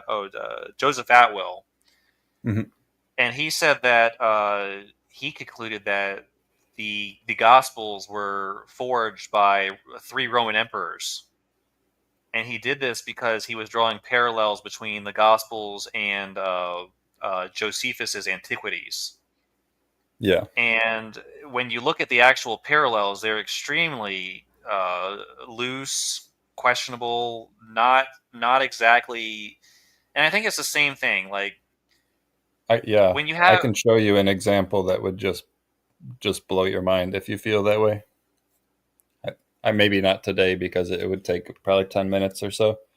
Another time, maybe another time. It's in Mark 5. I'll just explain it really quick. Okay, in go Mark ahead. 5, the Gerasene demoniac story. Okay. There's a story in Homer's Odyssey, and it's in Book 9 and Book 10 of the Odyssey, and it talks about it's the entire story of Jesus's visit to the Gerasene demoniac, but it's Odysseus and Polyphemus and Circe, and it's the similarities are absolutely striking. And that's not even the most striking one. There was this is one that I don't remember as much because I just saw it the other day, but it was one between it's in Mark 14 and something else. I can't remember exactly what the story was, but that Mark 5 example that I'm referring to, where it's the story of when he casts the demons out of the demoniac into the swine, and they run, like, that whole entire story of him going there and sailing there with the disciples and everything. It so strongly parallels the Odyssey, every single detail, just in the same exact order and everything. And he has them listed side by side, where it's actually in an interview with a high school student is where he talks about it, because you can't really find a lot of this information outside of his books, and they're expensive. But he did give the examples to this high school kid.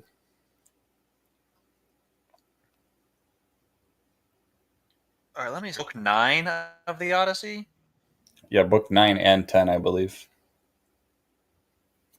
It continues on into 10. All right, 1 second here. This is okay. How can I? Because I've got the Odyssey pulled up. I actually want to look at this right now because this is very interesting. Yep. Wow, this is really long. Yeah, I was. If you want to go to the video really quick, like, I can show you that. I can show you it. Like, where he literally has it in physical form. I'll link it in the chat, and you can just pull it up, and I'll give you the timestamp of when it is. This will just take a second. Okay. It only takes. It's like 2 minutes of reading. It's worth your time just looking at. All right. You have to post it in the private chat. Okay. Because if you post in the general chat, it'll be auto-modded. Oh, right. Okay. I almost did. Good thinking. All right. So this is the video, and the timestamp for when. All right, let's look at this. And it's in an interview where he was talking to a high school student about some of these Homeric parallels. But he pulls up a box of text. I'm going to share my screen. Okay.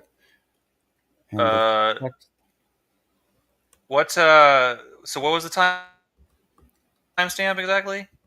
The timestamp is 30. You can just go to 30:43. 30:43. Okay. Mm-hmm. Hold on 1 second. And maybe just skip forward until they start the reading. Reading. Okay. Computer's going to have a hard time handling this, but we'll give it a try. All right. Let's see if we can. If not, I can share it on my screen. No, I can share it on my screen. Let's let's give it a try here. Give me 1 second. All right. I think let's see if this will work. All right. Now have their versions as well, but we can focus on Mark for now. Now you say that this tale of Jesus' interaction with the demoniac is modeled on Odysseus' interaction with Polyphemus the giant, and also his interaction with Circe the witch. So I think it'd be best to just go through the parallels one by one so we can see the sequence and density of the evidence you. All right, so what I'm going to do, can you hear me? Yeah. Andy, can you hear me? Yeah. Yes. Okay, so instead of watching the video because my computer's having a hard time, I'm just going to read the parallels and then we'll take a look at it. Okay. So we have on the left here, we have Odysseus 9 and 10. Okay.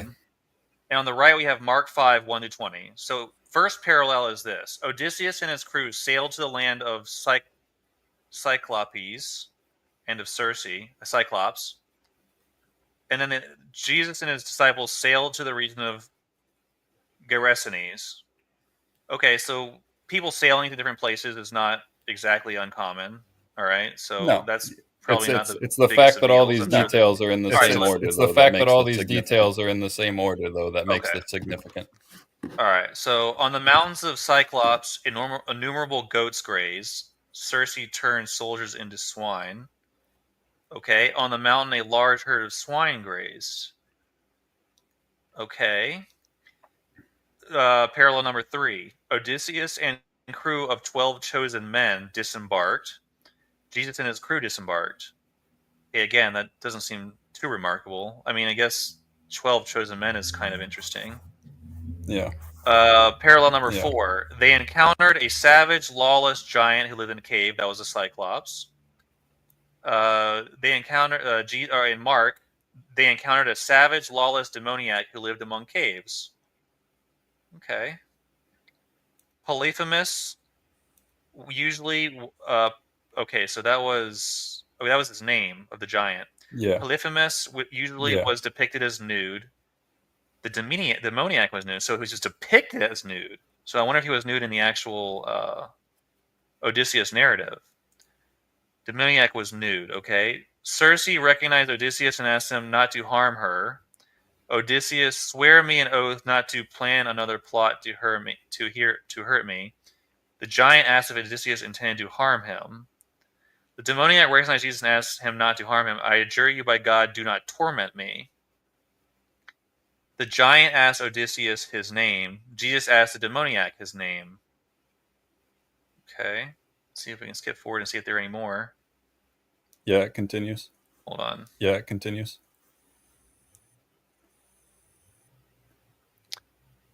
This is my computer struggling to load a YouTube channel. If you want. Give me a second here. If you want. Yeah? I can read the rest of them. I'll just read them out. I got it right in front of me. I'll just read them out. I got it right in front of me. Okay, go ahead. I'm going to take my headphone out while I do it, though, because it's the double. I'm going to take my headphone out while I do it, though, because it's the double. Yeah, go ahead. Voice thing is getting me. Okay, so it says the giant asked Odysseus his name. It says the giant Odysseus asked Odysseus his name. Asked the demoniac answered, Legion is my name.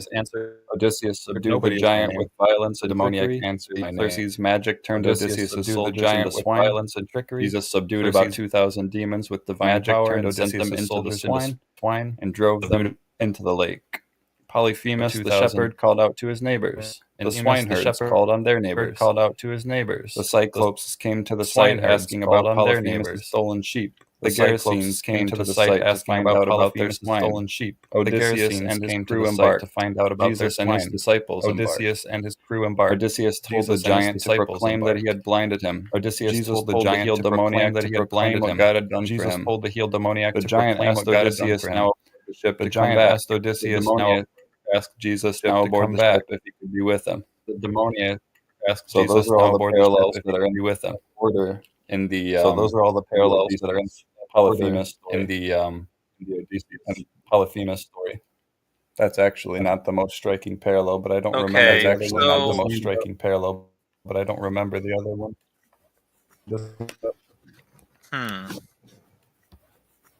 It just seems really unlikely, Well, given that Greek literature there are It just parallels. seems really unlikely, given that Greek literature was so popular. I'm sorry, there's a delay, by the way. Well, I'm not hold trying on. to Let cut me. you off. I'm sorry, there's a delay, by the way. I'm not. All right. Well, can you hear me now? Is it better? Mm-hmm. I'm not gonna lie. Like, some of it was pretty common stuff. Like the idea that, you know, in the Odyssey they were sailing from place to place. You know, Jesus sailed a couple times in the gospel. I mean, it's yeah, there are parallels. I'm gonna have to think more about it. What I'm gonna probably have to do at some point is kind of read the Odysseus passage, the relevant, Mm-hmm. and kind of see like it. I can see kind of where someone would maybe see this. It looks like by chapter 10, it says from Odysseus. I'm reading chapter 10. Thence we went on to Aeolian islands, where lives Aeolus, son of Hippotas, dear to the immortal gods. It is an island that floats, as it were, upon the sea, iron-bound, with a wall that girds it. Now Aeolus has $6 and 6 lusty sons, so that he made the sons marry the daughters. Well, that's kind of weird. Yeah. And it's a wild story. It looks like by chapter 10, the whole thing about the island with the guy who the lawless people is over. So I don't know. I'm not going to say it's. I'm not going to say there's nothing there, but I'm also not going to say at this very moment I'm seeing something that's absolutely like a clear example of plagiarism or intertextualization. Like, not plagiarism, but as mimesis. This is a text that they most likely greatly revered, and you know what I mean. Like everyone, in my opinion, and also in Dr. Dennis MacDonald's opinion, these people that were reading, you know, these texts were well aware that this was mimesis. The people that were writing it were intending for their authors to know that it was mimesis, because everybody was so familiar with the Homeric writings, because anyone that learned Greek was taught by reading Homer. So these stories were front and center to them. And so the fact that those stories are front and center in their culture, and that it's written by Greek-speaking men, and that all of those details in that story take place in the same order, and many of them are quite specific.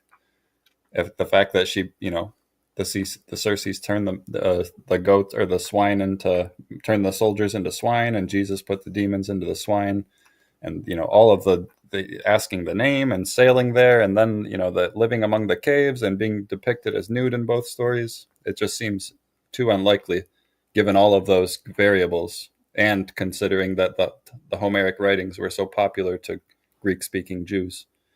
It seems so clear. And also mimesis was so popular among all cultures in that area, like, you know, copying mythology as a way to honor them. That was really common. So it's like, given all of those factors, it just seems unavoidable that that's what was happening here.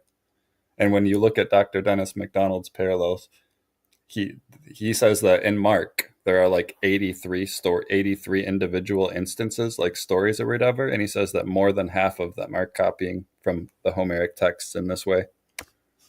But he says that all of the Gospels and Paul do this, and Paul takes from Plato as well. Well, yeah, I know that Paul and the author of the Book of Acts definitely do these kinds of things. I agree with that.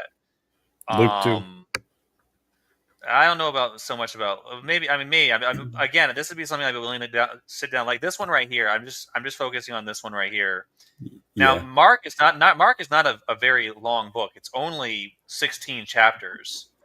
So to say that Mark borrows or memes from Greek literature 80 sometimes in itself is a pretty strong claim. I mean, that's like, there's not a whole lot of space to even do that in the book. And some of these are way less convincing than that one. But it's like, when it's some of them are really convincing, like this one, and some of them are just like very loose parallels. But given the very convincing parallels and how often those happen, it gives credence to the loose parallels as well. Yeah, I mean,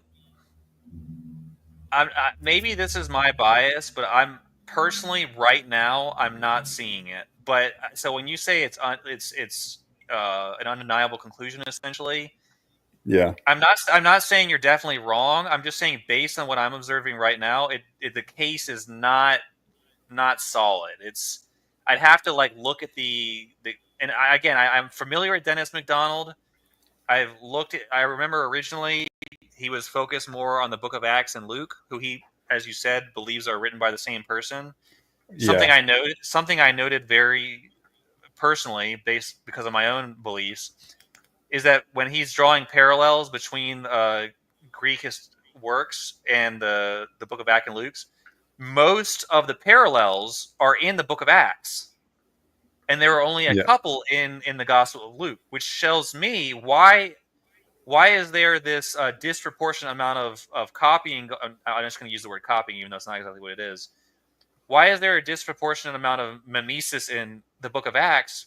If it's the same author, you would expect the same kind of stylization. Well, it might That be is because of what you were saying about it could be a result of what you were saying about the dual authorship. Exactly. So this is that's when I remember hearing him say that, it seemed to confirm something that I believe, which is that there is another hand at work here. Yeah. Because I wouldn't it doubt that. appears that if the Gospel of Luke is not really doing this at a very prevalent level, but the Book of Acts is, that's a different writing style. They're not using the same writing style, which shows me most probably it's different authors.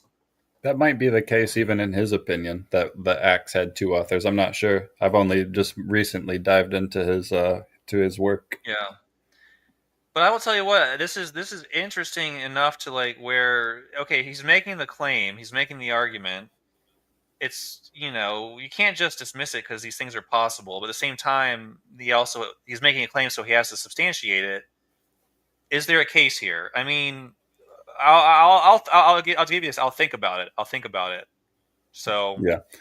It's definitely worth listening to him explain these parallels too, because it's versus me explaining it versus a Harvard graduate, Harvard PhD, and Harvard professor talking about this stuff. It's going to be he gives way more details about this that help you understand why the parallels are so important in certain cases, and they often use the exact same sentences in the Greek. I guess like the Greek versions are also like another strong indicator, because they're using, in the Greek language there were like several words for the same thing basically, and they're using the exact same descriptors and often using the entire same phrase. well, here's another thing I want to say.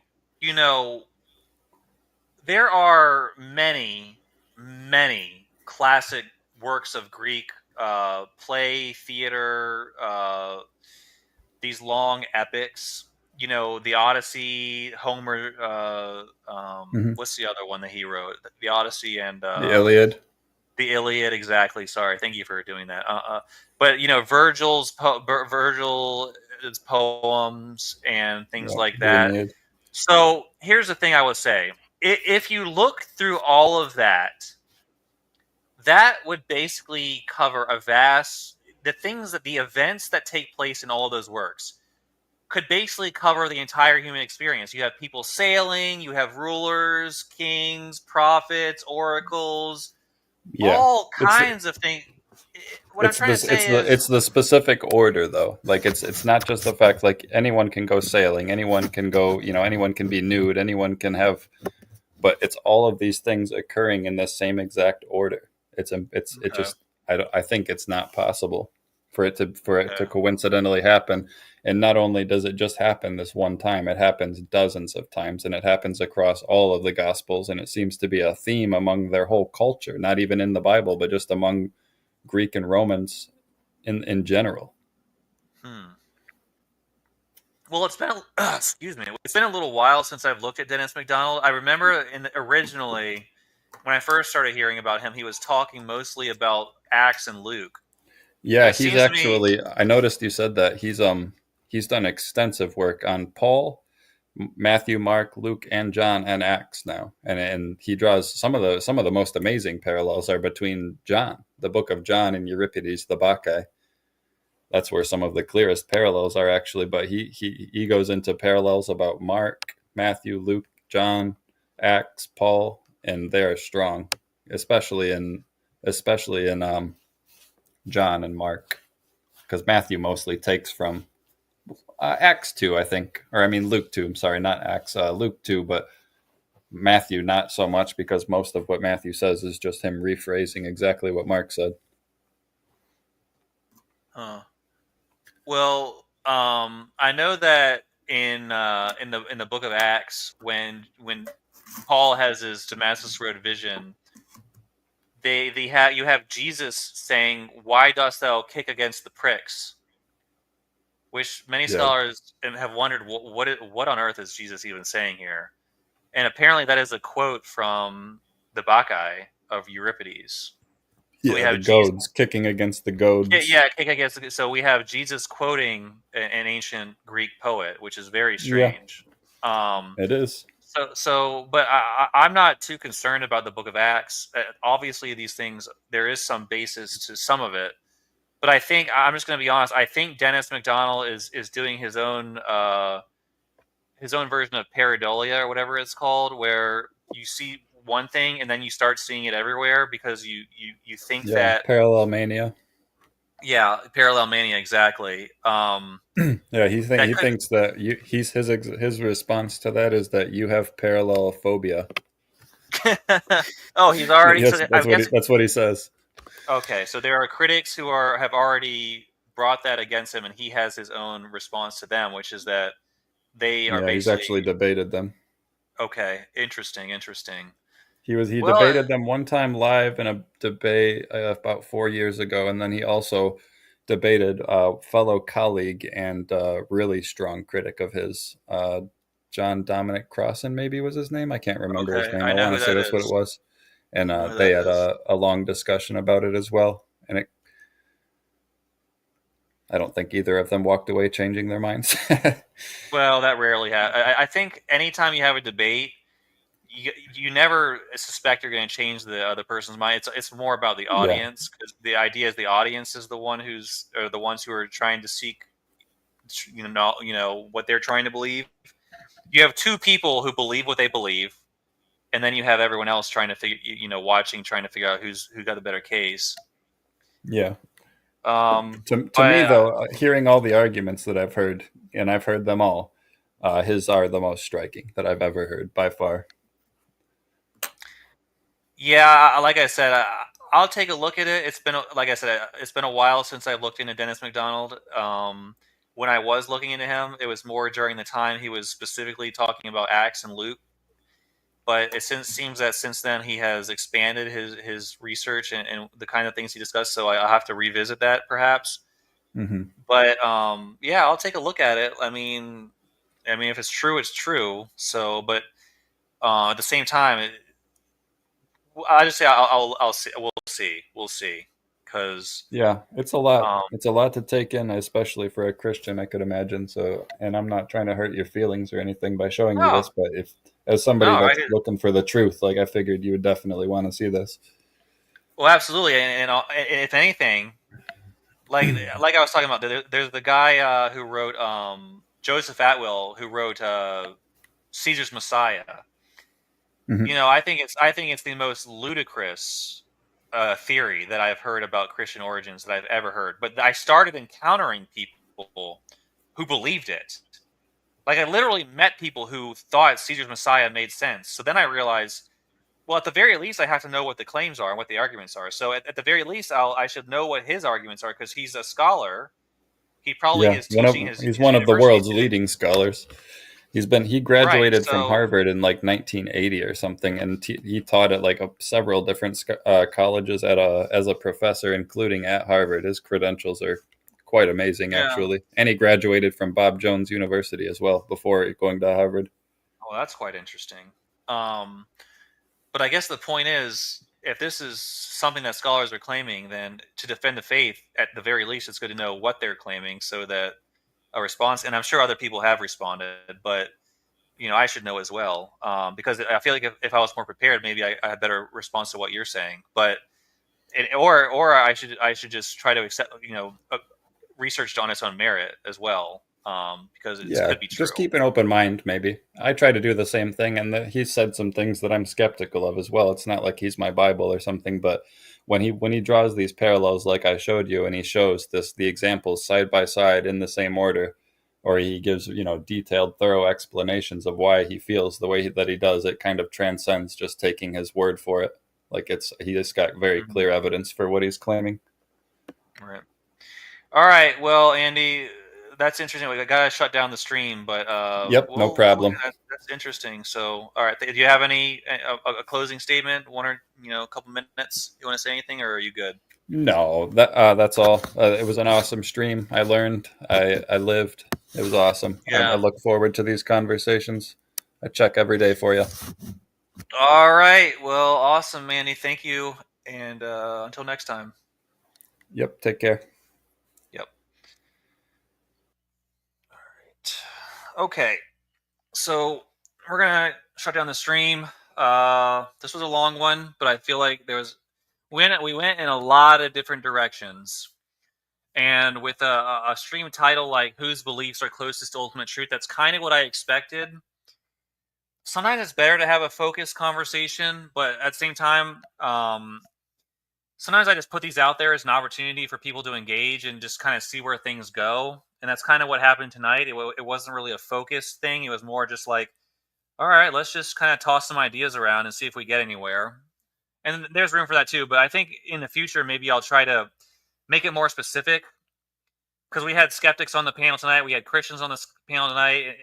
Sometimes that can get a little bit chaotic, and it kind of did tonight. But that's all right, because that's which I think progress was made for a little bit. But in future, maybe I'll try to make the topic more specific to a certain point of discussion, so that there's actually more focus and about what's being discussed. But I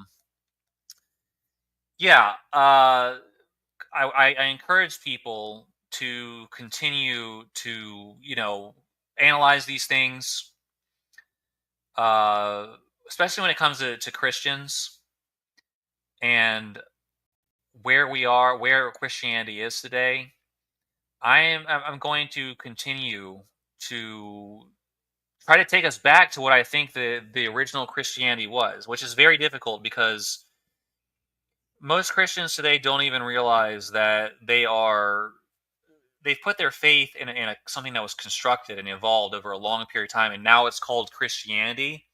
So they have to defend. So that they love God, they love Jesus, and they think that doing that means defending this monstrosity that has developed. They don't see it as a monstrosity, but it really is.